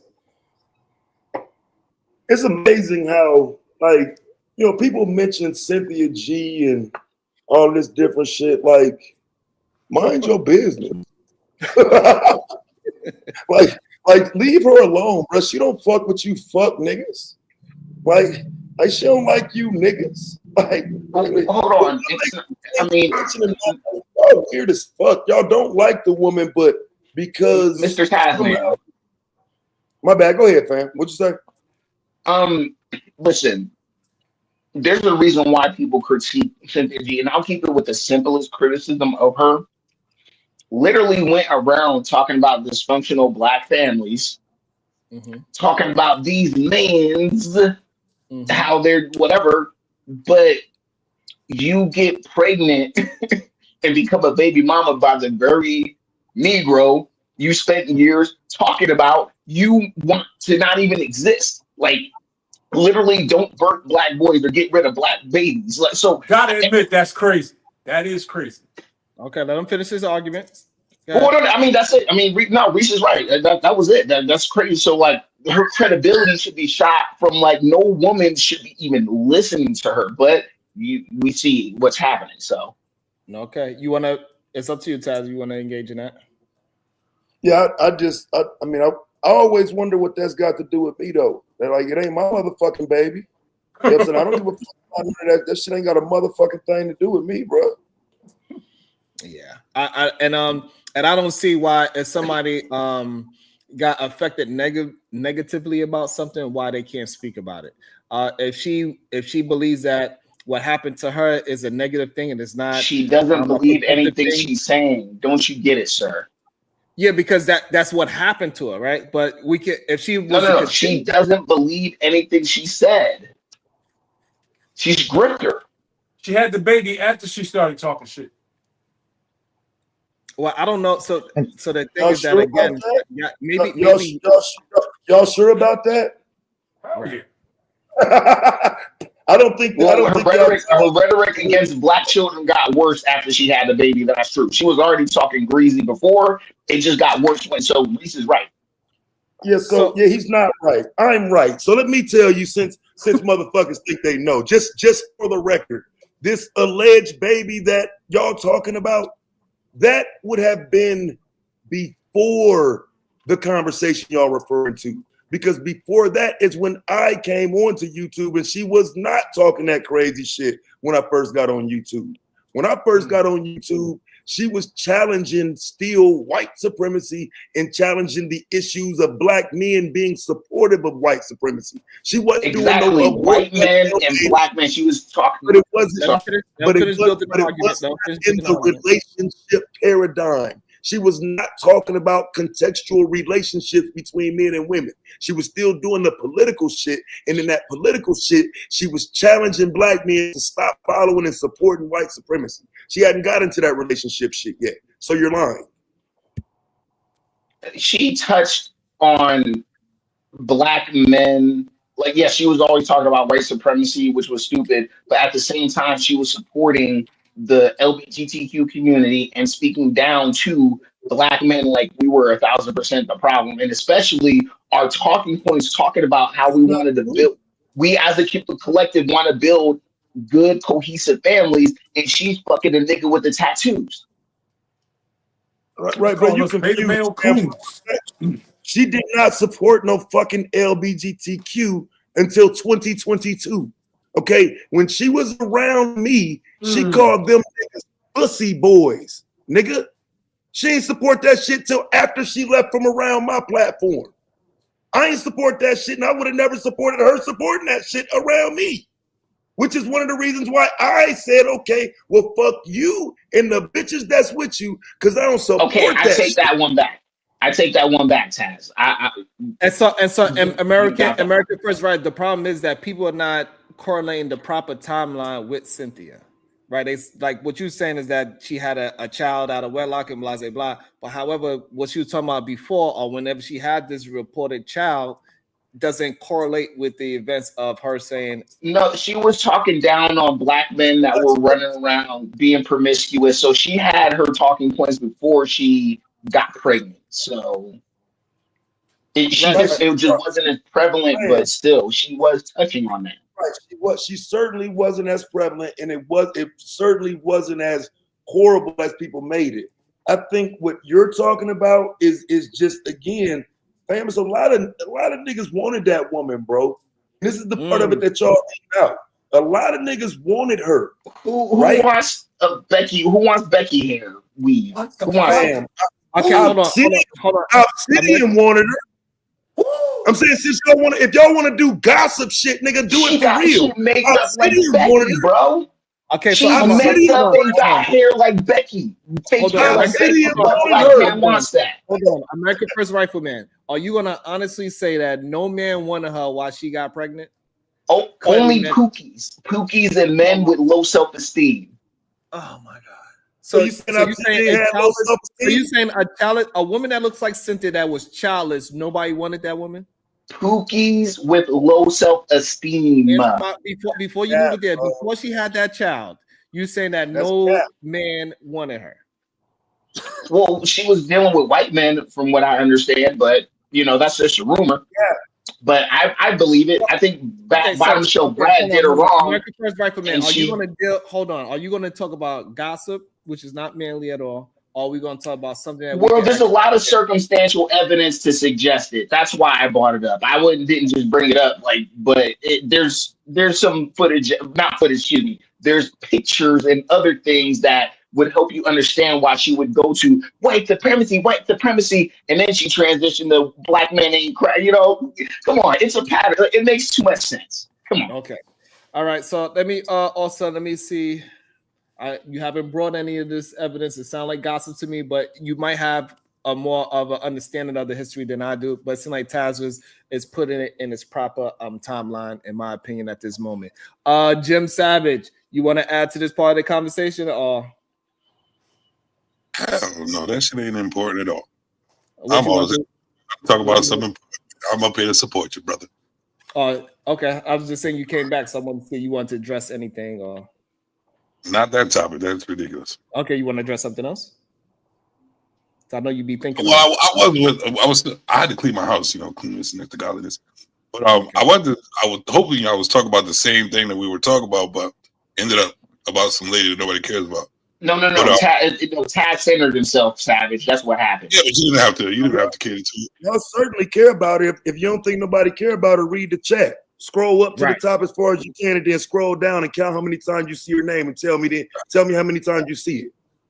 You need me to talk while you're doing it? You need me to talk while you're doing it? I didn't care. I said, do you need I'm here to talk while you're doing it so we don't have dead air? Just so we don't have dead air, I'll talk while you go and count how many times you see her name in the chat. She's more relevant, certainly, than you and America's Rifleman first combined. Are you talking to me? Are you talking Absolutely. to me? Yes. Oh, okay. Yes, he's speaking. I'm a troll in the chat, and I don't care about Cynthia G. And if they do in the chat, that's cool. And if y'all want to talk about it, it's cool too. I just answering this question. I don't, but I'm just saying that's where it came from. That's where it came from. Appreciate you. You got it, bro. You got it.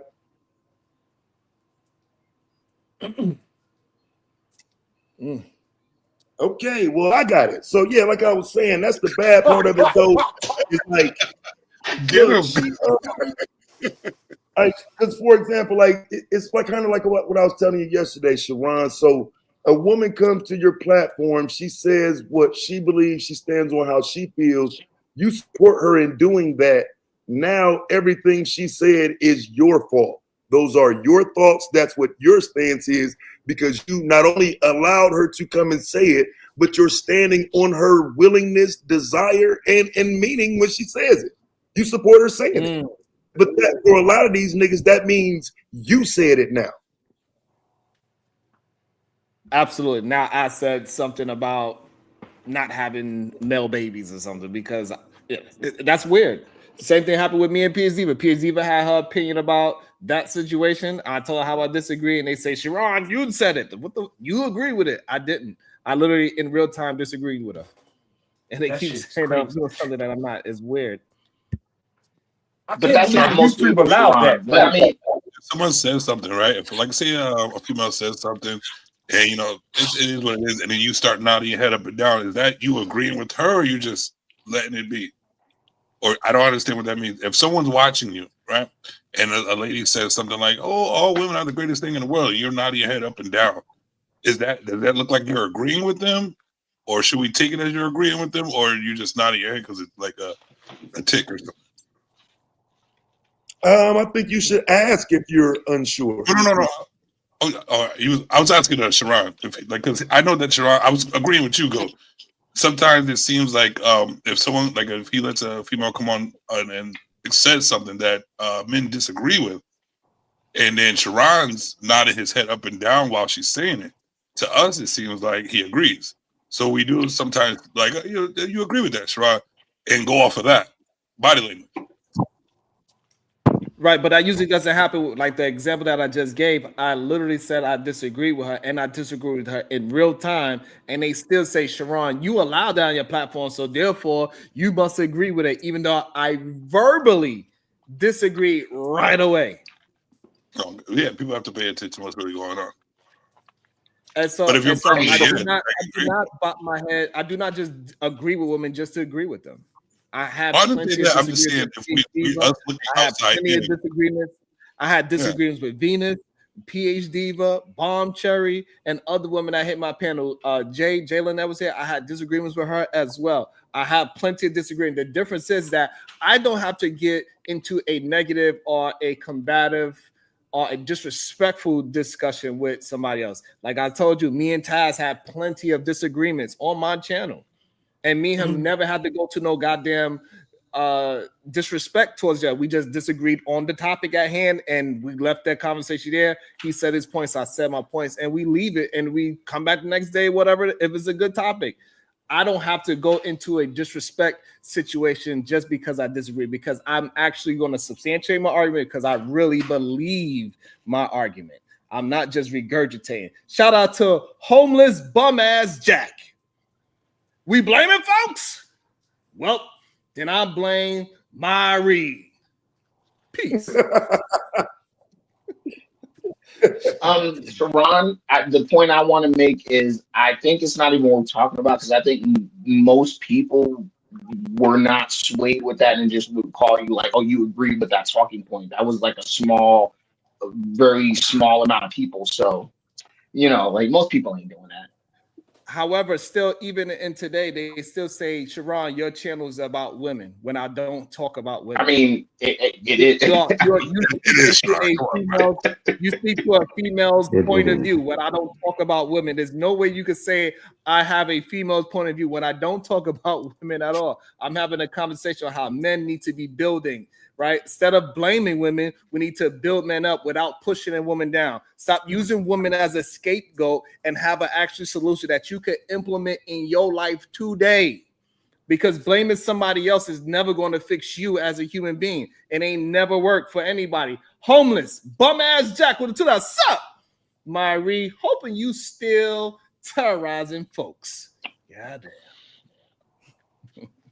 So that's the difference. Yeah, it is. No, it's a woman's perspective a lot of times, because there's no investigation in the trouble that the woman in the background will be causing. Because what I do a lot of times, especially in my marriage, I love it, man. I send the women or my nieces and stuff on information on recon missions. So when I start hearing, oh, he ain't making enough, man. I'm like, he ain't making enough money? Oh, really? Oh, so he could have been working a double time. Oh, really? He could. And you walk away. I'm like, y'all bring up a conversation about what you spend on a weekly basis about money. On like, so let me get this straight. So you're saying men that concentrate on making money is a female perspective? I'm saying that not investigating why that perspective is even being had is just immediately saying, well, he ain't making no money. Well, when I start my investigation process, now I'm seeing that she's spending damn near $150 on fast food a week. So I guess I could understand why you would have that perspective. Yeah. So the more you investigate, the more it's like, okay. So hold on. Those are two different things, right? So that's you adding a nuance to it. But if we are talking about men need to make more money, are you saying that is a female perspective? It is a masculine perspective but it covers female nonsense. Okay, so now if that is a male perspective, how am I? Because you said you started off saying that you do have a female perspective. So now where is it that I'm in pushing a female perspective? Because I'm saying men can and should put themselves in a position to make and create more money for themselves. Where's the female perspective in that? Because, all right, the response instead is saying, well, that's true. You should make some more money. And a man should try to get more money. But a masculine perspective also is when Warren Buffett said guys shouldn't be so focused on trying to get the most return. Most people are going to make more money by controlling their budget. So I have to fight. What do you say? I have to fight for an extra 4% to make $5,000. Y'all just have to stop buying fast food. That's also a masculine perspective. So, but that doesn't get introduced in the conversation. Why are they buying fast food? So since we want to dive into the fast food perspective of a relationship, why are they buying fast food? I don't know why someone's spending $150. Right, because somebody don't know how to cook. Right, so either somebody don't know how to cook or they don't have time to cook. No, or they just don't want to. Sometimes you just don't want to. It's because it takes effort. Now we doing some, so we understand what some is, right? It's not a provable stat, right? It's just hey, some do this and some do that. We all understand that some people do a whole bunch of different things. So nothing is 100%. So now when we go with just in the conversation of eating food that is not good for you, if he's going out to work and she's going out to work, if she has to or he has to order fast food, he is a part of that problem. That's fine. But looking at that budget, look at your budget, man. Okay, so now how is that and now again, explain to me how that is a female perspective.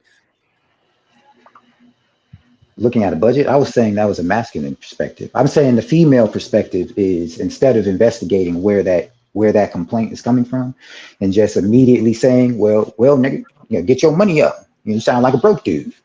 That is a masculine perspective covering for female issues. Right. So in my example is this. So if my woman comes to me and say, babe, you're not making enough money, you're broke ass. If it's true, what should I do about that? I'm not going to, that's what I'm saying. I'm not going to rush to say it's true. I need to see where that perspective is coming from. Okay, so we move the conversation for what you're trying to say. What I'm trying to get you to understand.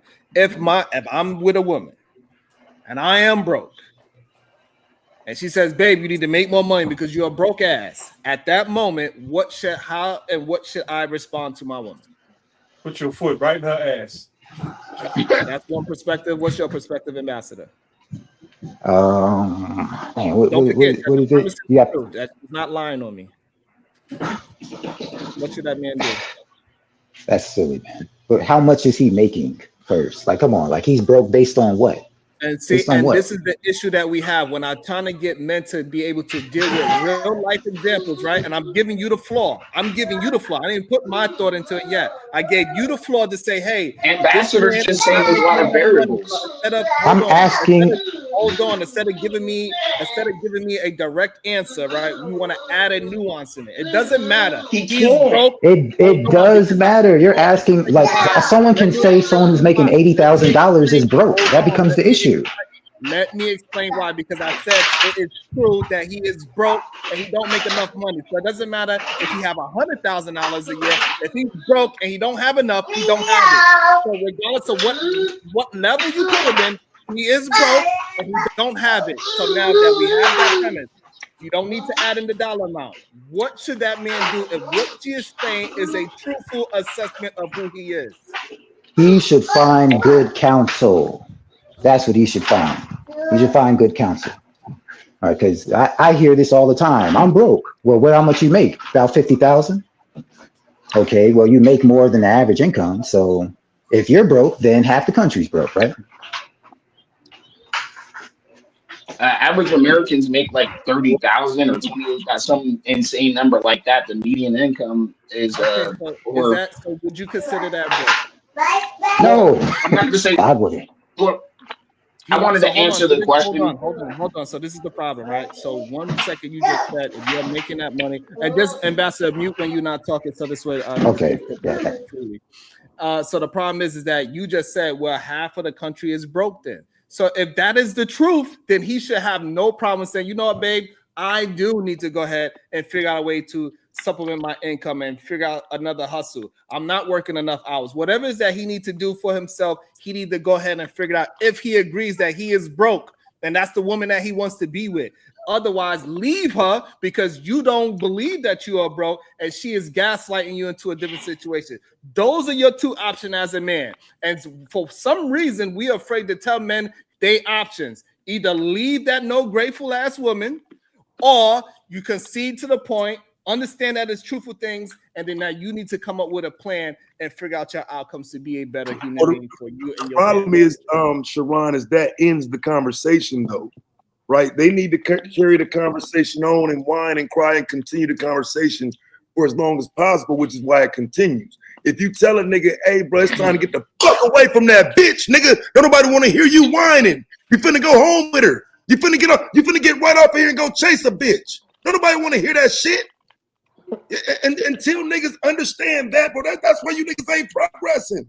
You niggas don't even have legitimate talking points because you finna get right off of here and go chase some motherfucking women. And anybody that don't know that shit is out of their fucking minds. I don't chase women, they chase me. You niggas is in the inboxes of the women that's on here. You ain't even got to get off of here to go chase the women. Quit playing. Okay, well, everybody disregard what Kat just said because it was bullshit. Most men that listen, hold on. Let me explain. Let me say, because I wanted to get to what shout out to Ambassador. He's been having really good I would say good sensible points today. But one thing I want to get to what he said, but I want to address Taz real quick. Listen, I'll address what he said. Listen, $50,000. Hold on, that's $50,000 is not the same as it is in San Francisco, Arkansas, New Jersey, Georgia. Okay, so when a chick confronts her man, this is what Ambassador was trying to say. There is variables to this question, or for her to say that. So if they're living in a county in Georgia where the median income is like 38,000 or 42,000, but he's making 50,000 a year, there can be a conversation had because sometimes you can live comfortably on that and you just have to watch your budget. Okay. So and the thing about it, sometimes you would have to move to make more money that she would want to make to get that lifestyle. So like I said, that's not an easy thing. You just could be like, oh yeah, I just don't make enough and just whatever. Like, yes, we always, especially the red pill thing to do is to make as much money as you can or whatever. But at the end of the day, sometimes it's not possible. So so here's the problem. I gave you an actual solution. You gave me sometimes this, maybe if you're in California, maybe you're in Georgia. All you did was give a whole bunch of different scenarios where it could fit or not fit. I gave you an actual solution, right? I didn't use the woman as a scapegoat. I said either you're gonna say, hey babe, you're right, I am broke and I need to make more money because guess what? 100,000 living in Manhattan and you broke. That's why I said it doesn't matter the number amount, right? And then you come back around and said it depends on where you at, right? Understood. That's why I said it doesn't matter. Because it does. And that's why I said it doesn't matter the money amount, right? If you remember my argument, if you consider what she is saying that you are broke is correct, what are you going to do? right? You got to do something about that if you want to stay with that woman. If you disagree with your woman about you being broke, then you need to just leave her and say, hey, babe, you are not the person for me. Those are your two options. Hold And on. So is it about building or getting a and bag? hold on, I'm confused. so I can end it. The problem is you didn't give a solution. What you said was more things to confuse a man. Maybe this, maybe that. Sometimes this can happen. Sometimes that can happen. Sometimes the sun could hit you at a 30-degree angle, and then therefore you can't get no overtime because the sun is glaring in your eye. Well, I don't know what the fuck you're talking about. What I'm trying to say is that we are talking to men. We got to give them a straightforward understanding. You either go this way, this is going to be your outcome, or you go this way, and that will be your outcome so they can have a path to go towards. Sharon, two things. Number one, why is that woman with him? Is she there to build a family and something to help build a legacy or something worthwhile that Black people actually need? Or is she lusting after a lifestyle that might not even be realistic? And the second thing is that the reason why Ambassador and me are trying to be nuanced about it, because that question can expose who's being unreasonable. Is he being unreasonable? Is she being unreasonable? So you want to examine your location, the amount of money, and then can you earn more somewhere else and get the lifestyle that y'all both want, y'all both agree to together. This whole my nigga just broke, and I need, it's just like you have to see, like, does she just want more things to look nice, or is she actually concerned with, hey, insurance is rising, insurance costs, or I want to make sure you're putting money away from retirement. But you're not asking those questions. You're just saying, nah, just make more money. If she said you broke or you need more money, just make more money. And it's just like, that has to be focused. That's an important thing. Hold on. So again, this is poor listening skills of men sometimes, right? I gave you two options. If you agree with her, then you need to figure out what it is that you and her need to do to make your life better. If you disagree with her assessment, then you need to leave her.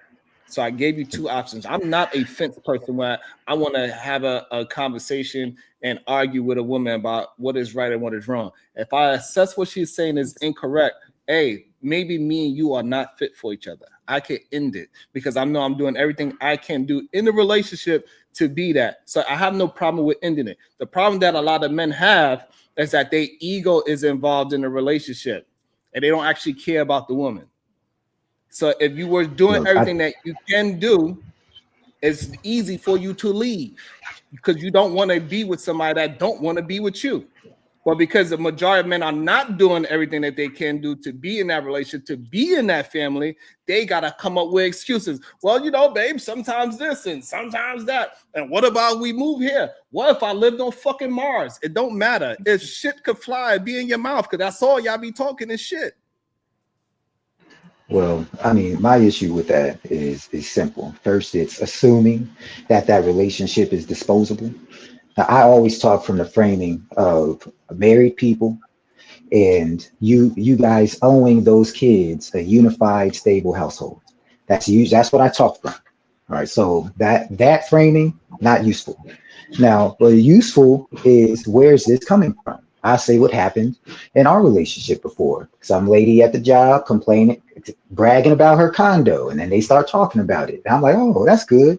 We're about the same age. We're young. Oh, she has a condo. Ask her some clarifying questions, all right? Because the assumption is that she owns it, right?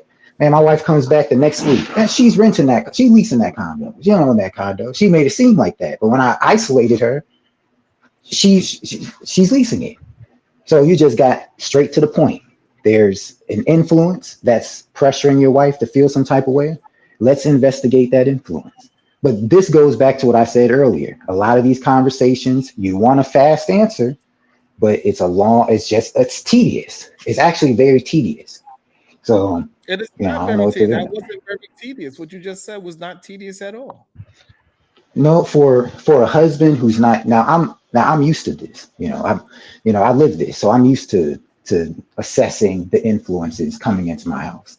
But a lot of guys just feel like a normal response would be, Girl, you see, I'm over here working 50 hours or 60 hours and doing all this stuff. Yeah, shoot, I got the same steel-toed boots for the last 5 years and stuff. I'm putting in, he's immediately defensive. And you can never like talk to them like there's a political aspect to raising a family. She's being influenced by the outside. All right. And you should probably don't get All right, defensive and all that stuff. so a man that does get defensive over a true statement that she is feeling, what would you call that? No, it's not true. It's not true. That's what I'm saying. It's not true. She's being made to feel like her husband is inadequate. So he needs to be able to identify that. Let me ask the question again. If the man is jumping in a defensive posture over her true statement, because clearly he must feel that it's true to be defensive, because he don't have this mental fortitude to say it's a political thing. It's not mental fortitude. It's just where you framed the conversation, we wouldn't have never got here. There has to be an acknowledgement of that. All right. It would never have gotten to that point. That's why I said he needs to seek good counsel so it can be identified where this pressure is coming from. If you say so. So I don't know. Well, the thing about it, Sharon, Sharon, you're literally coming into it saying what she's saying is 1,000% legitimate, and there's no nuance to what she may be saying. Like, she could be wrong, he could be wrong. What he's saying is the man needs to be able to discern who's right or wrong and be able to talk about it instead of just, like he's saying, either get defensive or just be like, right, honey, I'm gonna just fucking. Okay, so again, so if that man he's getting defensive, then that man is what? A human being. Oh no, he's just this is insane. Right, He's evil. He's evil. I don't understand why is it so difficult. Why is it so difficult for us to say, hey, that man ain't on his business? No, his response is probably not good, but I mean, I'm not gonna say the dude is evil. Hold on. What I'm saying is that it's okay for a man to not know an answer, right? If he's insecure, he's not versed, he need counsel, he need all these other things. He need to bring somebody else into his goddamn relationship. That man wasn't well prepared to be a leader of anything in his household. Simple. This is where the misandry comes in. Y'all just want to have y'all don't want to have no clear, concrete solution. Y'all just want to have nuance. Hey, but what if this? And we never get to a solution. In my household, we don't just keep nuancing. You got to get to, hey, this is what we're going to do. We have a conversation, what we want to do, put it all together and say, all right, this is what we're choosing. Sometimes those answers is difficult to make a decision on, but eventually we got to come to a conclusion. Go ahead, Eat a Man, and then we got Savage as well.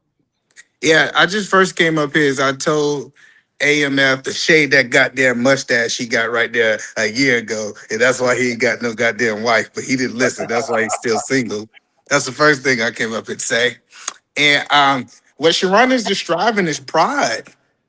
Like, if you don't have the answers, right? And I see a lot of businesses fail.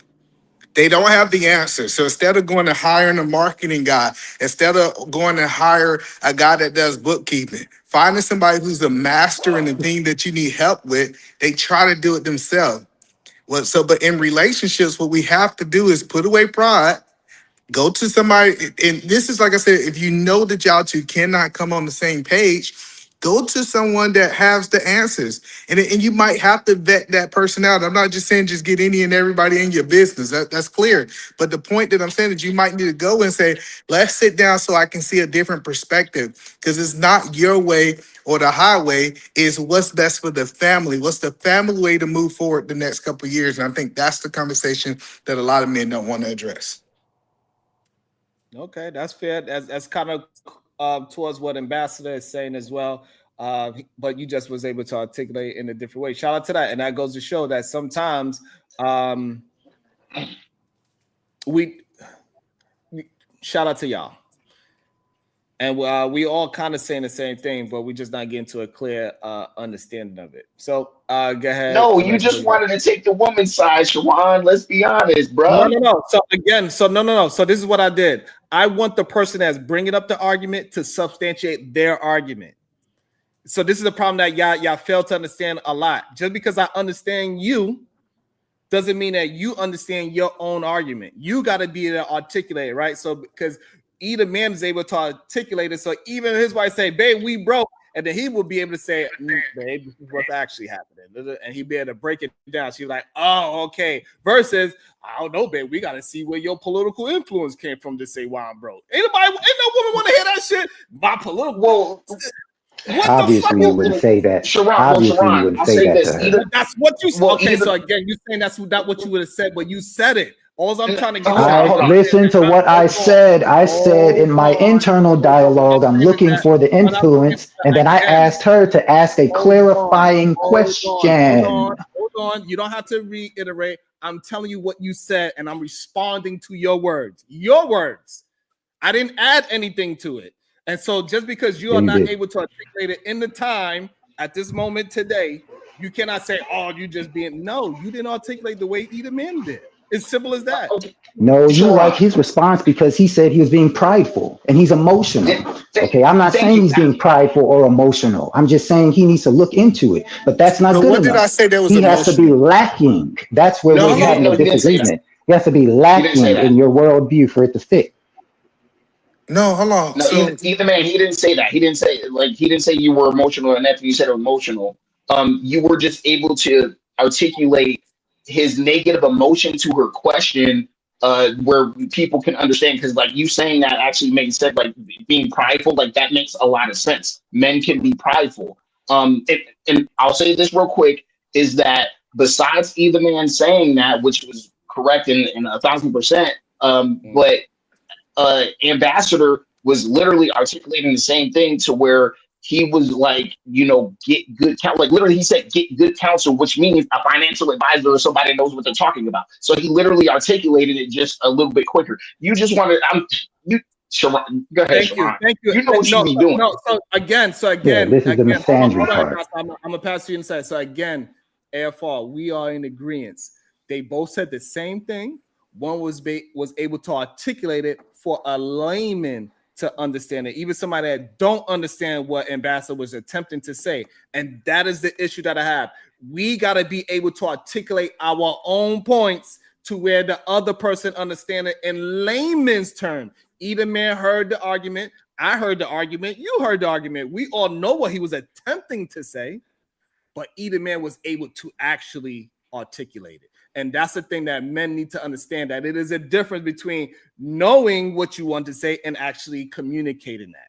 Either man displayed that in real time. and You just like what he said. reason what he's It saying doesn't is have to so be pride. important. So the reason is so important because once you understand how women understand and communicate, it gives you the ability to say, "Hey, check this out, babe. By the way, we got some investments coming up. So for the next 6 months, we're gonna have less spending money. We're not broke.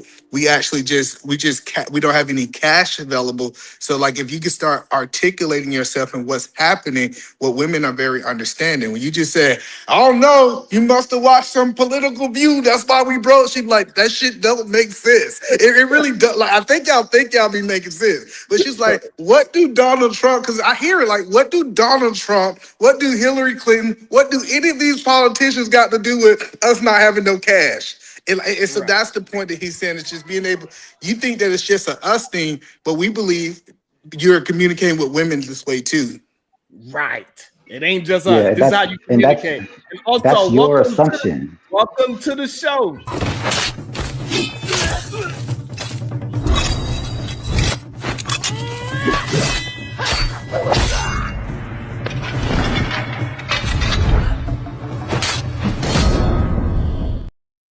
Good day, Supreme Goddess, PhD. I see your melanin growing from all sides of the dimension, my queen. I receive you. Cut it out. What y'all broke asses up here talking about? That's easy. We trying to explain why we broke to women and why they should be more patient with us and not leave us because we broke. Well, No, the I thing was is, telling E, I I was think telling them that they should you submit to broke men I like didn't me. ask That's you what we were talking anything, about. ARF. I didn't ask you anything. So the thing is, Yeah, anyway, you need because to I learn how to did submit, woman. hear that I heard what you said, a little of what Hey you man, said, no art. E. But the thing is, you're speaking from a position where most men aren't, right?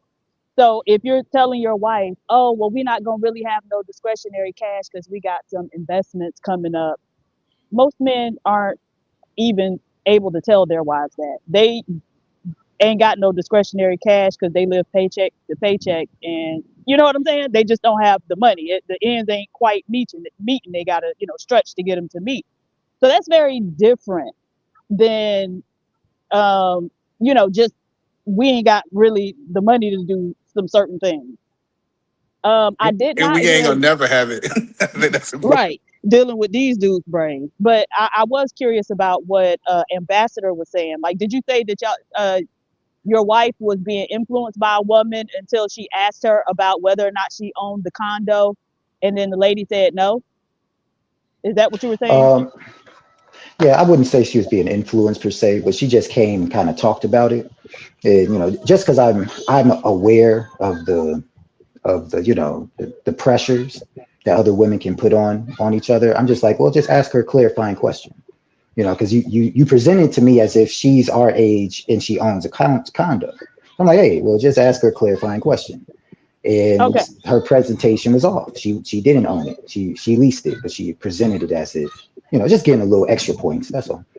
Okay, so now that's fine. But what if it had been the case that your wife had bumped into me and was talking to me? And so when she came back for that clarifying information and asked, oh, well, do you own the condo? And I said, yeah, I own that one. And I own the 3 across the hall too. Then what? I wouldn't. I'd say that's good for her. Okay, but That's I'm good. not really Ask her understanding. how she did it. Just ask. Just investigate. Ask. Right, but I guess I'm trying to figure out what's the purpose of all of this investigation and asking what this other woman got going on. What's the purpose of that? So that you put it in proper framing, right? So if I'm someone, so I'm not comparing myself to a situation like they may have inherited it, they may have gotten this, they may have gotten that, or maybe they got it from the mud. Ask them how they did it, how many hours it took. Just as you're framing it properly, so you don't leave the conversation feeling as if you're inadequate.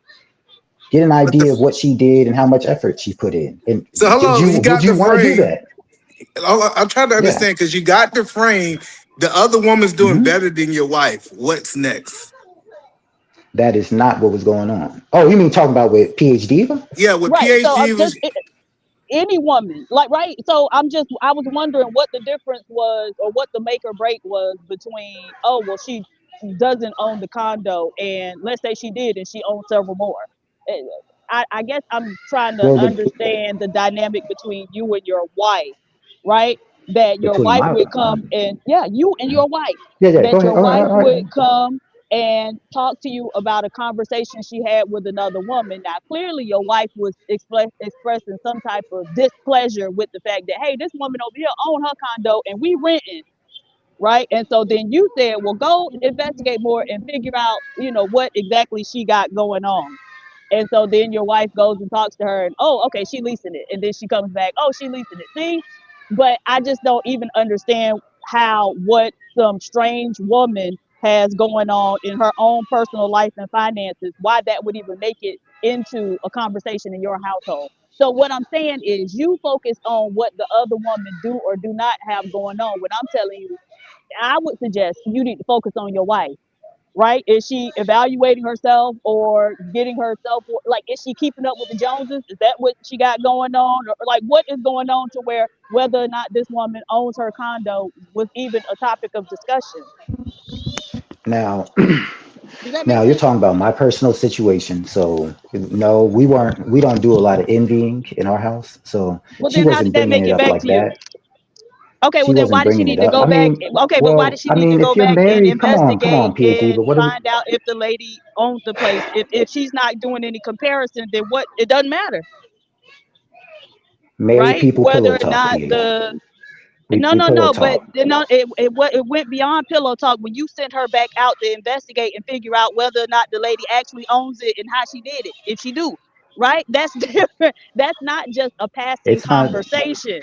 Okay, we Let gonna them have deny a that. PH, person That have what their I'm nothing telling more. you, I see and exist I'm don't gonna bring exist, you in and there, so I'm Paul. gonna let you go ahead and pretend like it don't exist. But okay, No, PH. I mean, you're talking about, like, why was it so big for it to come back to me? I mean, I hear a lot of stuff that come back to me. I hear people's marriages. I hear what people ate. I hear what people how they said things, whether they said things, whether they said it or not. right, I hear all right. that. So it's kind of like I get what Okay, you're and so now saying, but tell us in the these no, no, no. So now conversations, it's tell us not the that last big a deal. time you told your wife to go back and investigate somebody's marriage or how somebody said something. When was the Oh, I last? do it Do all the you always time. tell? The last Okay, time, so she tell you, she let me come and think. tell you about somebody's marriage, and you go back and say, no, go find out if he actually was cheating on her, if she actually was cheating on him, or go find out if you see what I'm saying. Now we Yeah, getting I can. into the No, realm I'm of cool. this don't even make sense, right? I'm Because cool. most Yeah, I'll tell husbands you. aren't gonna tell the wife if she come and say, "Oh, so and so, I overheard a phone call between her and her husband. It sounds like they having some issues." Most husbands ain't gonna say, "Oh, okay, well, go talk to her and find out what the issue is." You get what? Right? I In the know, same way that but you PH, told you're her to go and investigate with the lady and find out if she actually owns her condo. yeah, So but PH, so that's my complaint. I'm trying to. Can I talk to her? I mean, that she wants me to give her an example. Oh man, I did that. What did I do recently? Yeah, Dang, because Sharon, wait your now turn. you threw me off. Okay, we had someone who's calling, talking about what you guys talking about, being broke, right? Well, we don't have enough money to go out and do things, right? I was like, oh, okay, that sounds good. Your typical husband answers. And I'm like, you know what? Why don't you strike up a general conversation, just talking about how much your credit card bills are, right? And see what comes out of that conversation. Man, she didn't jacked up some credit cards and all this stuff. And I was like, oh, she really starts spilling it now, hubby. Like, yeah, it's this and it's that and it's this. Oh, okay. So y'all I spend a lot thought of that's what was time. going on. Okay, so y'all spend a lot of time talking about other folks' finances. Well, I mean, when you married, any husband to tell you that you're going to hear a bunch of stuff. You're going to hear about people's relationships. You're going to hear about what people have to say to your wife. I mean, this is an abnormal conversation for husbands. I mean, No, no, they're going to hear it. Tell somebody to go and find out and tell them about your credit card bill so you can find out what's going on with their credit cards. Because Now, I can me, honestly tell you, I've never had a I, conversation like I, that with a person. Never. I tell you, PH, I'm nosy. All right, I'm nosy. So as far as I'm concerned, I'll wear that. All right. So most men are not going to respond saying Allah, that, but they have all right. heard it. it's a They've heard very it. Okay, important sir. All right, thing. so hold on. So I You want to say this. I want to jump in real quick, so this way we can get everybody. And I think PZ proved the point, by the way. And so if if my wife was to come to me and say, "Damn, my co-worker at that," we're not talking about a close friend or anything like that. We talking about my co-worker came to her and said, Mhm. "Damn, my co-worker, she owned this beautiful house and such and such and such." I would say, God damn, I must be doing horrible, babe. I gotta do better. I gotta get some more money. If she could afford that kind of house and we don't got that same type of situation, I want you to be in the best, and I'm gonna see what I could do to make that happen. That's how I will look at it. I would not look at it and say, well, maybe you need to go find out if she got some credit card debt or she got it. Maybe she got it some Hey, dishonest way because I say it all the time. So I do husbandry different, man. Like, sure, you can say that. Yeah, I need to step it up, but shoot, I think it's fun. Like, what? She's out there saying all that. Well, what else was she got? Let's just figure that out. What else we got? Like, to me, we just go about it differently. I mean, if I you know, want to put that on your back, go ahead. I'm not. but that's what I'm saying. But the really go ahead. important I part, Allah, engage. All your right, so wife. we'll go to Edelman and then we go AFR. And I just want to make sure I heard it correctly. Maybe I'm the only one heard it. You said with her telling your wife this condo story, your wife felt inadequate. Like that mean that she No, felt. See, it's not about no, just having pillow talk. You did say It, that. no, that's I what I'm saying. didn't. It said that she felt like she didn't have enough because of this woman, and I think that's the part that we're trying to understand. Okay, then, and I keep trying to explain it. My wife herself, you say you want to get in my business now. So everyone in ambassador's business, all right? In our business that you're inquiring about, no. All right. This is just typical nosy conversation. But when you're dealing with other husbands who are getting that pressure on, it may be helpful for you to investigate. Sir, your wife brought you that back because she wants you to earn more money so y'all can buy a place and Hey, stuff. you tell me what my wife thinks. All right, I've been with her Yeah, since I'm I was telling you, that's why 14. she You came know, back with that I'm old 18 story. years with this person, PH. You think you got Right. it? Hey, Yeah, don't tell I it. You got right, it. I'm PH. telling you, absolutely. I That's why she concede brought it back to you. I concede to the matriarch vaginal vessel. You're right. Absolutely. Go ahead. The supreme vaginal vessel. I'm telling you. And you know it too, which is why you sent her back out to investigate, right? To find out what the I'm lady really did or did not have going on. And when she came back and said, "Oh, she leased that," see, I told you, we right where we need to be, I'm baby. You I just told sit you with everybody me, broke. PH. 50 more Everybody years, broke. and one day, PH. right? You over here Can you pass it plebisciting on to about Eda my Man? wife. Hey, I'm 18 years. I'm 18 years in at the age of 32. All right, And all all I right. Come needed was on, dude. I'm 5 minutes to I know get what you're exactly what saying. you Go had going ahead. on. Right. 18 years and you still lost 5 minutes, I and I think was able you to thinking point you right know to says more about you than me. it. All right. I do know. You told us, right?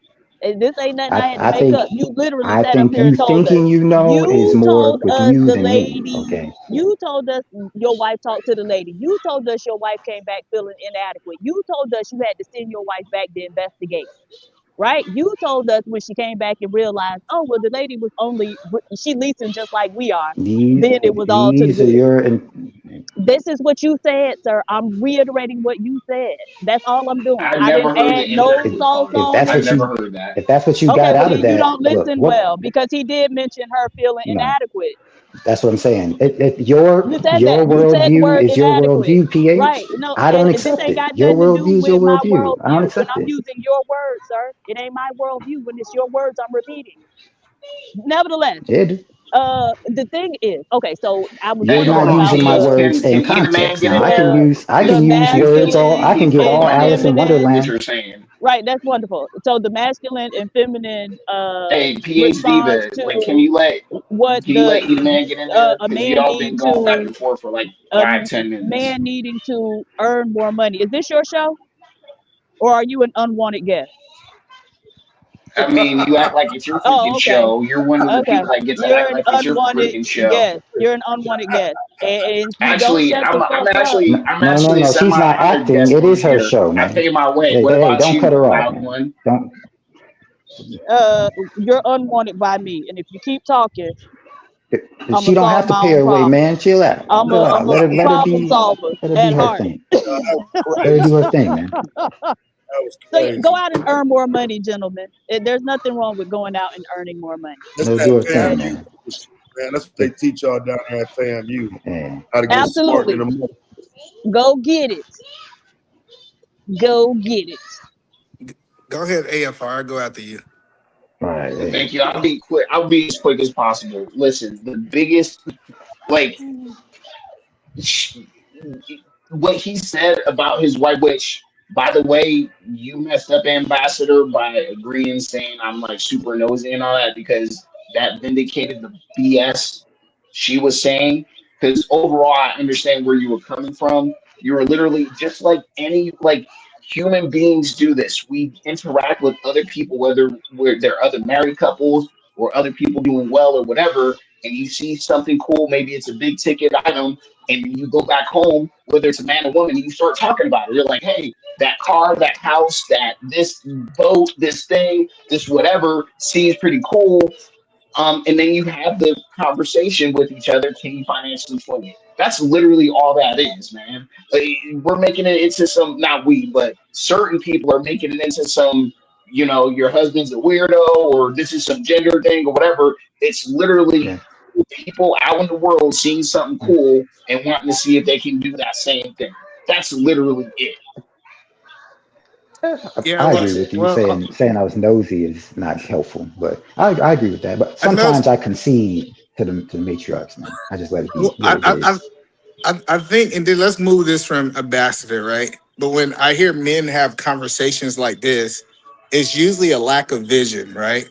Because I think that men need to sit down with their wives, their kids, and they need to do vision night. They need to draw out what 2026 look for. If they're gonna get houses, if they're gonna get cars, if they're gonna get all these things. And then when other outside people say what they're doing, my wife don't ask me questions because she know what that year looked like. It don't look like a condo. It looked like us getting vacation in Hawaii or whatever it is. So I think it's really important for men to cast a vision, let the women know what's going on, tell them exactly what you say you're gonna do, and then do it. Then you don't have to compare yourself and keep up with the Jones with anybody else. Who is that? Edelman? I agree. Excellent. I agree. I agree with that 100%. That's the whole spirit of asking. It's like maybe whatever process they doing, we may be able to implement that. Don't just come with the narrative. I want to know some processes. Bring back, how they've done it, so we can look at the chart and say, hey, we may be able to actually implement that. I got it. Yeah, So he's saying thank sometimes you their for putting it vision there. might be better than your vision, so you want the more details so you can do the best thing for your family. But the thing is, No, About to be a situation. Hey, hey, hey. Sometimes it's slow on the draw, Steve. It wasn't me. oh no, it's all good. At the Verbal Assassin, FAFO, $5. That's what all the women hear from AR. I'll be as quick as possible. But the thing with vision, so vision isn't like somewhere that you get in a year, right? And so usually there's a long-term vision, and then we have short, more immediate goals, short-term goals to get to that larger vision. But honestly, and I think we hear a lot of stuff on these panels about like vision and purpose and blah blah blah. But most people, and I'm gonna say most men, aren't. That's not the life they living, right? They getting up. Most people getting up, going to work, trying to make it through the day, come home, take care of whatever you got to take care of, go to bed, get up the next day, and do it all over again. Um, and so in terms of leadership, honestly, I think a lot of times women have more of a vision than men do, right? Uh, and so that's just something that I think before you even get into a permanent relationship with someone, y'all should have agreed on the vision. In the video that y'all were reviewing earlier, what's the guy's name? I think it was True Table, the guy with the funny voice, was talking about the strategy and where we want to get to as a community. But that's like step number one. We got to figure out what we want the end state of the community to look like. What do we want this community to be? What's the vision for it, right? Because if we have a community, a black community, okay, then where do Savage and his white woman fit into that, right? What's up, Savage? But you know what I'm saying? So that's a very pertinent, question. And so we got to figure out what we want the end state of this community to look like. Do we want it to look like the United Colors of Benetton, or do we want it to be a black community, and everybody who got something a little different going on from that, got to be in a community nearby, right? So yeah, I just think vision. Maybe if we talk more about it, more men will have one. Leave Okay, my Sharon, I gotta go. Sharon, it's been great. I gotta go. I can't listen to any more of this anymore. Good, because I was gonna Y'all. drop So you. yeah, I know. Well, it doesn't matter. Y'all can have this matriarchal slop that's gonna be coming and foaming out the mouth. So have fun. I'll see you again, Sharon. Shout out to Eda Man. Shout out to Reese. Shout out to Savage. Fuck you, Taz. Shout out to Ambassador. PH Diva. Daddy exposed how ugly you are. So it is what it is. You know what I'm saying? Your husband will never love you. So have And a you nice still day. broken, ugly, and old, and still an incel. So what are we talking about, honey? See what I'm Right. saying? Everybody know you.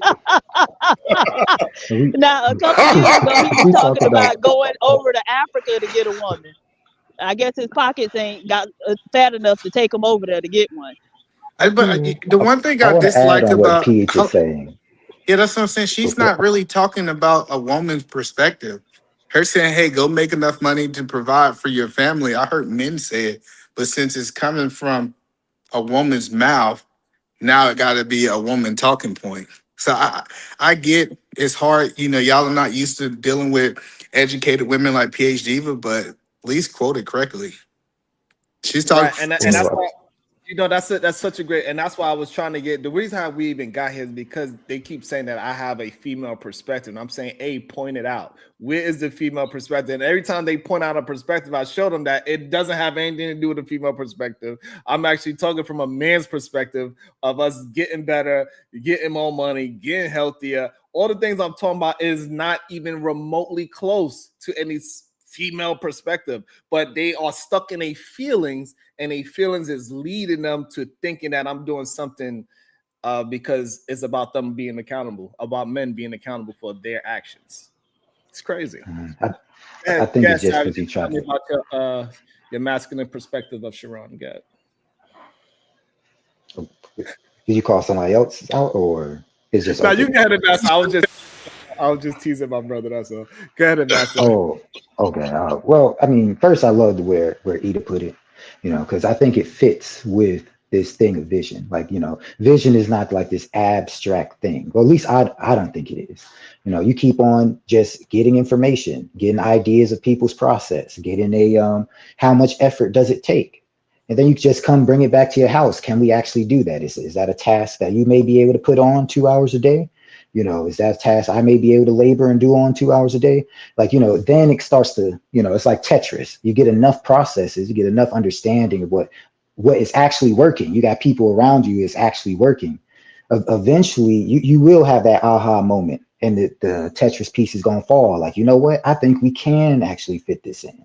And then there goes that extra 10, 20,000, 30,000 we're talking about.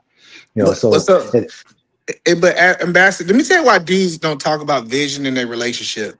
Because time exposed them.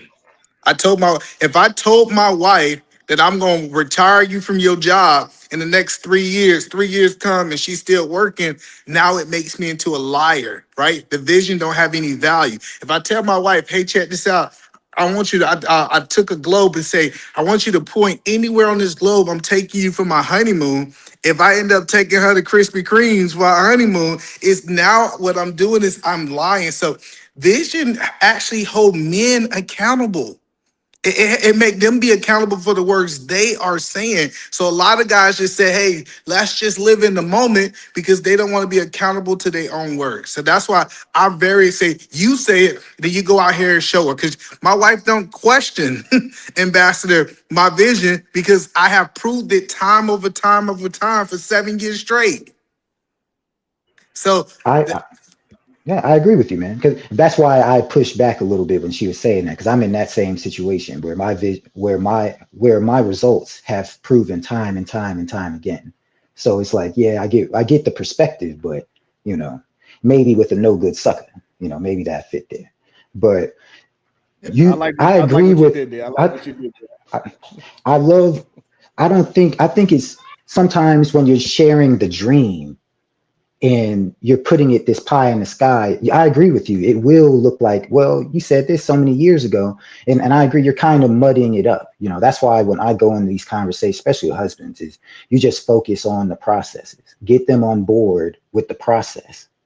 Okay. And then it's like, I oh, don't dream. snap, I you have get vision. 5. That's important. I don't dream because a dream is a goal without a plan. I'm not telling my wife a dream. I'm telling my wife actual goals that we can measure in real time. Hey, this year we're gonna save $50,000. I plan on doing X, and I start going backwards. Every month we're gonna save this amount. Every week we're gonna save this. These are the moves that we're gonna have. Like, we need to stop dreaming. We've been dreaming too long, and we need to start moving to a vision and goal because it can be measured.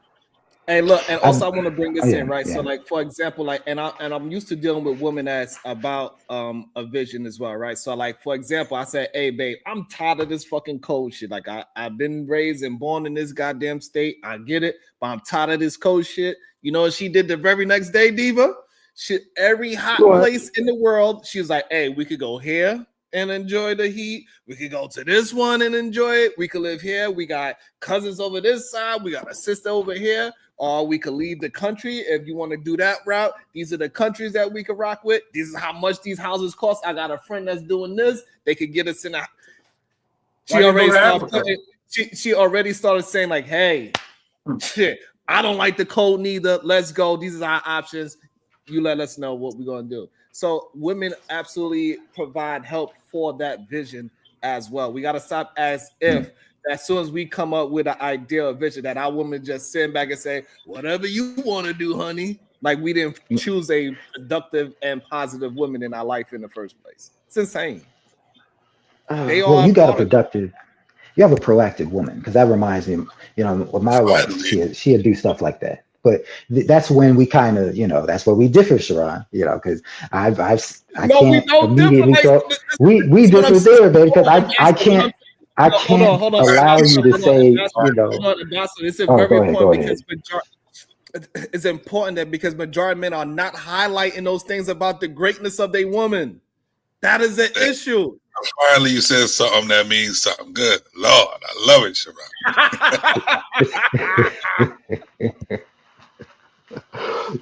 I agree with it's just a little misandric tinge. You can put a little misandrous whipped cream on the top of it. I was like, I like mine with no whipped cream, man.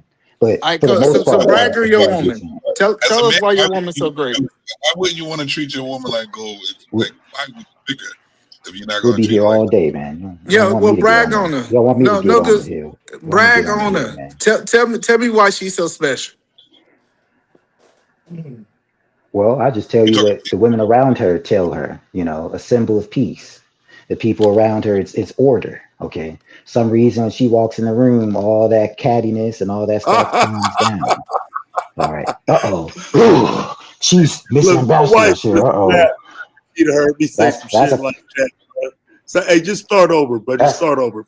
that's Just some start over. concerning stuff. Start over. I don't know what you expect me to say. I'm telling the truth of like where she gets respect from the women, from her job, from the people who call her and all this stuff. That being an So anchor of what peace respect she and, get and from order. you And is the hold on, Ambassador. oh, you're First of talking all, about me? Why? What? Y'all want me to sing y'all my love song? All right, y'all are a little bit. This is getting a little bit saucy in here, man. I got you, bro. It's getting a little saucy in here. Next Man, thing you know, you're Sharon. gonna be to take my shirt off and get on camera and hit you with a D'Angelo soon. That's the next thing y'all Hey, men's want to see. hey, Sharon. Want to Sharon. hear me hit that C note, nigga. Man, Sharon, I'm so thankful I found my wife. My whole life I didn't speak proper English. And I was like, man, my kids gonna talk like me, Sharon. But this woman is highly educated woman, man. She speak like even I'm telling you, she articulate her words so well that my next generation gonna speak such good English. And let me tell you, I love that. I can go a whole day without thinking about my kids. I know that my kids are good. And then every time I come home, my kids are being educated, speaking new languages. I'm telling you, like this is literally the woman of my dreams, Sharon. I'm telling you, like when I was thinking of a woman, I think God really built this woman for me. So I'm so happy, and that's why I'm happily married. I'm not here complaining about marriage. That's why it's so hard for me to see other people reality about women. Because I was like, bro, you can find your other rib. You can find a woman that makes you feel all good inside. Like so, that's the point is, man. I think everybody need a wife like my wife, Sharon. I'm dead serious, man. Man, That's you what's know, gonna educate the next generation. So PhD if we can't talk about the next generation, she ain't gonna have nothing to say, man. I'm telling you, that's a great woman. Dang, she's so good. Matter of fact, I'm about to call her right now and tell her I'm about to come back. That's why she's going to the Dave Chappelle show. She getting flow seats. Tuesday, I'm making sure she sit in the front. She goes in the front. And I said, baby, have it your way, man. Dang. And then can you believe that my wife done had 4 kids and she still got that Coca-Cola bottle? I'm like, man, this must be this must be a fairy tale. And then look at me, Sharon. I pulled her. I must be good at sales once she looks so good. I feel like I need to smoke a cigarette after that. Tell us about yours, Savage. Uh-oh. You heard I that? know that Man, would be over my shoulder, man. She right here standing over my shoulder, man.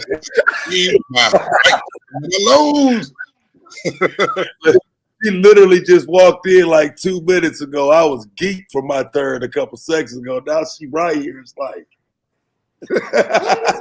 she said, "Don't you mess it up, nigga." That's what she said. You better not pull the bastard. I'm telling you, I'm gonna turn this house up. when you came in, the question was, what was it? Say something good about your wife, wasn't it? So Yes. he was talking, right? And I was kind of getting mine together. Then you walked in here and you stayed. So I mean, you should be fine though. No, I don't know that. want you in here though. Why? Because I don't go out. Well, give me some money. Yeah. I feel a little something about the men over here being in a vulnerable position, and there's a vaginal vessel just sitting here. I don't think my wife would like this situation here. If Men's my are getting wife had a vulnerable problem with right me now. talking, like, that's the thing is, like, if we could talk about people online, why we can't talk about the person that you? I mean, listen, I woke up like, you know that song that Beyonce made, Sharon, that said, "I woke up like this." My wife wake up gorgeous. Like, I'm not like, ugh, turn the other way. I'm like, dang, like, I mean, hair, like, I'm telling you, man. Dang, I think I'm lucky. I used to think that I was just good. Maybe I was lucky. When I hear these stories online, they talk about they women complaining and all that. Like, even when we was broke, she served me. I remember when my wife had a job, Sharon, she would drive all the way 2 hours, come back in, cook, and iron my clothes.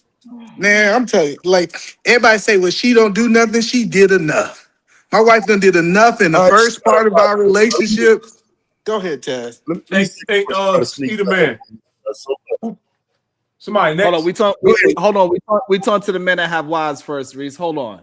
Oh, really? Go ahead, Taz. So, I think something that's underrated that she does, and she just literally did, she's able to anticipate my needs, almost like she's thinking for me. And it's rather unfortunate that I can't match that. You know what I'm saying? Like, I try, but it's just like she just has an incredible ability to know what it is that I'm thinking, what I need, what I want before I need it or want it. And so, I mean, a lot of times I think it's undervalued how the person that you're looking for has to be match you with compatibility. And so I don't think that it diminishes my love for her that I can't meet her at that ability to, because like I say, even just coming in here and knowing what I need right now, boom, it's right here. Bring me a drink, just out the blue. I don't think about that when she lies. And it's not in disrespect. It's not no, you know what I'm saying? I don't think about her enough. You know what I'm saying? I'm the one make sure the drink's here. But when it comes down to it, in these moments where I ain't thinking about you, I'm just lying, and she brings me a drink. You know what I'm saying? That's just that level of anticipating my needs. It's underrated. You know what I'm saying? I don't even think you can really put that shit into words. How it makes you feel as a man to know somebody cares that much to where you ain't even thinking about it. But now that you brought it, you're right. I am thirsty. Right. I didn't even know I was thirsty till you brought the motherfucker. You know what I'm saying? So yeah, that's what I would say. And I think again, it's kind of undervalued for a single man that wouldn't just have the ability to sit back and say, "Damn, she got my back," regardless. Because, and I know that based on the level of thought she has to be putting into me, and I can only hope she knows that I put the same into her, but it ain't displayed like this. I ain't doing this. Some of the things that she do, I can't match it. And Taz, you can't buy that. You can buy laundry surgery, you can buy food, but you can't buy what Taz is explaining. Go ahead, Sharon. And I wanted to confirm that as well. Like, it's all these different levels of things that happen, right? That's just one of the levels that he wanted to mention because it happened in real time. So that's what made him like, hey, I could talk about that right now, right? And also the same thing happens with me. Like, when I got my food, she see me getting a little antsy. She see my attitude. Oh, my baby hungry. She put the food there. You know what? You're right. And now I'm back to laughing and giggling all over again. I ain't asked for no food. I didn't even know I was hungry. She know I'm hungry. She hear the afflictions in my voice. She see veins, whatever it is that she noticed about her husband. She's like, oh, it must be lunchtime for him. You know, those are things that for some reason, a lot of these married men in these spaces do not just want to just be honest about how much value your wife or your girlfriend or whatever you want to call it, partner, whatever it is that they call it these days, besides a wife, is you can't really measure it with money. Yes. That companionship, you can't actually measure it. It's funny you say that because Sharon, I pray that my wife is more valuable to me than monetary value. Right. Because I get like even the food, like the food that we eat, I can go to a restaurant, but I can tell how much love, how much sweat, how much energy she put into that food for me, that it tastes better to me. And I might be delusional. But I'm telling you, I'm like, man, baby, like you know exactly how much salt I like on my fried chicken. Like, and then I see her change her cooking. Like, I'll tell you, my wife, she cooked one way, and then she said, no, my man like to eat this way. My man don't eat pork, so nobody in the house eating pork. Like it was like Hey, all these things. either man, yesterday my wife made some vegan goddamn sushi. The whole wrap, everything wrapped it up in it. Look, I was like, babe, what is this? She's like, no, it's still our diet. I know what it looked like, but that's still our diet. Oh, okay. I tore it Well, up. my wife pressing me to barbecue, so y'all lucky. You know what I'm saying? My wife been pressing me to barbecue the last couple of days. So yeah, I'm saying You I'm better had to get get your out open there. toe sandals and barbecue. Yo, you said your wife made vegan sushi. You feed that matriarch with honor, man. You feed her. Feed her. Right. She bringing you unsolicited drinks, and she got to ask you several days to go barbecue. But she could show up with the drink before you even know. She thirsty. Hey, sugar, My heart, brother. and sugar bomb, absolutely. My wife said if it's important to him not to eat pork, she gave up pork. The whole house stopped eating pork. People don't understand what that means to a man. That she says, you know what? What's important to him is now important to me. Man, you can't buy this stuff, man. I'm telling y'all. Well, Y'all, honestly, I mean, I applaud all of it, but it sounds like, except Ambassador, uh, y'all are praising the women for what they do. I think now they refer to that as being a wife recliner. What? Now, Thank you. Ambassador's wife recliner. Ambassador did talk about like the characteristics of the lady, right, and how she's able to, how other people even respond to her. But yeah, I'm hearing a lot of, oh, well, she do this, that, and the third for me. And even if I don't do it for her, it's just, I don't know. well, that's my love language. It's okay, Thank you, PH. You PhD. see how they came in my love story and everything. PH, And thank you. I'm what I talking said was, about the calmness. She demands order in a room. The Yeah, I ain't lights. worried about all that. And I'm y'all over here selfish. I'm changing telling my you what she stuff. do for me. I get what PhD. What she do, how she make me happy. I get what he said about the other people in the room. That And look, stuff happened too, but I don't care and about look, that. hey, either man, I look at definitely said anticipation, though. hey, look at That's Verb Assassin just out here telling stories. She would absolutely give up all that bacon. That's it. Yes, That she bacon will. just Listen, gone out the refrigerator. listen. She would give away bacon. She'll change her religion for the right man. These women do a lot, and a lot of dudes just got to look in the mirror and say he ain't him. That's why she ain't willing to change. That's the truth. That's the ball right there. That's the truth. Hey, look, one day I was like, hey, babe, I'm not eating meat no more. She threw out everything, milk, everything. She's like, all right, that's what we doing. That's what happened. This is why we different That's what it husbands. is. I'm not eating this shit anymore. She's like, do I gotta do it? I was like, you don't have to. This is just I just feel like his meat is done. I don't want to do it no more. She's like, well, all right, this is what we And doing, bro. Sharon, Shout out I to would her. say this. This is important too. It feels so good as a man to know that my daughters have an example. They see somebody who dressed modest, who moves like the women that I want them to be in life. So like I'm just that's another thing about how she carried herself. It's like, dang, if my daughters, and most men can't say that, if my daughters became a woman just like my wife, I would be happy. Most dudes can't say that about their baby, that my mamas. Let me also bring another man that has a wife. Say something nice and beautiful about your wife, sir. Go ahead. Unlikely. Good day, sir. How Yeah, you man. doing? I had to come up here because y'all was showing love to the wives, man. You know, my wife, bro. Because of her, man, I've been able to completely transform my body. You know what I'm saying? January 29th, she was like, listen, I want you to get in shape because I want you to be that strong looking man. And you know what I did? Without her, I probably would have never did it. You know what I'm saying? Without her, I would have been like, probably would have started playing a video game or doing something else. But now, I'm out here in Miami. I get the flex. You feel me? I get to show. You know what I'm saying? I'm her creation. So at this point, and shout out to all the wives, man. My wife, just yesterday, bro, she cooked 20 burritos for breakfast for me. Made them from scratch and shit. I'm waking up like. She like, look, babe, and every day she waking me up with some on my birthday. on my birthday that just, huh? 20 burritos? Yeah, That's a lot. I'm thinking the same thing. 20? like for the week though, you know, for the week. I know, right? Okay. It's She crazy, meal right? prep. Y'all gotta catch up, man. Go Yeah, ahead, Lee. Yeah, I meal caught prep. you. Yeah, It was okay. meal prep. they thought I ate 20 burritos. Hey, Yo, Sharon. but yeah, man, oh man, women, man. You know, as men, we so blessed to have women around us. Even just PhD diva, you know. I That's think I right. think That's I right. think I think we all need to just show respect to these women. Even though, you know, they be driving us crazy sometimes. I know we all of us who got wives, we talk about it, drive us crazy, but at the end of the day, man, the blessings we get from women outweighs the negative. So shout out to all the wives, shout out to my wife. I love you, baby. Hey, That's Sharon. hey, Sharon. I be Sharon. I gotta Sharon, start Hold on, working hold on. out. Savage didn't get a chance yet. Go ahead, Savage. I got you. Don't Reese, he ain't I got no wife. definitely Hold on. Go ahead, Savage. listen. I might have one soon. You never know. Here's the thing. I am so happy that you are that we're talking about this because a lot of people have the panels. We don't even get a chance to express how we feel about our woman. That's what's up. You're warming my heart right now. You know what I mean? Because these are the conversations I like to have, like some progressive shit. So what I want to say about my woman is that she's stopping me from being the savage that I am, which I said before on this panel.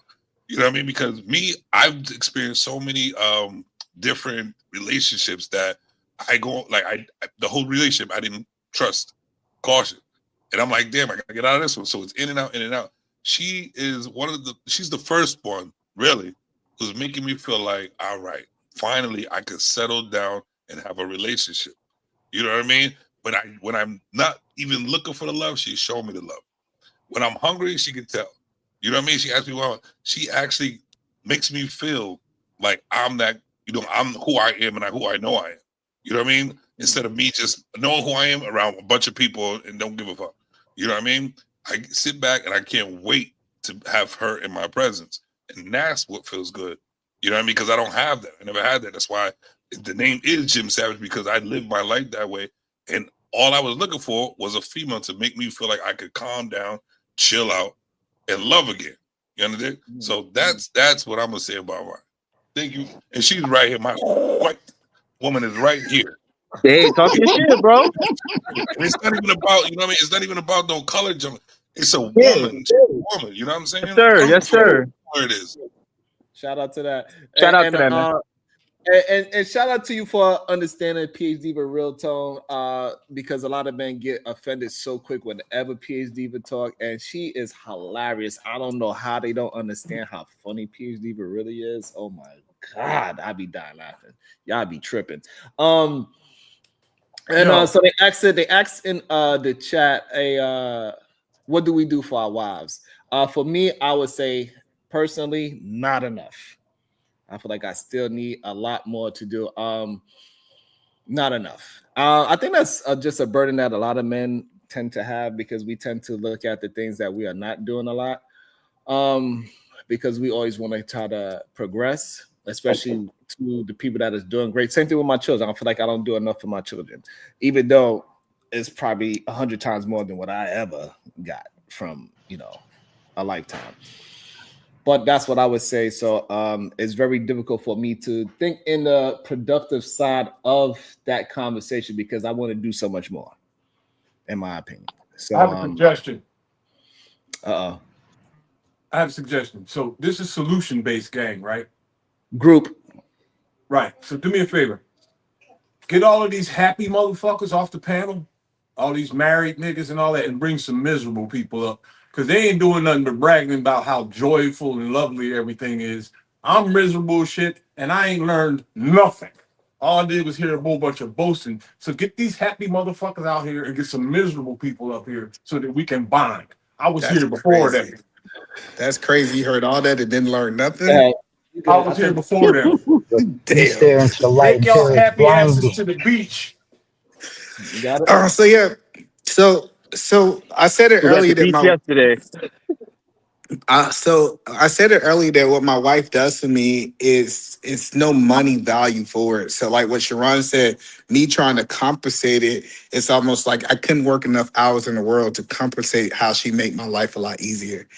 So what I try to do is I try to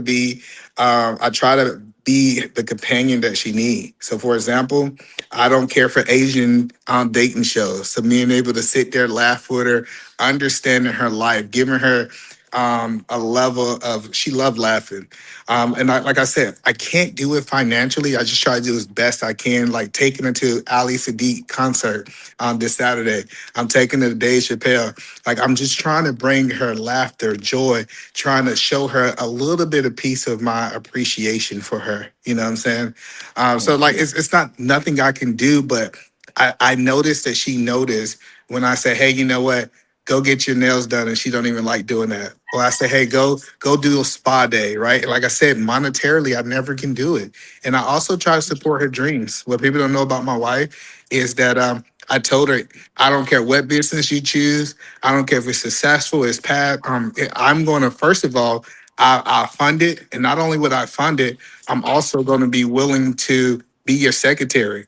If you need me to be your best salesman out there, if you need me to be your marketing guy, like, I just want to make sure she know that I got her back almost a fraction as much as she have my back. So that's what I try to do, is just try to be her aid, help her to get to whatever goals she want outside of our marriage, because she is a whole human outside of our marriage. And also, I want to say this for all the girls that's trying to say, man, one thing, Sharon. Well, one thing I did for my wife was take her out the workforce. How about that? Only all these niggas on the real, You feel me, Eva? These niggas are all Yeah. lying for real, for real. They're all miserable. They live in a dark hell. They're just not going to share it on this panel. They wish they had the kind of peace that I had. When I go to the bathroom, I ain't got to worry about no drawers in the sink. I ain't tripping over throw pillows and shit. I only got to wash one car. They liars, man. They wish they could live like me. And you know the crazy part about it, Sharon? I hear dudes that say, hey, I wouldn't watch no Asian show. What I told you she do for me, you can't give her an hour to watch something that's not entertaining to you. Like people are so selfish in these relationships, man. I think men got to have that servant heart. Just to add on to what you were saying right quick, because mine would be, more than anything, I think people who aren't in that situation don't understand how important just listening is. Just sitting there listening. That's major. So important. My household anyway. She wants to be heard. She don't want to be cut off. She don't want to discuss. She don't want to debate. Just sit your ass down and listen. Okay. And it's up to you. What would be me in this instance? It's up to me to know when those times are. Every time ain't for discussion. Sometimes she just want to be heard, even if it's a rant, whatever. Just listen, right? And the importance of that, I think, is, you know what I mean? The whole point is, right, what are you doing for her? Well, if that's what she wants, that's something you're giving her that she wants. And I think it's important once you get in those relationship settings to understand that that is something very important. I don't need her to sit down and listen to me like that. I don't have an uncontested conversation I want to have, but that's how she is. She wants to talk, and however long she talks, I'm listening. Hey, you know what else? You know those tasks to build on that. It's very difficult for us, well, for me, to express what I'm giving to my wife, because I have my own love language, how I want to be received, and she have her own the way how she wants to be received. And so what is important, the things that I do that is important to her, I probably don't even look at it as important. I don't even really recognize, because that's what she enjoys in me. I'm not trying to I don't even know how to really explain it. Like, so I don't know how to explain past that. I don't have the proper words for it. The things that I do, it makes her enjoy me. So it's kind of hard for me to really explain. But Sharon, you need to tell the truth. I don't even think she look at when she gives me a water as something that I see as appreciative. Like when she bring me some water or bring me some food, she don't look at like, yeah, that's what my man loves about me. I think if I was to ask her, what do you think Sharon love about, she'd probably say something completely different from what I say.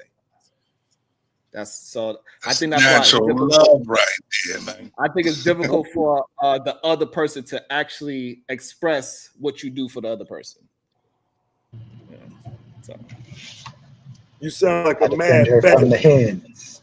You hear me? You hear me down in the chat? You sound like a mad fat bitch that's mad because you can't afford a BBL.